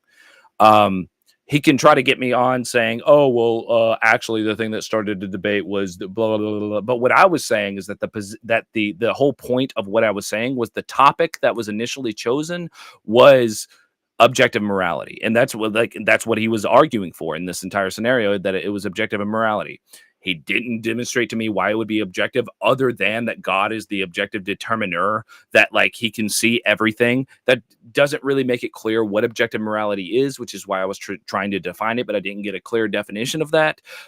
He obviously conceded on the objective oughts, that there are no objective oughts. Most people who argue for objective morality are going to make the claim that there are objective oughts, which you did, and then went back on it. Which again, I guess I commend you for that, for being honest in that scenario. But yeah, I don't think there's any position that you gave here tonight that was pretty reasonable. You asking me why I go back on morality, I'm going to go back to because I'm ethical, because or not that's circular, but because I'm empathetic is what I meant to say.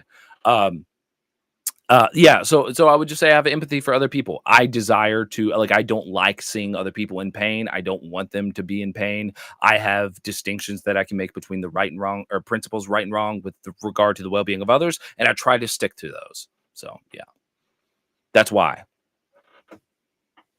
All right. So thank you guys for your closing statements there. Obviously, DeFreak doesn't know what a bloodbath debate is, or understand how to not change a topic. So we're just gonna work with it, work with what we got. You know, sometimes you got to do that.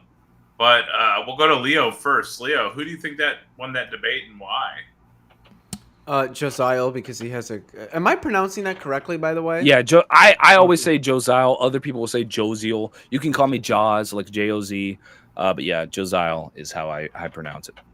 Yeah, well, I think you handedly won that debate because you showed a much clearer command of the subject and of the discussion in general, and I think that's what wins a debate. If somebody can show that they've got a better command over the discussion in general, the direction that it's going, what's being talked about, and if they can demonstrate a stronger understanding of the subject being discussed, then I think that person more often than not wins the debate. All right, so we got a point for Josiel, and then we got Kurt. Kurt, what did you think about that debate, and who would you say is the winner? First, again, respect to the politeness on both sides. That was impressive. I do appreciate that. And, sometimes the more entertaining debates don't have that component, but I love it when that happens. But going to go with my boy Josiel again. He has a consistent and coherent viewpoint of morality that I think is solid and well constructed. And I'm not that my point matters, but I'm going to have to word mine to Josiel as well. DeFreak did change topic a bunch of times, and that's generally a loss, but we understand DeFreak's situation, and so we allowed him some extra leeway, right? But Josiel, you got all 3 points. You win officially on the channel, another bloodbath. In addition, the audience vote. Josiel, you won with 43% of the vote. And then the Moon People came in at 22%. And then no one at 18%. And then finally, last place, 4-4, we hit DeFreak with 15% of the vote. So good job to our competitors. Josiel, the Moon People, no one, and DeFreak. We appreciate your contributions. Yes, sir. Yes, sir. Thank you all for the kind words. I really appreciate it.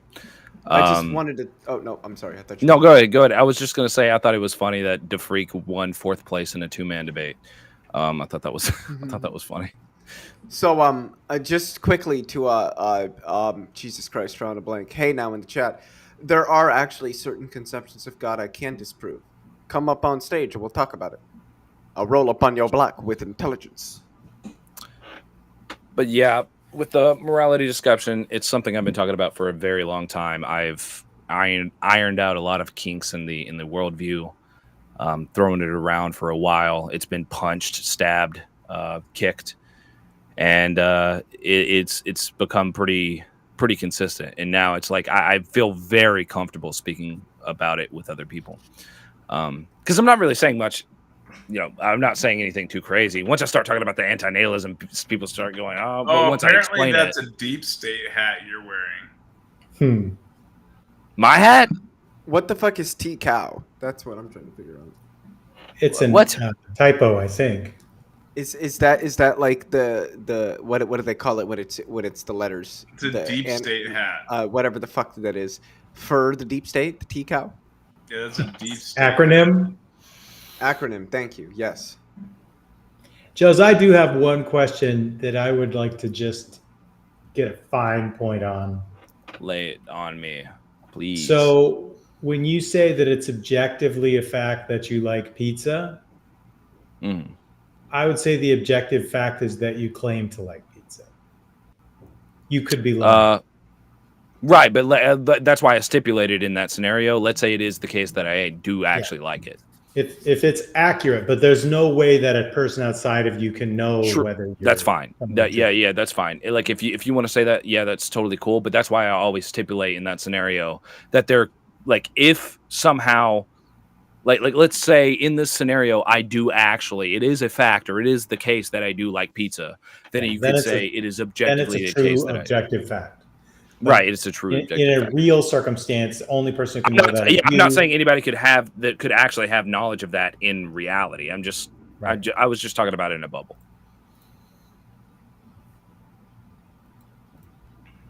Yeah. Songs of Zeroth. I think pizza is gross. Grow the fuck up. Pizza's grow the verse. fuck up. Come on now. Yeah, are we still doing the pigeon verses?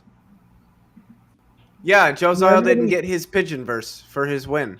Taco, what's up with that? Fifth one. It was like the fifth one I've gotten. Yeah, what's the pigeon verse you want? I gotta look up funny Bible verses real quick. I love the pigeon version.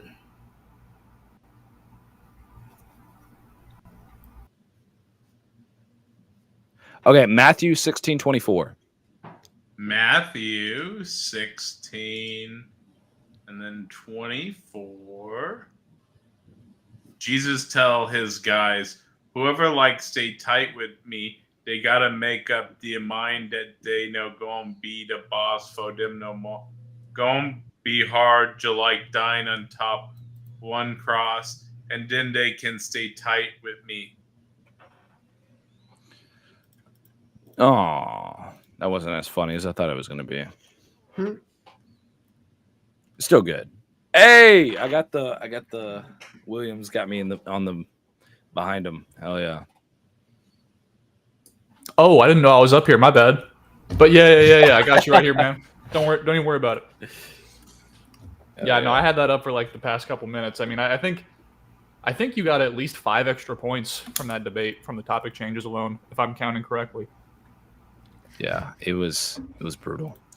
But I mean, I appreciate him. I do appreciate the freak coming up and talking to me, though. That is very nice. What were the topic changes, though? Yeah, I will say that I do get a little theatrical, but I'm only doing that for the audience. If it was me, just one-on-one, me and him talking about this, I would probably stay stoic and just completely flat the entire time. But yeah, I was definitely instigating in the audience, and I was having a little bit of fun with that. But no, it was a good faith debate on both. I don't know what the topic changes were. Well, I would say you're topic changing when you keep trying to talk about his own personal beliefs or the existence of God. Yeah, whenever you say, why are you debating morality, that has nothing to do with if morality is objective or not. But that was the question you're saying start the debate. Well, but that wasn't the thing that wasn't the topic that we were debating.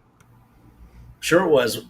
That's why the debate started. Whenever I asked you, whenever we got into the debate, and I clearly asked you wanted to clarify semantics, and I let that. Does anybody take that interpretation of how the debate went? I wanted to be clear No. too, so I let you run down your line. Does and you anybody go. believe that was where that like the thing that I was debating was why? Why would I debate what you were why debating. I debate? Wait, hold on. That's the Why change would of the I subject. That's the DeFreak. actual change of subject. DeFreak. Why would I debate? Why would I debate why I debate morality? Because that's DeFreak, what I let me give asked you an you. explanation. If two physicists were debating why red looked the way it did to people, it wouldn't be the same topic to debate why the physicists are interested in red.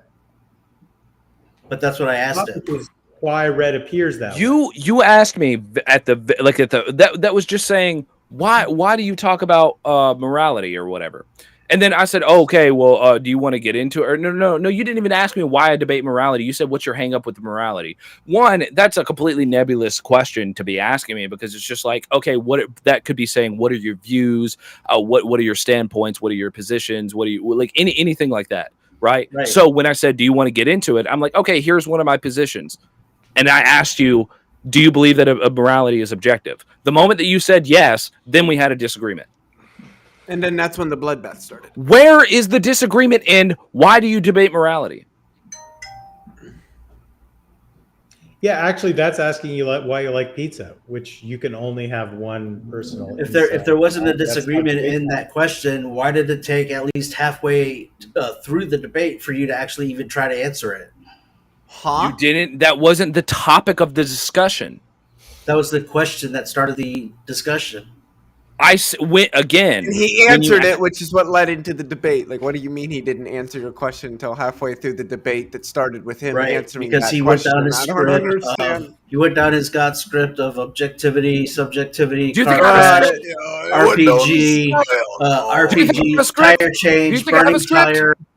Right, non-physical, random. All those are subject changes. How am I? He's just being dishonest. Analogy. He's just being dishonest now. That's actually what happened. If you look at the timeline. How? Okay, demonstrate that. That's what happened. A subject change. His analogy was pertaining to his point. You can't say it's a subject change. And my point was morality isn't objective. Basically what it comes down to is you argue morality because you want to virtue signal. That's what you want to do. So that's why you do it. And so does anybody advocating against murderers? I really think you're better than that, but that's what is actually happening. Okay, so you're just being dishonest now. That's dishonest now. You said I'm empathetic, and I really want to show people that I'm, that's what I care about. I never said I want to show people that I'm empathetic. Dude, that's virtue signaling. Okay, so what is virtue signaling? What is virtue signaling? The answer to my question why is I want to virtue signal. That was what I actually wanted to know. So I got my answer. And opinions or sentiments intended to demonstrate one's good character or social conscience or moral correctness of one's position on a particular issue. That's the facts. DeFreak, you're admitting that you were fishing for a particular answer. Hello, Kevin. And you're mad because you didn't That's actually what he said. Was his answer was what he said. Hello, Kevin. Hello, Kevin. Hello. What's going on? Are you a Christian or an atheist? I'm none of both. Is that okay? You were agnostic? What is? I don't believe in God. Oh, gotcha. That's a non-theist. Sounds like a Buddhist. Yeah, I'm just learning new things. Gotcha. I don't think anybody else thinks I'm virtue signaling, though. No, not at all. I think being virtuous is quite different from virtue signaling. Okay, so virtue signaling, the public expressions of opinions or sentiments intended to demonstrate one's good character or social conscience or the moral correctness of one's position on a particular issue. But that's a separate thing than what I said, because this is a derogatory. This isn't like something that you just say, yeah, man, you're virtue signaling. This is great. You would say, yeah, you're virtue signaling for some nefarious purpose. But DeFreak, I wanted to get to the base idea you have. Do you believe that God is moral because there are morals that God partakes in? Or do you think God decides what's moral arbitrarily? Yeah, this is the Euthyphro dilemma. Well, if we're talking about the debate, I only said that God is the only objective judge of morality. let's bracket the debate topic right now. Yeah, let's 'cause I want separate to me. get to, does God decide what is a moral act because there is a standard of the moral act that God has to comport with, or does God decide it because he picks it randomly? I think he looks at all of the facts and evidence and then makes a decision as the judge.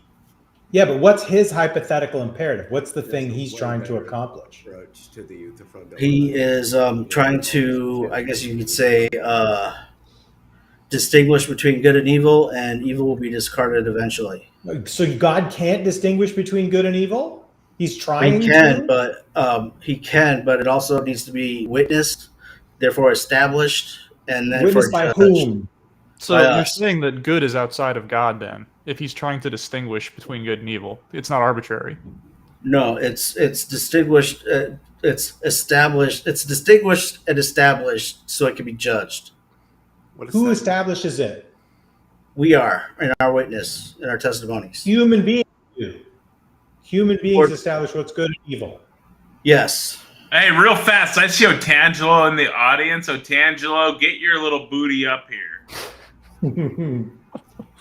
So you understand that you're now saying that human beings pick what's good and evil and God does not. But we just No, that's not what I'm saying. I'm saying that we are witnessing it, and we are establishing it by our witness, and then he judges it. Okay, so he judges it. Now, is your belief that you can only get to heaven if you accept the sacrifice of Jesus and all the standard Christian stuff, or does everybody end up in heaven?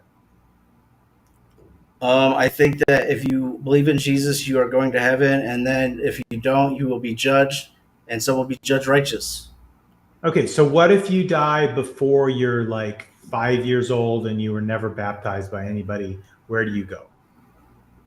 I think because of the Jewish, Mosaic law, they're under the age of accountability. They're probably going to be in heaven. Okay, I mean, Otangelo, he said, give me $25 and I join. No, that's hilarious. Somebody might pay $25. I like that. But But if you want to come up here and defend your nonsense belief, you're welcome to. So you're the one who said you could provide a coherent account for trees. So to freak, if everybody who dies like under age 7 or 8 or whatever automatically goes to heaven, are you familiar with the numbers on that? I mean, I haven't counted or gone to the. Okay, well, let me give you the numbers. The base numbers are that there's been roughly 100 billion human beings, and that because of high infant mortality through history, like a huge number, something on the order between 40 and 60 billion people have died before the age of accountability in either Christianity or Islam, right? Okay, that's not a problem for God. Okay, so you think all of those people will go to heaven automatically, regardless of their moral actions while they were a baby or a kid, right? Well, I'll hypothetically say yes, under the age of accountability. So let's be really generous and say that everybody who's ever been a Christian just automatically gets to heaven. Do you know the total number on that? God does. Okay, no, we do. We've actually got information on demographics and data. So the best guess right now is something around 6 to 7 billion is the most generous estimate we can give for total number of Christians in history. But even if that's the case, the ratio of kids who never needed Jesus's sacrifice to the ratio of people who were Christians will be about 10 to 1 in heaven. So the vast majority of the people who are saved had nothing to do with Jesus or morality in getting to heaven. I wouldn't say it had nothing to do with it, but you might be right there because it's actually mentioned in the Quran. So I'm not going to dispute that. So the plan of salvation is just for a niche case. The vast majority of people who populate heaven just got there by the age requirements or not being tall enough to ride the ride at Disneyland. That doesn't mean that they won't be full grown or whatever in heaven. Does that but seem like maybe that is good the case. I don't planning by know. God?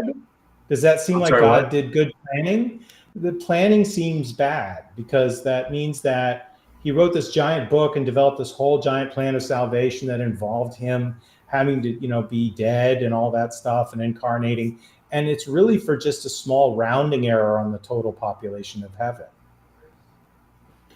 Do you think God would create more souls that he could manage? I don't think God exists. I think he's a story that people tell to make themselves feel good. But I'm arguing within your worldview. I'm arguing ad arguendo a fortiori within your worldview to figure out if it's coherent. And from within that point of view, it doesn't make a lot of sense to me.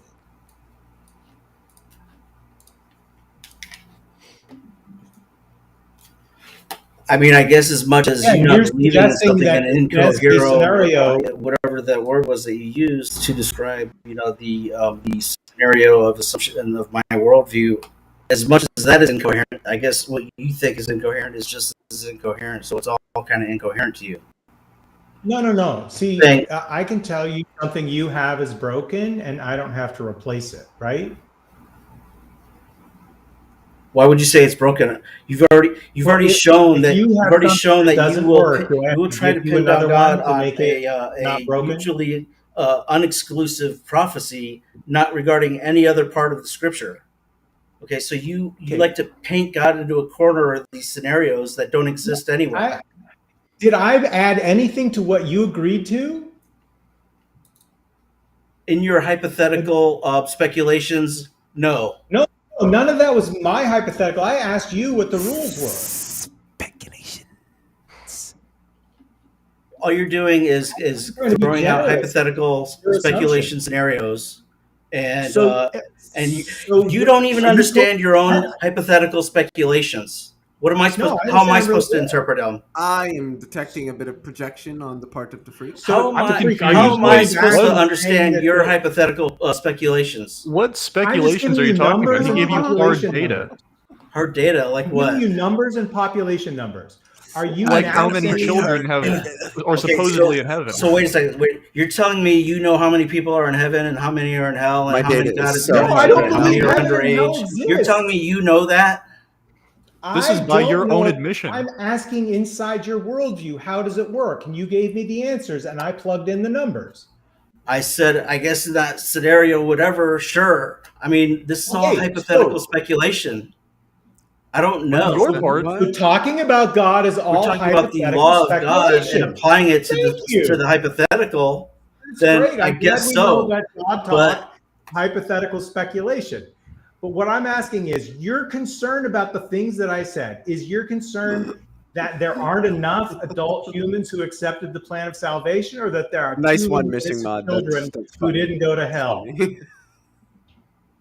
I didn't hear you. I'm sorry, Kurt. Is your problem with it not enough adult humans who got the plan of salvation, or too many babies who didn't go to hell? It's not my problem, actually. It's God's problem. So where is the problem? You seem to not want to address these numbers, but I don't even know what your concern is about them. You're saying they're all hypothetical, speculative, you don't know. But if your description about how heaven works is accurate, it feels like there's no speculation that's not coming from you. All right, so God is very inclusive. He actually made everybody, so he's not going to... That's why he hates gay people. He's not going to generate more souls that he could manage, whatever form they're in.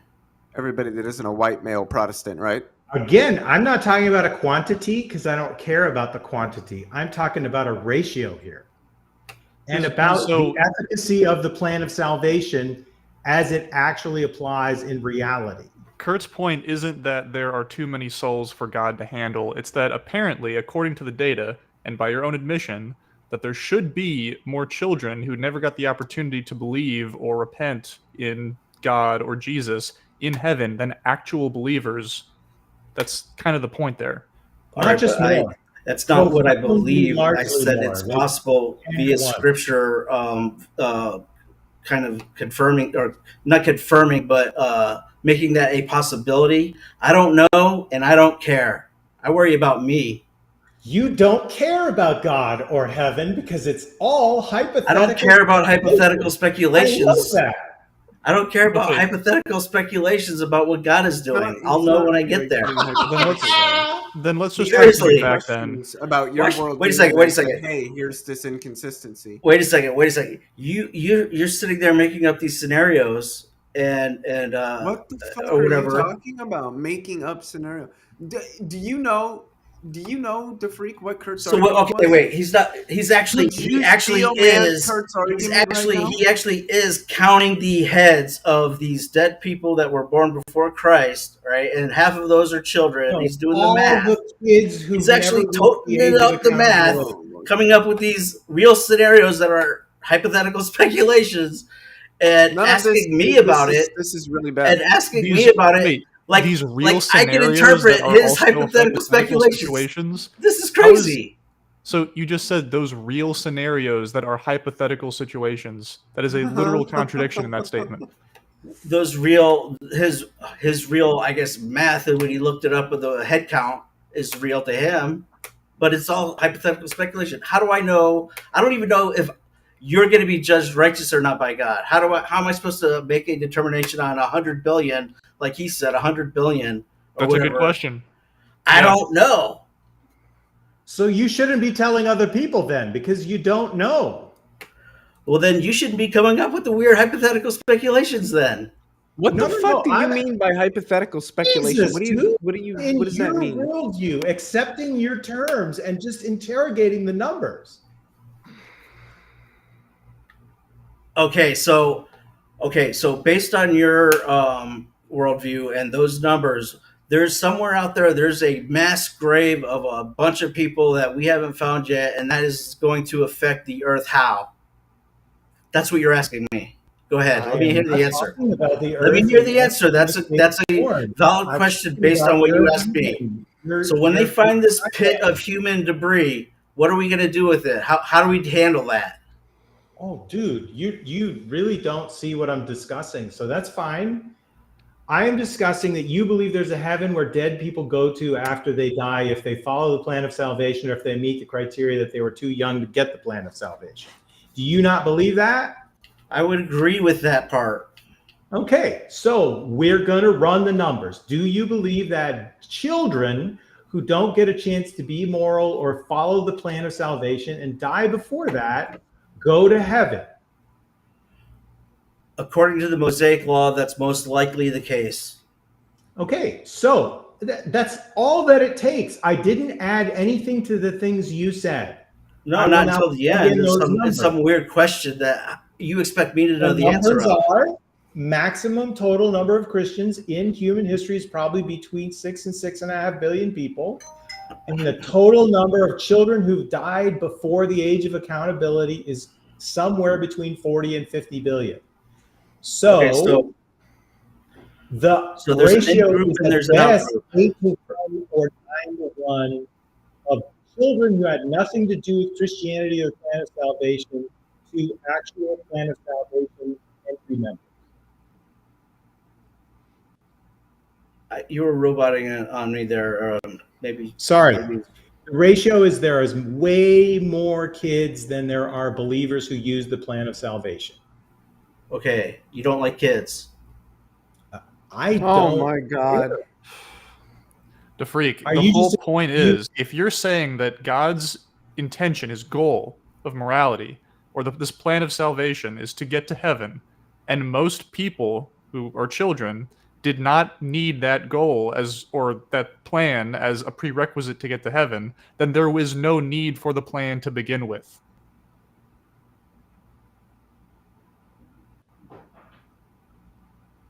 Then how do you deal? How do you deal with? Wait a second. How do you deal with the people who are adults then? All right, and real fast, John. Hello, John in the back. Oh, can you hear me? Yeah, what's up, John? Oh man, I thought I was just sitting in here. What's up, dudes? I'm just wondering where we're at. What are we talking about? Are you a Christian or a Muslim or a Jew or what? I'm an Orthodox Christian. Gotcha. Oh wow, second one today. Do you believe in a necessary being? What was that? Can you sort of expand on that? Yeah, do you believe in a necessary being? Yeah, can you like expand on what you mean by that?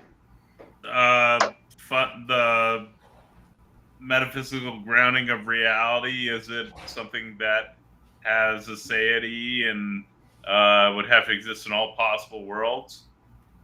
Are you basically asking me, do I believe there is a necessity for a God? Well, I'm just asking you what your position on metaphysical grounding is, because it's an orthodox position. But I can pull you up here. The freak, I'm going to move you into the back, since we're not really getting anywhere with that. Actually, guys, I got to bounce, but I might be back on later. Or I can move the freak back up then. It's just kind of hard to manage so many people. See you later, Kurt. All right, what's up, John? Who was I talking to? What was that question? Oh, I was just curious if you had any metaphysical grounding or not. I mean, I'm not like really into debates. I was sort of just joining to, talk back and forth whenever people join. Yeah, that's fine. We're just having a conversation. There's no hard set debate going on right now. Yeah, it's cool. If you don't mind, I'm just going to chill out. And are there any other Christians in the chat now? I don't know. It's a great question. If there are any, then they should consider joining on the panel up here. Well, I'm kind of curious how many. I'm kind of curious how many Westernized and Protestants you get coming in the chat, because oftentimes they come in with misunderstandings or sort of false doctrines or teachings, and they kind of trip themselves up, sadly. Yeah, I mean, it's kind of subjective for the most part, right? So I guess you could kind of say that's every theist that comes up here, which is fine. What position do you hold? I'm assuming you're atheist. Yeah, I think we're all atheists up here except for the freak. Yeah, everyone of sound mind is an atheist. My brother an atheist. So, what's the freak's position? What's I'm a Jesus Christ Christianity Christian.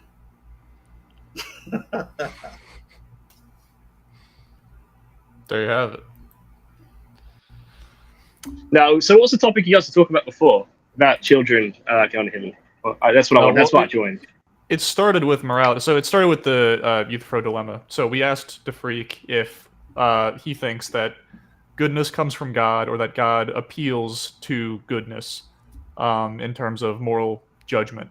And to be quite honest, I'm not exactly sure, the freak, what your answer was to that. I think I just forgot what it was. It was more of the objective subjective line, not the criterion line, but whatever you want to ask. I mean, yeah, so do you think that goodness comes from God, or that God appeals to goodness? Everything comes from God. Okay, so then it's just arbitrary. Goodness is arbitrary. It's whatever God says is good. He is the objective judge of morality. What does that even mean? But it means that he can see all things and knows all things, so that he's the only one who can make an objective judgment. What do you mean by objective there? Unbiased. Yeah, that's not what objective means when we're talking about morality. It means stance independent. Yeah, so I mean, so God can still be the judge of morality, but if it's coming from him, then the answer is just good is whatever God says is good. I could make up I could be a dictator and make up some arbitrary law, and I could be the judge of whoever is breaking that law or not breaking that law, but I'm still the one who made that law. Okay, God's laws would be good, and even though evil was created by him, it's not part of who he is. And the fact that there is evil, God's laws good? The fact that there is evil shows that he is objective. Why are God's laws good? Well, God is good. What does that mean? It means that he's not going to do anything that is going to hurt somebody. So, but you just said he created evil, which involves hurting people. That's full knowledge. Well, so God I actually wouldn't disagree do with that anything that involves stance. hurting people? I just want to disagree with that. I don't believe God created evil. I think evil is the lack of good. I don't even understand. It's like being in a room full of light, and someone takes away the light, and you have a lack of light, so you have darkness. Darkness isn't actually a thing that exists. It's a lack of something. Well, so you're just saying that evil comes from free will. Exactly. No, it's privation theory. Evil is just a privation of good. It's just what you get when there is no goodness, which doesn't make sense because you could have amoral situations that are neither good nor evil. You'd have an absence of good in those situations. They wouldn't necessarily be evil. So evil must be something more than merely the privation of good. And also, I would just say that you can have free will without choosing to do something evil. Of course. That's part of why free will is not a good theodicy to the argument from evil, because it's entirely possible that God could have created a world with rational moral agents like ourselves who have free will, I can even grant in the libertarian sense, and who libertarianly freely choose to never do evil. It's entirely logically consistent. And if God's all-powerful, which I take to mean that he could actualize any logically consistent state of affairs, and such a world is better than this world, and God is morally perfect, then God would have preferred that world and thus would have created that world. But that's not the world we inhabit. That's the way. Actually, well, actually, I think you make the assumption that God created all creation for the very fact that we have free will. Like that's the main point. But the main point God created everything is for love. And if we only have if we're only able to do good and not really be able to choose between accepting or doing the will of God, you'll notice I granted that you can choose. I said that in this world, all rational moral agents they all libertarianly freely choose to never do evil. So they're choosing not to do evil ever.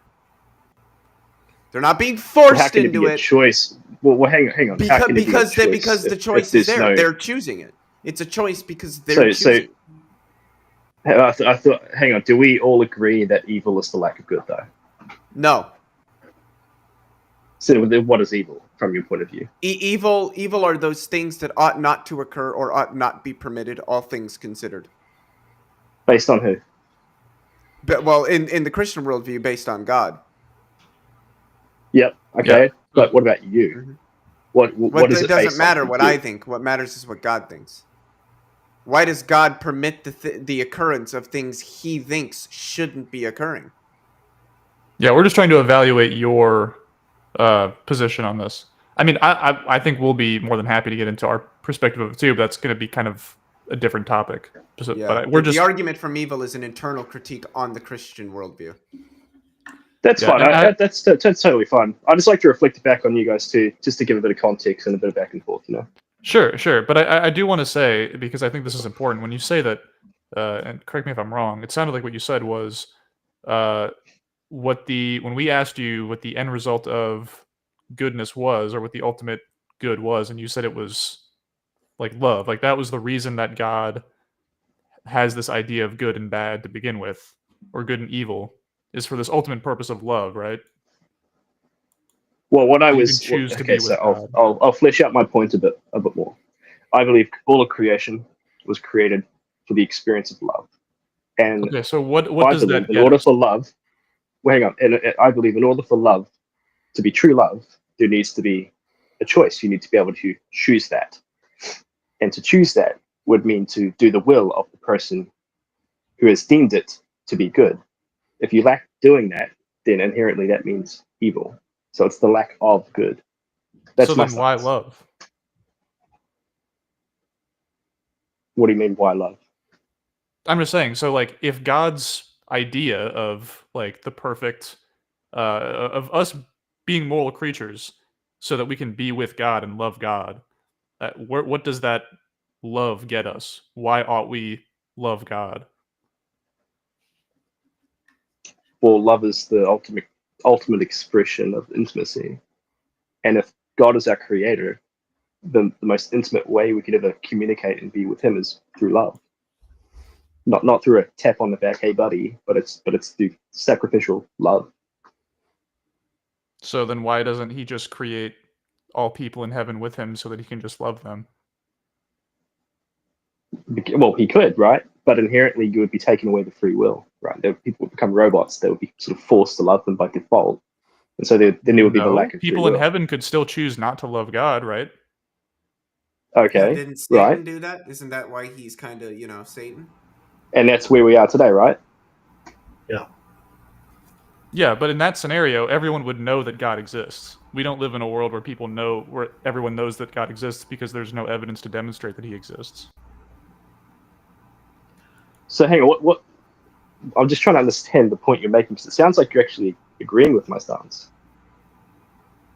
I'm just saying, if that is the goal in your worldview, that God ultimately creates beings with a free will to choose whether or not to love him, they first of all need to know about him, that he exists, and they need to at least have sufficient reason to believe that he exists. I think a fair, reasonable, rational God would permit that, instead of locking you in a room and hiding the key and not showing you any pathway to where the key could be.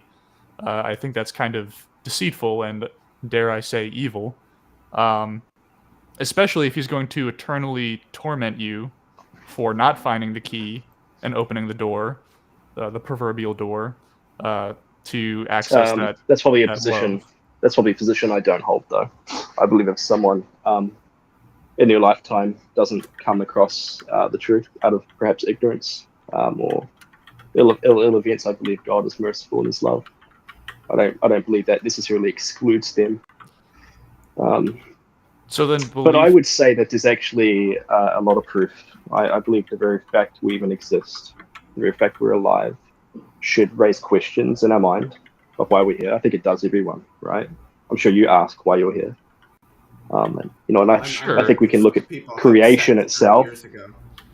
Yeah, it's like the first question. I think we can look at hang on, yeah, right. But I think we can look at creation itself, and we can see that there's an intelligence. Well, but when you call it creation, right? you're kind of already assuming your worldview, aren't you? Because I don't think the universe is creation, because I don't think it was created at all. Okay, well then where did it come from, right? So not even where did it come from. Well, why? Where does it come from? Well, hang on. No. Let me rephrase. Well, hold on. Let me just ask for clarification instead. I think that might be a little bit more fruitful. When you ask where does the universe come from, are you asking something along the lines of what caused the universe to exist, or are you asking something else? Yeah, no. So I was going to correct myself. I think a better way to put it is not so where did it come from, but why is there an intelligence behind it? Why are there patterns? I don't think there is an intelligence behind it. What do you mean? We have laws. Well, I'm a naturalist. I think the natural world is all which exists. I don't think anything supernatural, including gods of any conception, exist. So you think it's just still totally random? Well, no. The laws of physics are largely deterministic. Even the evolution of the Schrödinger equation is deterministic. So you need but there's to be able to laws demonstrate. Nonetheless, there's a certain order. There's a certain order in creation, and that's right? fine. But you What need do to you be mean able by to demonstrate that non-randomness comes from some kind of intelligence. That's a claim. You can't just assert, "Oh, this is not random." No, I'm not it asserting must have been it. designed. I'm not asserting it. You're right. It is a claim, right? But does it not raise questions? No, not really. I mean, not questions that would lead me to believe in a god. It might raise questions, but not questions that lead me to believe in a god, at least. Yeah, I don't see how a god is required for non-randomness. Okay. What about I study physics and philosophy like when physics. The universe is very, very, very interesting to me, but I don't need a god for it to be interesting to me. Well, okay, fair enough. That's your point of view. I can accept that. Let's go back to like morality though. So how do you explain morality?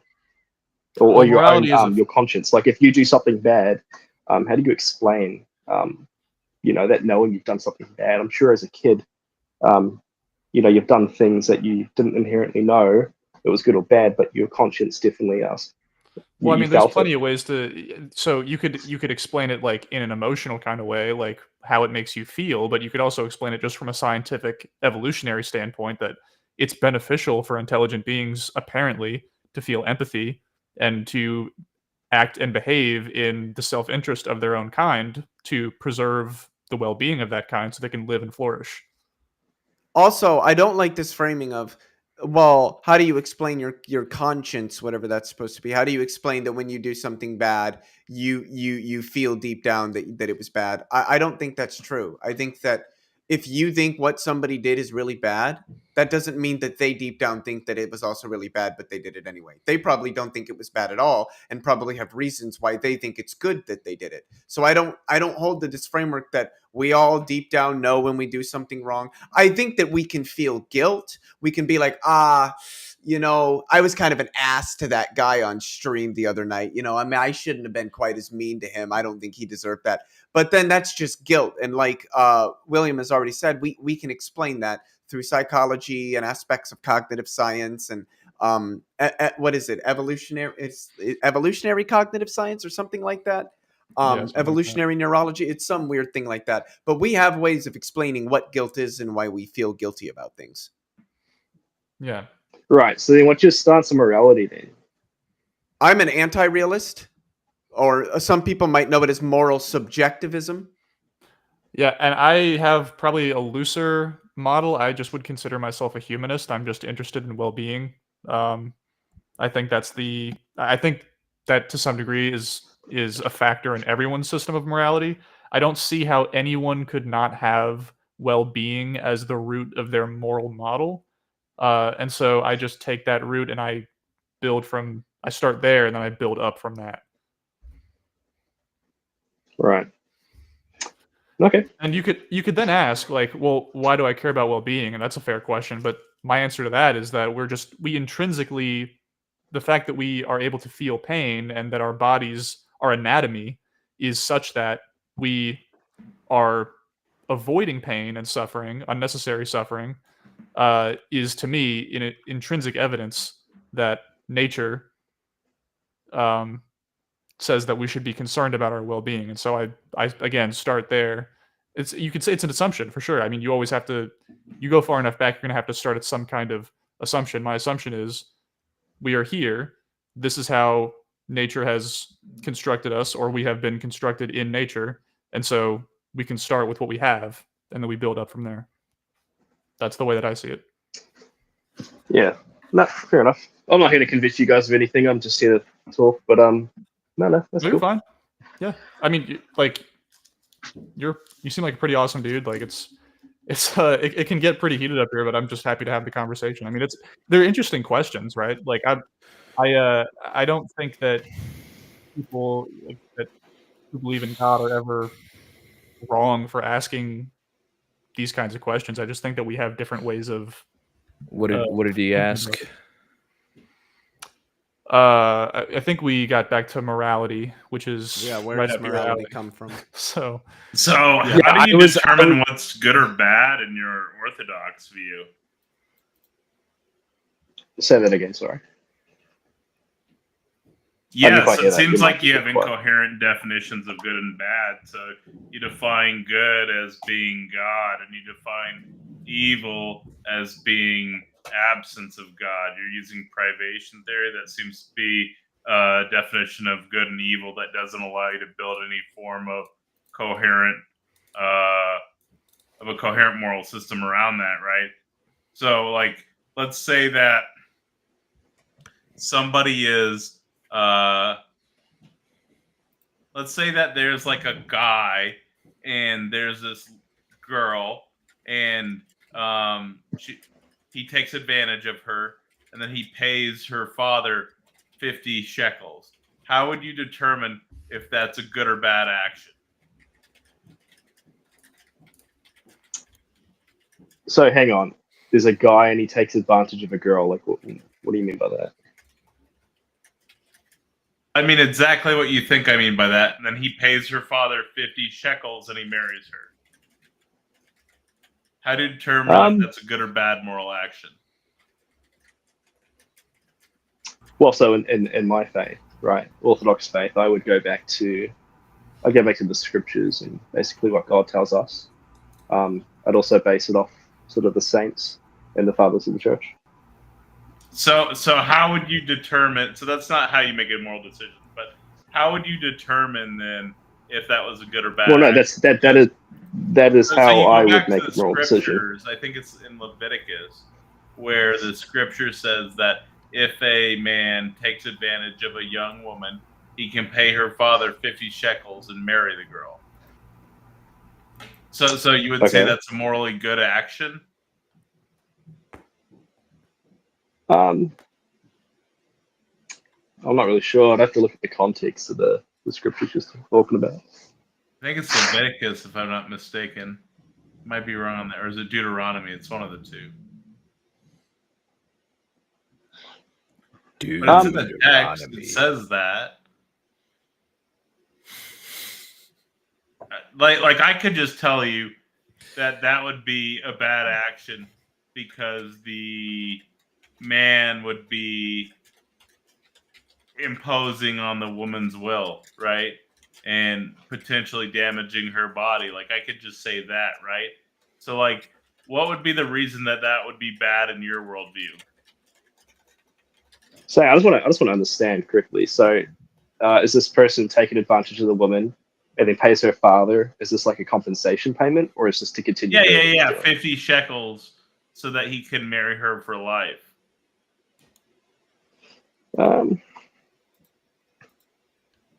Can't say I really have a opinion on it, to be honest with you. I just haven't seen hold answers to that scripture. Let's frame this in a different way, because I got to be honest, I don't know if I buy that necessarily. So I'm not gonna. I don't know if you do have a daughter, but let's just suppose that you did, and some guy comes up to you and says, "Hey, man, yeah, I just raped your daughter. If I like pay you $500, can I just marry her and we call it good?" But how does that make you feel? How would that make you feel if somebody came up to you, if some guy came up to you and said that? Well, if we're talking at face value, just based on what you said, no, that's inherently immoral. Like that wouldn't be right. However, right, take it away, Taco. When it comes to that scripture, I'd need to go back and look at the entire context of the scripture. Morality has already been demonstrated. I don't think there's any further debate, right?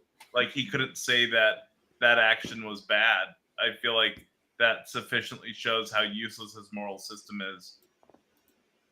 I think at this point, based off of like two sentences, though. Moral system and adopt my own and become an atheist presuppositional apologist like the rest of us. You're basing this off of like two sentences. Like I said, I haven't looked at the context of the entire passage of story. I don't even know what specific law. I don't need context. I can just tell you it's bad. That's your opinion, but you just said based off that I should let go my whole view based off of that. Like it's not that simple. Yeah, I already explained why it would be good or bad, and in this case, bad.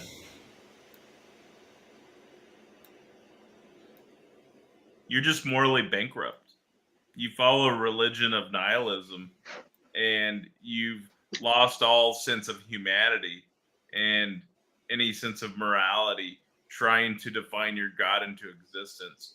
Your worldview is so weak and has been so pounded by the problem of evil that you had to redefine evil so that you think the problem of evil doesn't affect your position. That's how weak your worldview is. I don't understand how that's weak. I don't understand how believing God is real is weak. Okay, present an empirical model that suggests it might be the case. Well, like I said, man, I came on here like I wasn't really intending to debate. I was kind of on here to talk to you guys. You know, like you don't even know what the metaphysical grounding for your position is. You don't know what the church claims. What do you mean metaphysical? What do you mean? Necessary being, infinite regress, brute fact. Yeah, I don't know, man. Like I said, the example you gave earlier about the woman and the man and the money. To give you a solid answer, I'd have to go back and actually read the whole thing. Like if you could actually tell You me, can't just say that would be immoral. I did. No, you didn't. I literally, I did. Literally, before someone else gave like an example, and I said, yeah, like it's immoral. No, you originally said I can't make a decision on this.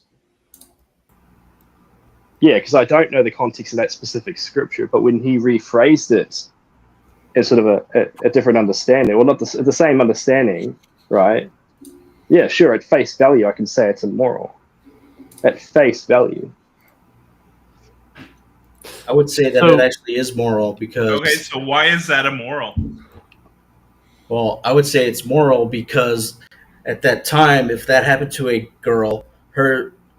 All right, so why is that why is that immoral, John? What was that? Why is that immoral? Well, for one, he raped her. I'm assuming that's what it was, right? Yes. Yep. Yeah, that's pretty immoral. Yeah, but what makes it immoral? I mean, I agree that it's immoral, very immoral. But I would say it's immoral because it's taking away the free will of another human being. But that doesn't appeal to God. So we can have but you're asking me morality. why do I think it's immoral? I mean, Sure, yeah, and I'm just saying answer. that it seems like your claim before was that we need to appeal to God to get some kind of sense of morality. But the justification that you just gave for why that act was immoral, which I would agree, did not do so. It did not rely or invoke any kind of supernatural in order to justify the immorality behind that action. Right. Yeah, I don't have to tell you, man. Don't always have an answer for your questions. No, like I fine. said, I wasn't on here to debate you guys. It's just a question. You can think about it later. You don't need to come up to any kind of conclusion. This isn't a gotcha thing, but it's just, I think it's an interesting thing to think about, right? That's kind of why we like to have these discussions, because whether or not you change your mind now, I mean, no one should change their mind in the moment of a debate, right? You should have some time to sit with your thoughts and think about them, and then maybe on your own later on or whenever you can come to your own conclusions. So this isn't like us trying to convert you on the spot or anything like that. Where's the freak? Is he still here? Because I'm happy to bounce off people, man. I'm just like I'm not a huge debater, dude. I'm here. I would say that in that scenario, it is moral because the woman would not be a viable wife to anyone on the market looking for one. So the obligation of the rapist is the best scenario. You're saying no the way. Morality has to do with the value. What? You're trolling now, right?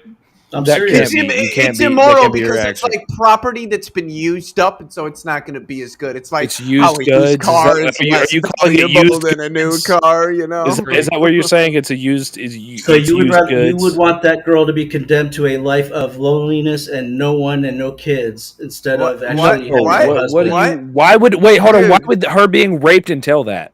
Yeah, there are That's women the that were obligation been... that you're talking about. No, it's not. What are you talking about? Why would our what the heck's the wants 50 shekels for then? Why are we talking about our wants of this woman who clearly has her own wants? Exactly. Yeah. It's an obligation to the graper, right? So what's the 50 shekels for? What are you saying? That's the punishment, I guess you could say, but it's also a way to cover the woman. It sucks, but yeah, because she was property, you can just pay money. Yeah, rape is now legal if you pay the woman's dad $500. That's fucking insane. DeFreak, I'm gonna do you like the benefit and just assume that even if you're not trolling, that this is not actually what you think, because I want to like give you the benefit of the doubt here and just assume that you're just saying this. Hello, can she be? Hello. Okay, so William, would you rather your daughter get married or not be married? That's up to her. Okay, it's like so I don't really care okay, either so, way. yeah. Like whatever she Yeah. wants Okay, to do. so If if she wants she to if get she married, chose she to I don't can care get if they get that would married. be fine. That would be fine. But on the open marketplace of viable wives, is she going to be selected after everyone knows what Are happened? you telling me that? Are you What literally the making the fuck, argument that because she was raped, nobody's going to want to be with her? Is that what you're saying? Yes, at that time, yes. Well, dude, do you know how many women have been raped in their lives and like are married and have families and children and are like happy and like were able to overcome? Yeah, most people who have the empathy awful are not going to fucking go. things that Are not, happened to are not going to them. see somebody that says, "Hey, your autonomy has been ultimately violated, so I just don't want to have anything." That has nothing to do with that. That's outside of her control. She had nothing to like. That was taken from her. Imagine, And empathy has imagine a nothing to do guy with like it. in a Talk about bar the- talking to talk a about the chick Mosaic and Law she and the mentions best way that she to- was, you know, that she was raped. We're talking And about the he's just Mosaic like, Law and the best way you to were rectify the raped? situation. Ew! Like that sucks. would just be fucking weird. That would be weird as shit. Also, Okay, it's weird. Okay, you're gonna marry that girl in that scenario, Leo? I would marry a woman that First if of that had all- happened in her past, and she first of was all, you marrying me, and we, you know, Nobody got else- along and married Being a anything that Jew we under wanted. the law. Being DeFreak, a are you Jew saying under you the wouldn't? law- Wait, hold on, DeFreak, are you saying that you wouldn't rape or you wouldn't marry a girl that's been raped? At that time, being a Jew No, under the law, right now. she would not What be if you viable. what if you did? What if you did, but you didn't know she was, and then you found out after the fact? Well, that changes things, you know. That's crazy. That's actually so Why? crazy. What does it change? Oh, What but that's changes is different. you have Those a- things change. You have emotional investment in the person. You have a connection. You have some sort of. But if, Wait, if hold on, we're hold just on. talking Is about it, open wait, is it the market- fact? Hold on. Is it the fact that her autonomy has been violated, or is it the fact that she had sex that is the problem for you, or not had sex, It's but the- like it's had, the uncleanness of my testimony that would be attaching to hers that it would not be acceptable under Jewish law. she had nothing to do with that. I know. But that's so still, it's just that's still the fact of the matter in the sexual marketplace at that time in that scenario. so. This is a position you're holding right now. Like you wouldn't hold the No. same position towards. Okay, No, okay. I wouldn't hold that That's position. at least No, I'm somewhat. just telling you. That's somewhat better, but still, like you making the claim that like. I mean, this is like basically making the same claim. Would you own slaves? I'm not Would you making the own claim. I'm going off of what you said. That's in the scripture. That is the 50 shekels that would happen. It actually did happen according to the Bible. You would abide by what the law says. I'm telling you, that's what happened, and that's what the law says to do. Wait, so if you had a daughter to freak, just bear with me now. If you had a daughter and she got raped, and a guy was like, "Yeah, I'll give you like $500, you let me marry her," we call it good? Fist bump? How would that make you feel? I would hate it, but I would rather. Yeah, you would hate it. It would be really you'd probably slap the shit out of the guy several times, wouldn't you? And I then probably beat him would, actually. almost to death because he raped your daughter. Yeah. Yeah, probably would, but I would still want her to You have think children. fathers and be like happy. 1500 years ago probably kind of had the same feeling? Think of these, I know social your stigmas. name. Okay, Leo. Think of the social stigma that they have now when it comes to this stuff, and then think about it back then, how it would have been. I know what your name is, What DeFreak social now. stigma I are you literally know talking why about? you named yourself DeFreak. What is the Yeah. difference in the moral truth of that action then and now? Yeah. Because the Jewish law requires you to be a righteous in order to, be godly and heavenly and go into heaven. So if you pick up a defiled woman, that's not good for your testimony. So this is completely independent What do of you your mean own it's not good opinion. for You're your just testimony? saying that whatever is written as in this law is what you ought to do. Yeah, this is basically like Right. asking Thank somebody, God would for you own Jesus. slaves? Hold on. This is basically the same thing. Would you own slaves in a time period that owning slaves would be like seen as lawful? That's basically what's being asked here. Yeah, pretty much. And he's being consistent, but it does sound so fucked when he says that. It is. Like It is. just sounds. It is effed. I'm just telling you that on the marketplace of And viable wives. and God didn't object to this. You're saying it is effed, but No, God that's- didn't that's object to all. this. That's what he said. That is the.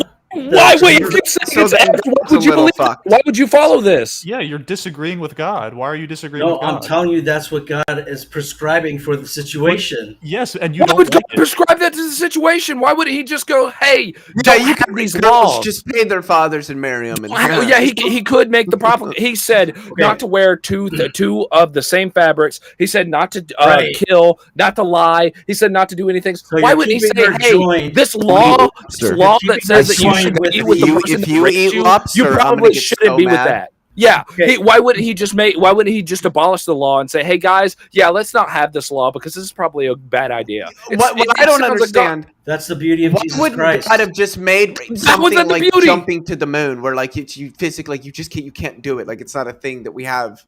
Like you can't jump to the moon. That's not a thing Jesus you can do. Christ. And most people would say that our free will is not violated by us not being able to jump to the moon because it has to do with the way that physical reality is structured according to God. So what I want to know is why did God just make it the same way? Like why is that? Also, try and get her a date after that happens in a small little. You're not even community. listening. You're not even listening to what's being said. No, I'm not because you know. Yeah. So you're not why hearing should what we I'm have a saying. discussion with you? You're Why not should hearing we what I'm discuss saying. with You're you just when not virtue even listening? signaling. Hold on, signaling and at all. judging. I'm Wait, telling you wait. what the law What said would and be what happened and why? Let me ask you a question. What would be the more morally superior option? Following the laws as they were that came, or objecting to these laws that make this the case? Okay, let's just say you objected. Okay. No, now what? I want the question asked. What would be the more morally superior option?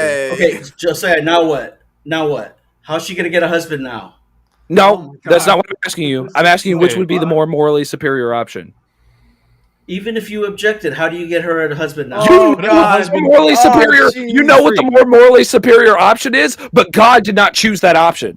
Freak, if you tell me that. You tell me what's the most besides objecting. What is the more superior option? I'm going to answer your question. I'm going to answer that question. I'm going to do something insane real quick. I'm going to grant you this real quick. What if they don't? What if the husband never knows? How could he ever know unless he's told? I'm not following, William. I'm sorry. If the husband or he didn't know that he graped graped her. He didn't know that he graped her. Oh God! You're talking. No, he didn't know that she was how graped. Could she find a husband so she could find another husband, another person who doesn't know. I think that would about change things. You know, once you're attached to someone, things change. We're talking about pre-marriage here. We're talking about premarital, courting versus actually being intimate with someone and being in love or whatever. Right? It's two different things. I'm just at a loss for words.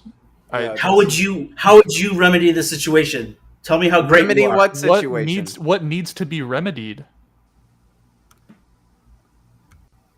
You guys weren't talking about the whole 50 shekels for the daughter that was. We were saying if we I asked you what was the more morally superior option, and you refused to answer.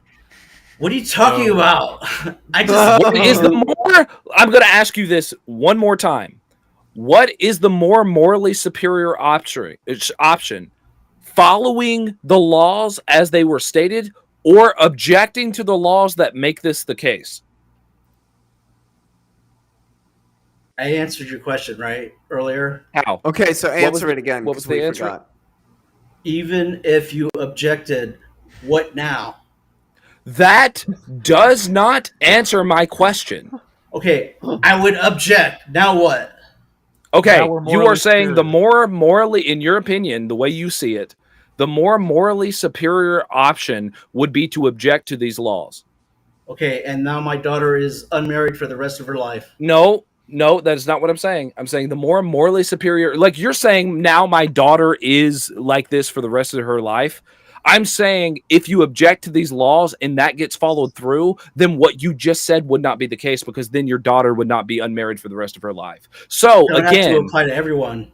But again, let's say that's what I'm saying. When I say object to these laws, I'm saying basically making these laws not the case. Like these laws will no longer be. The only is what I'm saying. could- Which would be more Jesus morally Christ. superior? Which would be more morally superior? Hold on. The only person that Which could would be do more away with the morally? law was Jesus Christ. I want a clear question for this. I want a clear answer for this question. What would be the more morally superior option? Not having these laws or following the laws? following them? Jesus no, I'm not Christ. asking you. I'm asking Fulfill the law. the freak. Okay. No, They've been done away with. Asking you. If you do not say anything but either one of the questions, you are dodging. What is the more morally superior option? Having the laws and following them, or not having the laws?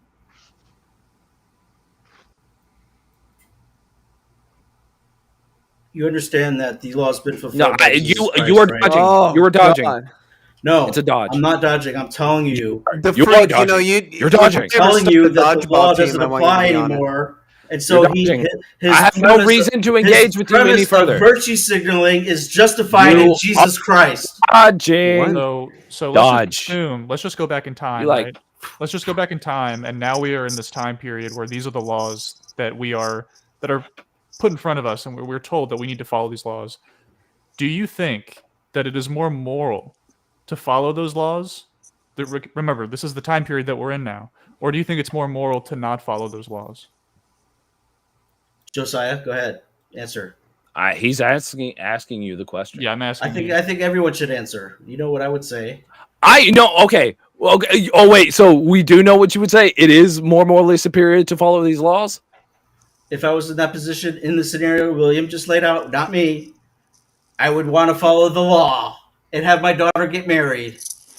I'm saying if you don't, okay, you were saying following the law and your daughter getting married, you realize I stipulated in what I just said that if the law was not the case, people who got raped would still get married. Dude, but that is the case. But it is the case. You guys realize that they didn't actually have a marriage ceremony, right?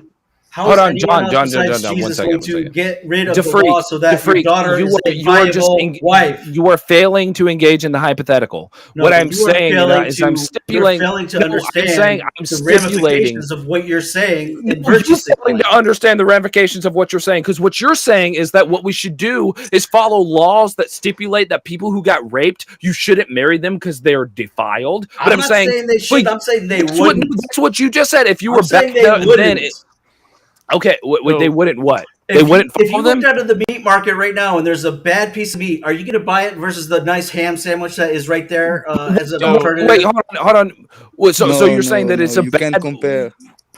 You can't compare. This is meat. insane. Listen to what I'm saying. I'm just telling you in terms of the marketplace of a viable wife and what the law is actually addressing.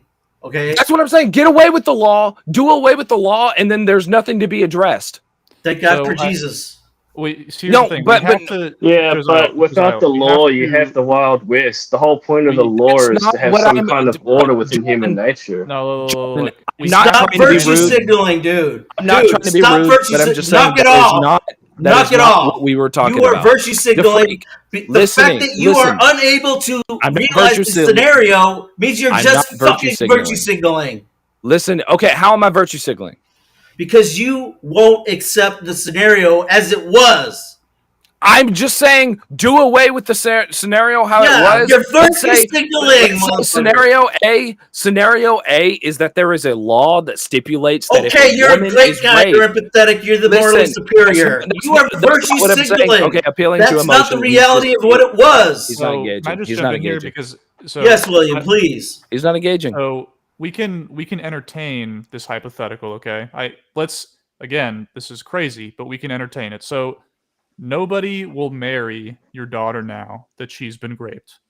So this is so much of an issue for you that you think the more morally superior option is to force her, or not even force, but endorse her to marry the person that raped her. That is the morally superior position in your. Hold on, let's say it wasn't a ceremonial marriage. Real quick, I'm sorry, but Karen Dave has a question for DeFreak. What if you didn't have a daughter then, DeFreak? And thank you, Karen. That's greatly appreciated. I would marry the girl that got raped. Excuse me, got assaulted. I would find another girl. That's what they would do. Let me ask you a question. Let me And ask you a just saying, question. thank you so much for the super chat as well. That's greatly appreciated. There's no message on there, but I do appreciate that. I'm going to ask you a question here. Let's say that they put into law now, wherever you're living, they put it into law right now that it says, well, if a woman is raped, she is defiled and she is not to be married. Would you follow that law? Right now. Another hypothetical speculation. I don't know. I don't know. Speculation? I'm asking you. Yeah. You don't know. It's not reality. What's the difference? What's the difference? What's the difference? Of a What's the hypothetical, difference? dude? How am I virtue signaling? How am I virtue signaling? It's not virtue signaling at all. Yeah, it's not virtue signaling, but I have to say, Freak's inability to engage with the hypothetical because he realizes doing so draws out the problem in his worldview, and he's not ready to. No, I'm telling you what actually. Yeah, what's up, William? Isn't it written in the book? How is my a hypothetical or whatever? So I'm just saying why it would have been considered moral. I think the most productive thing that we can do here is move on. Accept his hypothetical. I think the funny thing is assuming Tamar was actually forced to be married, which is not the case at all. It was actually she chose to get married. The thing is, we can grant you that nobody will marry your daughter after she's great, which, by the way, is absolutely just stupid, but we can grant you this. How then is the more morally superior option to buy off this assault that happened to her and endorse her marrying the person who assaulted her? How is that moral in any sense? What about your daughter's wishes? Do they matter? Yeah, because the way you define morality was principles of right and wrong with regard to the well-being of others. I don't see how this furthers that. Remember our discussion we had earlier? I would agree with you. Okay, but that's what it was back then. So that's all the law, following the law is more moral. I'm not even saying what I would. I'm just saying that's how it was. I understand. Here's the problem. If you disagree with that, now you are in conflict with what you say that people ought to follow and what you actually want to follow. That's a problem. Well, maybe it is. Maybe it is for me, but maybe it is more for you because they followed the law. That was their society. That was their culture. That's what they did. They had circumcision. They followed the law. So then why ought they follow the law if you Do you think there were people that objected to the law back then? I'm sure there was. There's always going to be. So were they doing the morally inferior thing by objecting to the law? I don't know. Oh yeah, I don't know, dude. You know, I'm sure there was plenty of people who weren't Orthodox, Jews or whatever, following the letter of the law. But you kind of got to just jump in there, right? I'm just telling you why it would have been considered moral. Okay, that's all. I'm not saying I endorse it. Can I just interject? I'm just telling you why. Okay, that's better. That's better. That's the problem, though. There's a problem with that. Okay, that's better. That's why I said before that I'm not just going to assume. I'm going to give you the benefit of the doubt and assume that you don't actually take that position. But now there's a problem because now you have a conflict with what is actually written as moral law. And so if you can't provide any reasons for why we ought to follow that law and why we ought to behave accordingly to that, then that's our point, right? So you've conceded this now. Well, I would say Jesus Christ fulfilled the law, so that is no longer part of an obligation for a father to do that. It wasn't an obligation to begin with. So you already disagreed with it, so you're disagreeing with God. No, because Jesus Christ fulfilled the law. Before that, you would be disagreeing with God. If I objected to it, yeah, but it's hard to say. So why are you disagreeing with God? Why is there a moral dilemma between you and God here? All right, let's just say I was the father and it happened to my daughter, okay, or whatever. I would probably ask my daughter first, and then I would decide from there. Is that morally enough good for you, Josiah? Wait, you would do what in what scenario? Sorry, I tuned you out. I would ask my daughter first what she wanted, and then I would make a decision on what I wanted. Well, hold on. Where is what your she decision? wanted with It's regard to what? decision. It should only be her decision, right? She's the one who's apparently Yeah, getting it's like married you or don't not married. control. You don't ultimately control. Dude, you don't understand how daughter, old don't you? ancient societies work. Okay, but like, but what, I'm asking you to say what you were saying. Like, I'm asking you to give me more context. Sweetie, this happened. It's awful. I hate the guy. Beat him up. Everything, whatever but the law says this. What do you want? Isn't that the best thing to do? What does the law say? Like, state it clearly. You pay the money and you make the guy marry her. Yeah, DeFreak, that's the better position, but now you're breaking the law, which is a problem.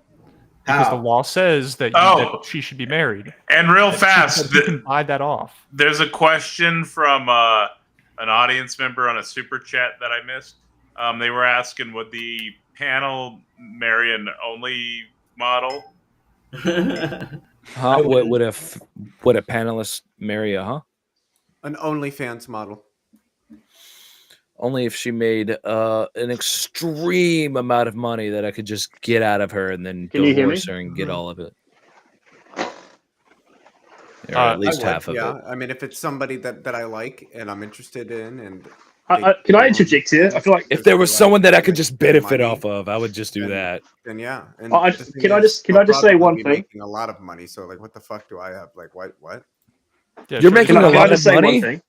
John, is that you in the back? Yeah. Sorry, I've had mic issues the last 10 minutes. No, you're good. Go ahead. No, you're good. I just want to interject here. I actually think you guys are grossly misrepresenting the story in the scripture.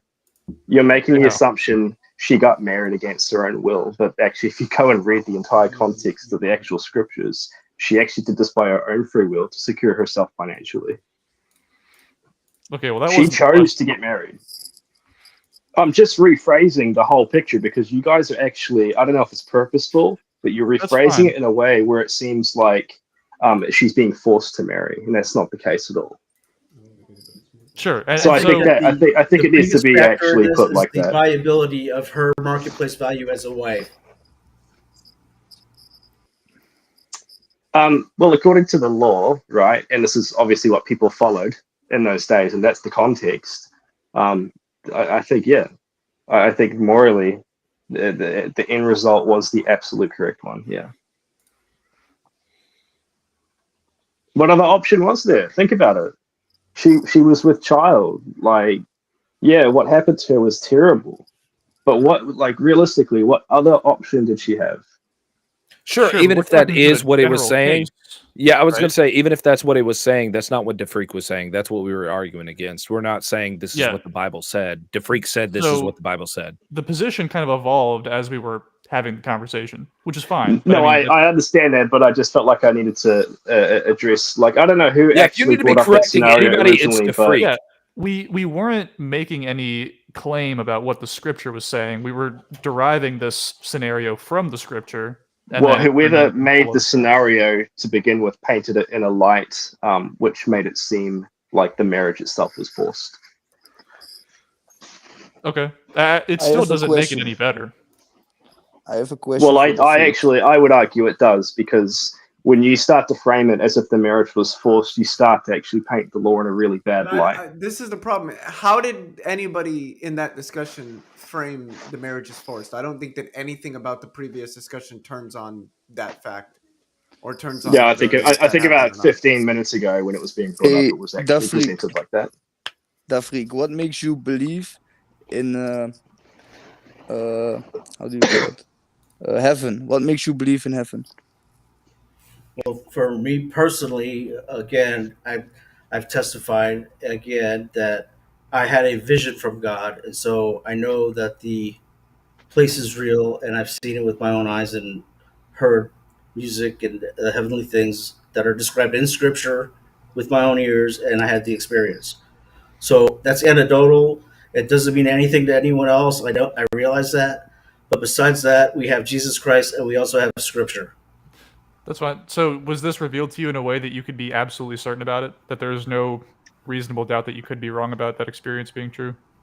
All right. And Karen Dave is calling you a horrible person. He's saying, thank you so much for the super chat, Karen Dave. I greatly appreciate it. He's asked, can I spend money to point out sexual marketplace? is a horrible, dehumanizing metaphor that isn't even really present in the Bible as presented? Yes. Thank you so much, Karen Dave. I greatly appreciate that. Yeah, so DeFreak, if that's your position, that's fine. I mean, I'm never going to be one to say that what someone did or didn't experience. The issue, though, is that is literally completely useless to everyone else around us, and it's also useless in the own self-interest of that being who apparently wants everyone else to know that he exists. So if he can give that experience to you but not others, then I don't see how that's not just playing favorites and being in contradiction with what he wants.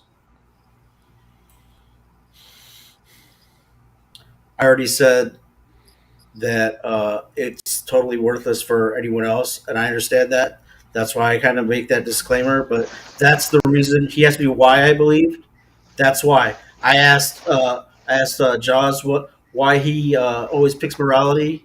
Eventually, he told us. I answered directly, and get accused of these whatever, using wrong terms or whatever, marketplace this or that or whatever, and trying to explain something, and I get virtue signaled on either way. So F you all. You haven't demonstrated why it's virtue signaling. Because you're projecting what ought to be on me by your don't you do the same thing? Your high morality standard. No, I don't. I don't judge people. No, I'm saying, like, if you're saying, like, if you're saying that something, like, you've already made the claim that if you're saying that something is immoral, you're saying you ought not do that thing, right? Yeah, but that's obviously in response to your question, so that's not projecting. Yeah. So, I mean, even then, I'm not virtue signaling at all. I haven't done it one time. Me pointing out your inconsistencies isn't virtue signaling. This is just you showing yourself to be a dumbass. My fault. But anyway, yeah, it's also it's just not really productive to assert what someone else's intentions are in a conversation like this. I just don't see how that gets us anywhere. You're just what I think your intentions are. I think you're just an evil theist that denies the naturalistic, atheistic reality that all of us see, and you know no gods exist, and in the house. You've seen trees. Parrot in the house. You've seen the trees. JL, have you been listening at all to what's been transpiring here? I've caught a little bit of it. I kind of like stepped away for a moment when the whole like dehumanizing people stuff came up. So it got bad, man. It got ugly. But I mean, it's to be expected. You know, dehumanizing. Like, you guys can create any hypothetical situation, speculation whatsoever in any scenario that you can fathom and imagine.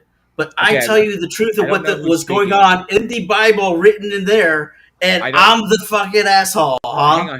Hang on. No, you just self-aware. Hang on a second. You are the asshole. I don't know. Shoot the messenger. I don't know who's talking right there. The freak. So that's freak. All right. So, freak number one. Freaky boy. You have no solution to the hermeneutical or exegetical problem. So your interpretation is irrelevant. 2, a hypothetical is about exploring a scenario. That is about taking a scenario and then exploring it to its logical conclusion to see if what you are presenting is logically consistent. Okay, it takes what you hold, a position you hold, and explores it to its logical extreme to see if that's why he won't engage with them. See if you're willing to be logically consistent. And Leo is right. The reason you don't engage with it is because you know that if you take that to its logical extreme, your position will change.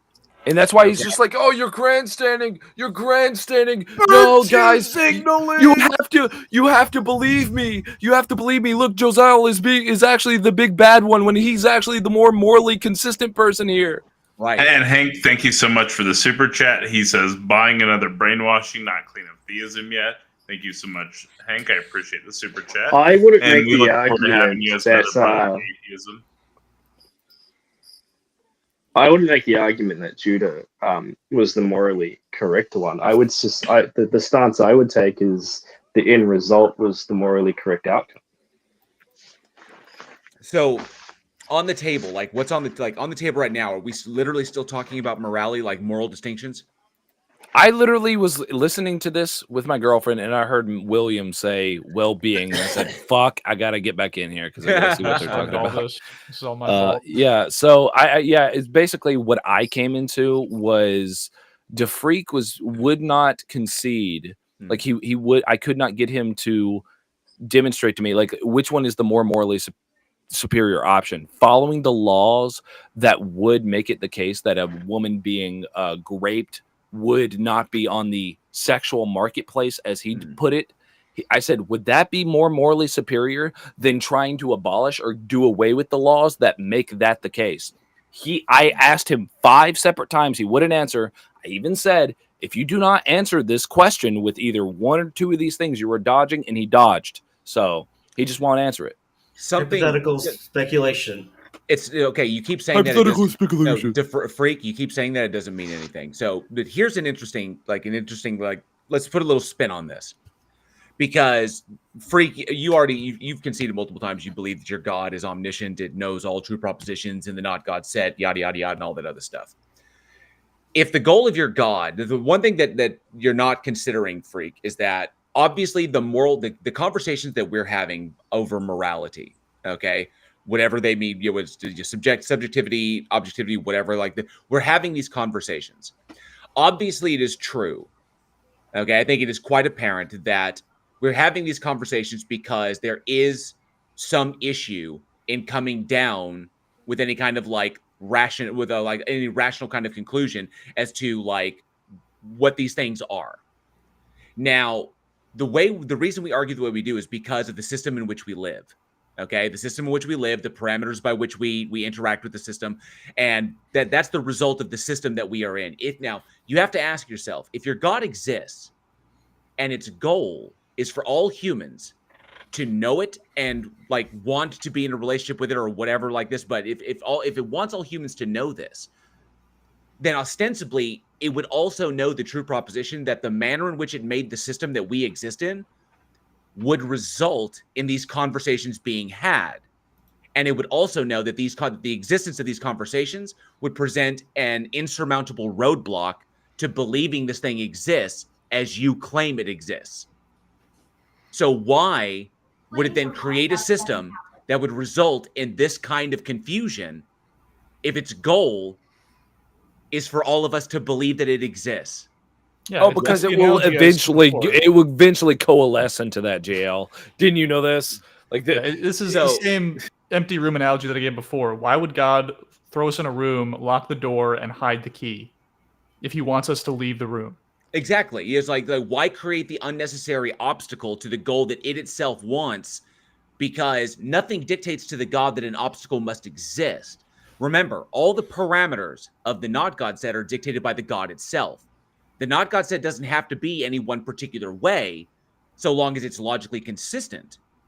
So the existence of an obstacle to belief, like requiring agents to commit logical fallacies to justify particular things, it would know that by virtue of how it made us, we would recognize these things, and it would divest us from rational justification. So why do that when nothing says it must? I've got a question for you. Can you address what I asked? No, I just joined. Everything you're talking about. That's a different guy. That's a different guy. John, okay, yeah, sorry. So I keep having mic issues, man. I got to keep refreshing the website. Sorry. So, Freak, you gotta, or do you want to mull that over? Do you need some time, or? I can explain it, or I can let the Word of God explain it. And if you want to know the answer, I've got these screens shared, and it's in the Book of Melchizedek, and it's going to explain it a lot better than I ever could. It's all in there, even the part where you say that he has to relinquish, that he effed up. That you're talking about. Can you summarize it in your own words? How about this? Just by the way, hang on a sec. She was never raped. She was never raped. No, hang on a second. Let me ask one clarifying question, Freak. How do I know that the source you're about to cite is not just a post hoc rationalization to solve the problem at hand? I would say that it's consistent with the other post hoc rationalization that you think is post hoc rationalization, so it all lines up. Okay. If you assume something is true that you can't demonstrate to be true, and then you interpret the evidence in order to come to the conclusion that you've already started with, okay, it doesn't matter if 1,000 people are doing it. It still does not answer the initial question. You're just trying to conceptualize some sort of an outcome in order to reason as to why the way it is the way it is. But you can't demonstrate that the outcome you're assuming is the case. You know how in the Star Wars series it was like Star Wars and then Empire Strikes Back and then Return of the Jedi and then it went back to the Anakin story? That's all this is. That's all this is. So it's all fiction. So can I just ask? Okay. So it's all fiction. You're conceding that. I mean, you think it's all fiction. You think it's all fiction, but it provides the answers that you're asking. No, Jesus is Darth Vader. That's what it is. No. What you just said, what essentially what you're kind of referring to is what's called a retcon. Okay, is recognizing that you've taken the narrative to a certain point, and then realizing that to take it further, you're going to have to correct some things that were established in the past. So you go back and you retcon it in order to. I didn't write any of this. No. But that's what these individuals are doing. Retconning is a thing that's been around for forever. It's basically individuals, as time progresses and cultures evolve and people change, and new ideas are presented, narratives will change, especially ideological narratives will change in order to keep up with changing ideology, with the changing times, changing cultures. Like when you embrace a new culture and things naturally evolve, we go back and we retcon the original stories to account for the new information we have. Okay, maybe the story, but this book was written by Abraham, so the timeline. How do you know that? It says it in the book. That's a claim in the book. How do you know that Abraham literally? Well, it's all a claim to you. It's all a claim to you. So why is this one less of a claim? It is a claim. How can I wait? I have the claim in the story. How can I verify it to be knowledge? Because it answers every single question you're asking me. And how do I know that that's not? And by what mechanism can I determine that that's not a post hoc rationalization? Even if it is, it answers your question and it lines up with the rest of Scripture. But it doesn't, because it does. You haven't looked at it yet. It doesn't, because it could be a post hoc rationalization for someone trying to do what you're doing. No, because if Abraham wrote it, solve the problem by inventing a conclusion that is not supported. If Abraham wrote it, it's not post hoc; it's pre hoc. No, it's post hoc. It's basically saying I'm pointing out how there's a logical contradiction in the worldview. You're going back and adjusting the mentality of the agent that created the law, that created the system that resulted in the logical entailment, in order to provide some sort of like rationality as to why the logical entailment, why the logical contradiction is not a logical contradiction. That's the problem. They're going back. No, I'm saying that the author is going back and altering the conceptualization of the God in order to eliminate the problem. But the problem is they can't justify why they're doing it. They're only doing it to try and solve the problem. They can't justify that what they're redefining the God as is actually the case. Oh, somebody's getting some. That's called. Oh, here comes a tornado. That's called it's retribution. That's called a retcon. Okay, they have no justification for doing it other than simply trying to solve a problem that they themselves created. But if it was written, let's just say it was written by Abraham, which is before Moses, it's a pre-hoc. It's not a retcon.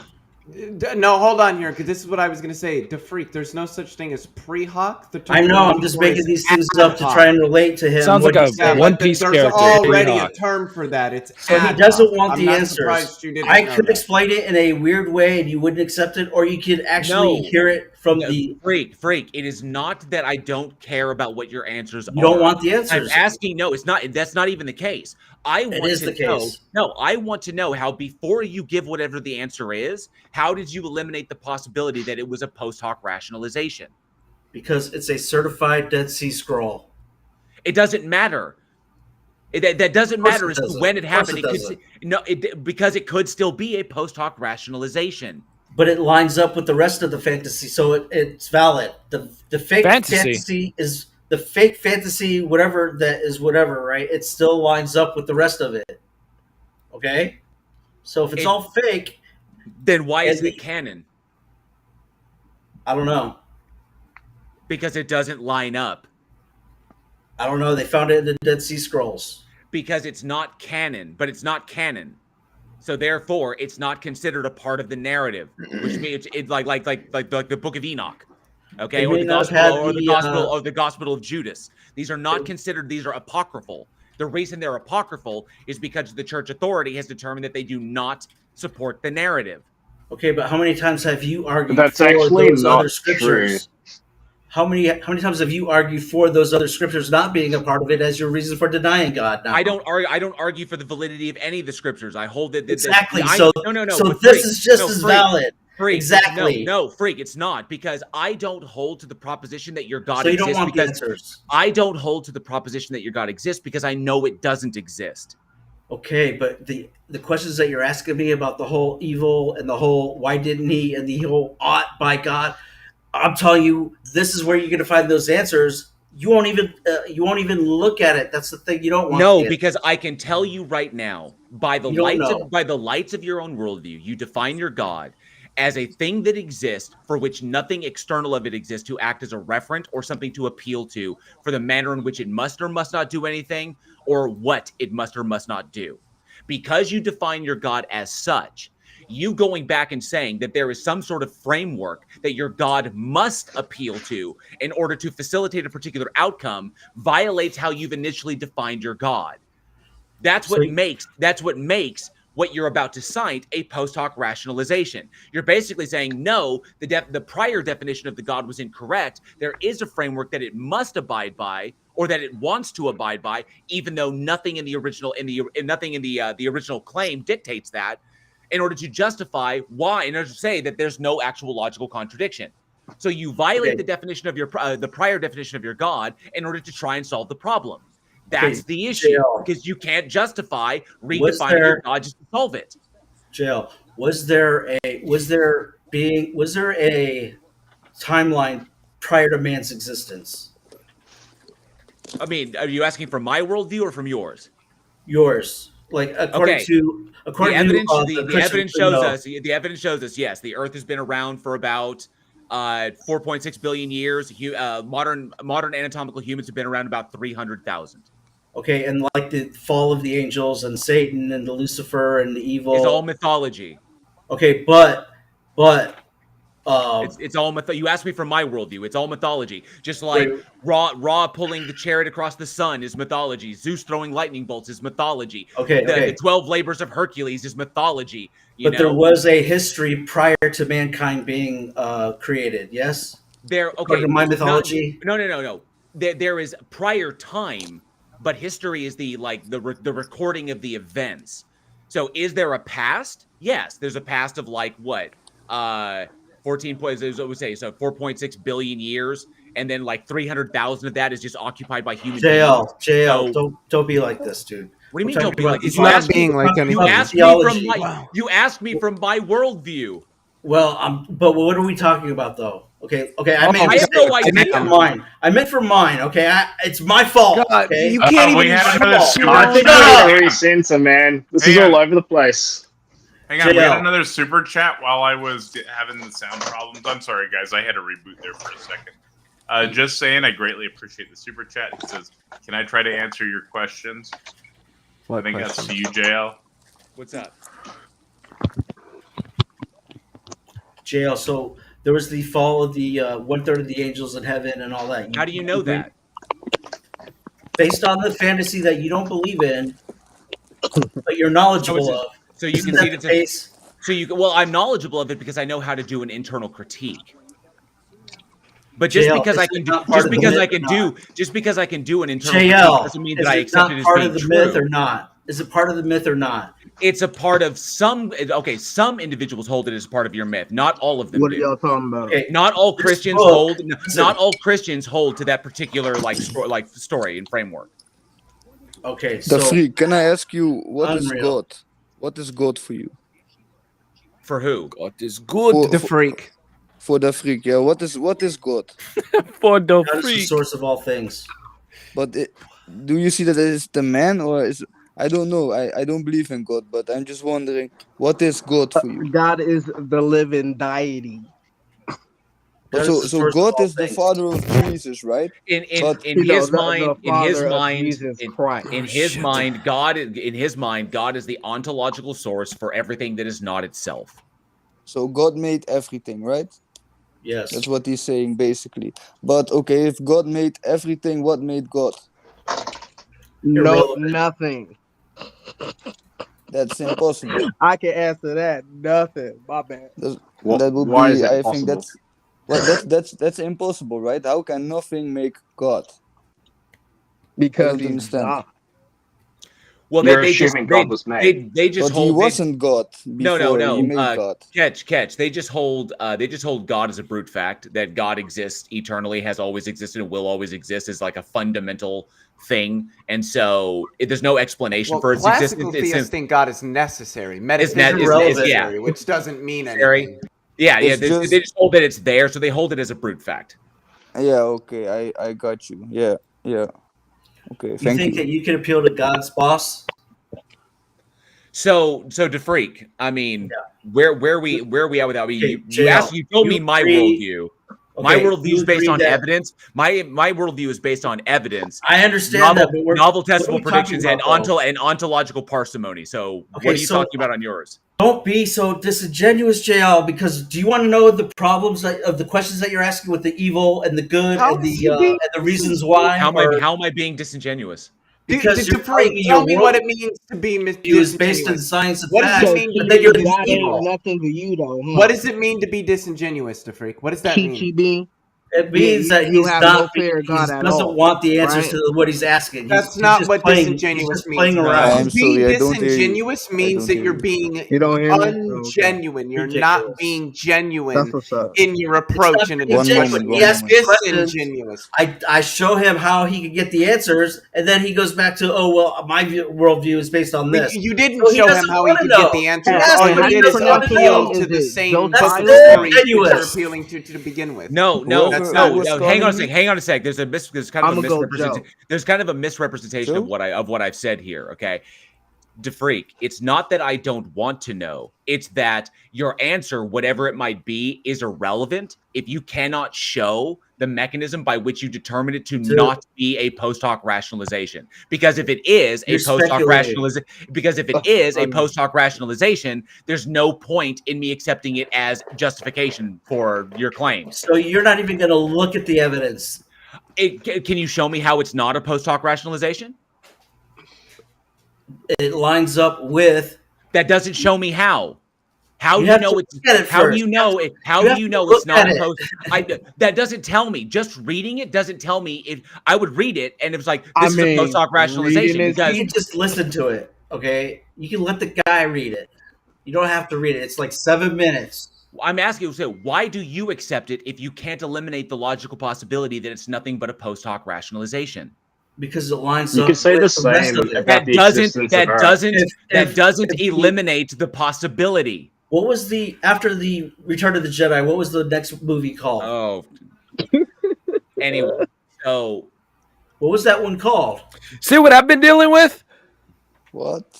When I bloodbath him, this is the entire time. It's just you catch him on a point, and when he can't answer it, he just says, "You're virtue signaling. There's something wrong. You're being disingenuous. There's something like that doesn't get us anywhere." Freak, I've offered you the answers. You don't want to look at them. You want me to try to explain it to you? I'm so stupid. Listen to Josiah. I'm so stupid. You want me to explain it to you, or you want the scripture to do it? No, because the scripture is your position. No, because the scripture is irrelevant. So then, what the hell are you asking me those questions for? The scripture is completely the scripture is completely irrelevant. I'm telling you where to find the answers to your good and evil problems. I'm telling you where to find the answers to your good and evil problems that you hoisted upon God. And then you say it's irrelevant. What the fuck, dude? Hang on. Can I just interject here? I think the point JL is making is that he's asking you, like, why should he follow the scriptures? Why should he believe the scriptures? Because God it gives him the answers. I'm not saying follow the scriptures. I'm just saying listen to what it explains. It talks about the creation. It talks about evil. It talks about how evil is introduced into the system. Okay, hold up. Okay, no, okay. So my position is that the scriptures are irrelevant. Okay, that the entire field of theology is irrelevant. So why are you asking this, then, JL? Stop. Because the entire field is predicated upon a proposition that the individual making the claim cannot demonstrate to be the case. That's the problem. They're begging the question of the existence of the entity in order to justify that their theology is the way it is. It's that simple. Okay, that's why getting mired in disingenuous, JL. No, it's not. No, it isn't. What is disingenuous about him saying that? Because the only reason he's asking the question is to prove that it's all irrelevant. How is that disingenuous? No, that's not. Because he doesn't care about the answer. That was freak. That is not what I'm doing. What I'm doing is this. I'm saying that we can address that which is logically entailed by how you define the God category solely on the logical entailments. We don't have to go to the theology because the theology is a collection of ad and post hoc rationalizations to get around the problems that are entailed by the category itself. I mean, let's address the category on its merits. You just justified this piece of the post hoc rationalization, but you won't even look at it, JL. I'm telling you, you agree it's post hoc rationalization. Okay, that's fair. I didn't justify it. I'm saying we don't need to look at that. All we have to do is look at post hoc. It is a post and ad hoc rationalizations. Okay, so then this is part of that. So why would you look at it? So because it is, I don't need to look at it. Now you're disingenuous because you know that you're going to say it's all irrelevant, and so you don't even want to know the answer. Unless you can show and you're proving that. No. I said unless you can show how it's not. Okay. What would it require for you, JL, for it to be shown that it's not? You'd have to watch let's ask you, what do you require? Demonstration that the God exists. I'm answering demonstration that the God exists independent of mind and context without begging the question. All right. Did you hear that, the freak? Yeah, we've already been through this, so go ahead, take a swing at it. Yeah, demonstration that the God exists independently of mind and context without begging the question. That's your first step. Once you do that, then we can start giving some merits to any kind of the theological considerations around the proposition. You have to do the same. By the way, you have to do the same thing with evolution and its quote unquote evidence because you haven't proved the origin of life yet. I mean, okay, hold up. I'm hearing all this. Hold up, Adrian. Hold up, Adrian. Hold up, one at a time. I want to see all that. One. Evolution is a demonstrated fact. Two, evolution is not the same as abiogenesis, which is a current Jesus Christ is a fact. Which is a current hypothesis. Jesus Christ is a fact. Adrian, okay, how do you know that Earth is 4.2 billion years old? How do you know that Earth is 4.2 billion years old? Are you asking me or are you asking the theist? You can. I'm asking. I'm asking. How would you know? Because I can tell you how we know it and how we independently confirmed it too. Nobody. And how is that? Okay, so the oldest area of rock on the planet, as confirmed by what is known as uranium zircon dating, is located in Australia, specifically on the west coast of Australia. I can't remember the exact name, but anyway. Uranium and zircon have a unique relationship, okay, as far as how the formation of zircon crystals attracts uranium atoms and then it rejects lead. Okay, so what you can tell by the amount of lead that is currently contained within the zircon crystal, you can then date how old that particular rock sample is and the way we confirm that is by the law of geological superposition. So is this some carbon dating? Hold up. The law. Well, I'm just trying to understand. Is this carbon dating? It's not carbon dating. That's something different. He just said it's uranium zircon dating. It's uranium, or technically uranium lead dating. Hold up. Specifically, it's uranium lead dating. Specifically, uranium 238 to lead 206. Okay, so carbon dating only gets you about 20,000 years. So that billions of years, you need very, very, very heavy acids. That's cool. I was just clarifying. Okay, so with uranium lead dating, which we utilize by uranium lead dating, which we utilize by understanding the unique relationship that the formation of zircon crystals has with the process, we can then confirm that the sample that we're taking, we can confirm the age of the sample that we're taking, and that is backed up by the law of geological superposition. Now, how we independently confirmed that is by samples taken from the moon during the Apollo missions, which we then brought back to Earth and then also tested, found the exact same data from a completely separate source off of the planet Earth. And that helped to independently confirm the age to a probability that we can narrow down the Earth's age to about 4.54 billion years. 4.54 billion years old. Million years. Okay, so that's how we confirm that. Well, no. Hold up. We say probability. Because we say that because there's a window of error of, I believe, about, what was it, Leo? It's the Earth is 4.54 billion years old, give or take. I think it's 50 to 70 million years. 50 to 70 million years in either direction. Okay. So that's the error. That's the margin of error.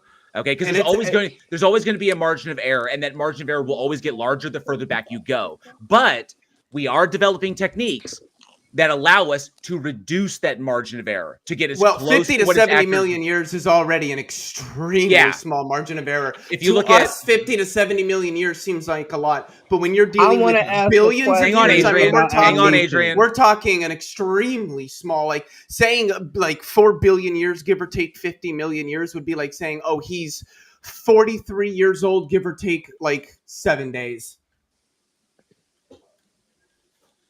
All right.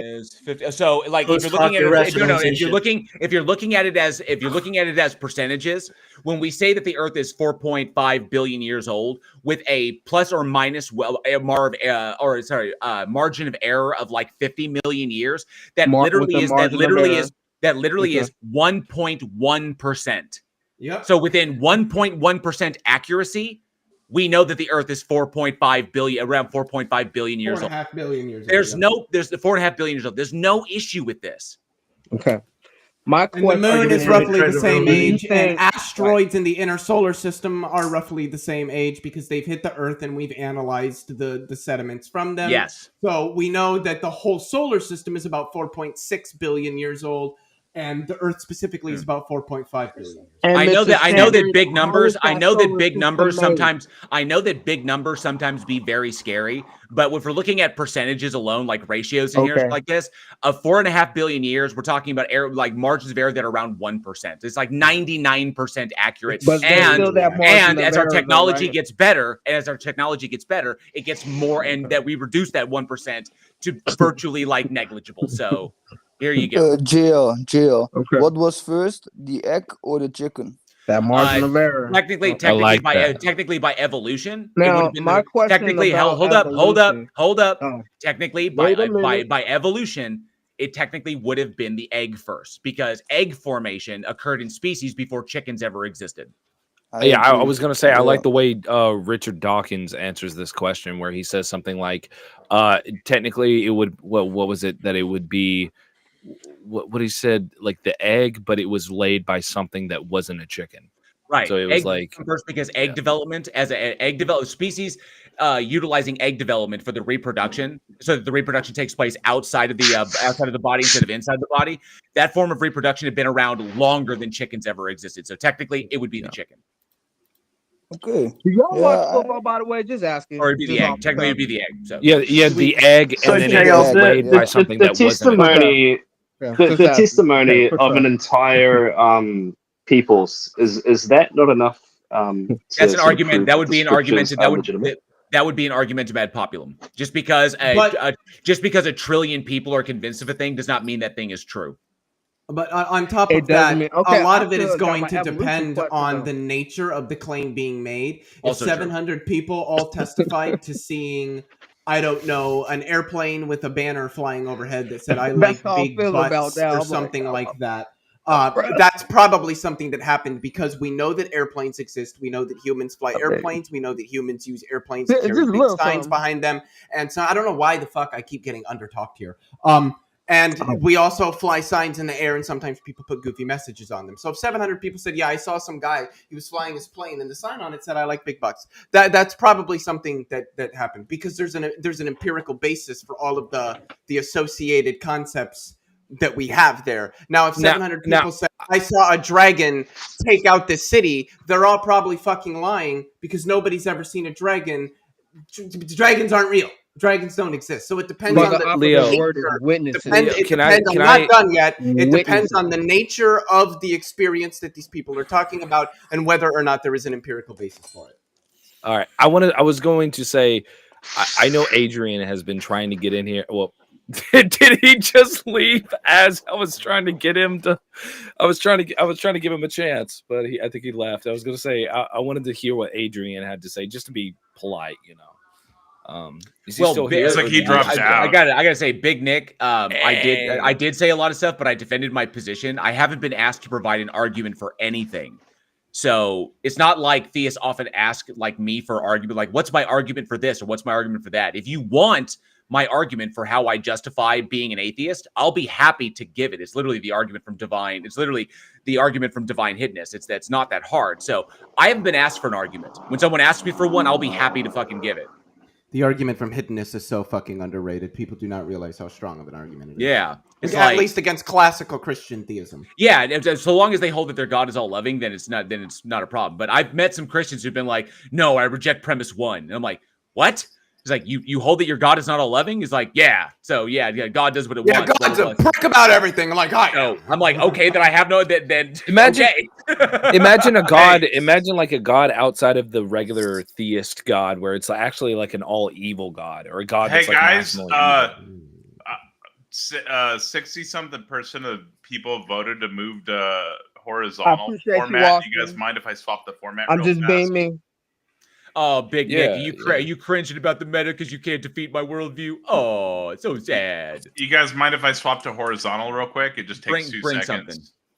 No, Do we go have ahead, to go ahead. click on the new link and all that? No. I'll This just is end the your stream show, and bro. restart it in horizontal. You know, and it do should it how work. you want it. I just want to say Horizontal, one Yeah, thing. we do what you it's up to do. you. Breakfast tacos. Audience is wanting horizontal, so I'm pushing it horizontal. Bear with me for just a second. There it is, horizontal. All right, everybody, get ready to click on my profile. We're going to be relaunching. We'll be back.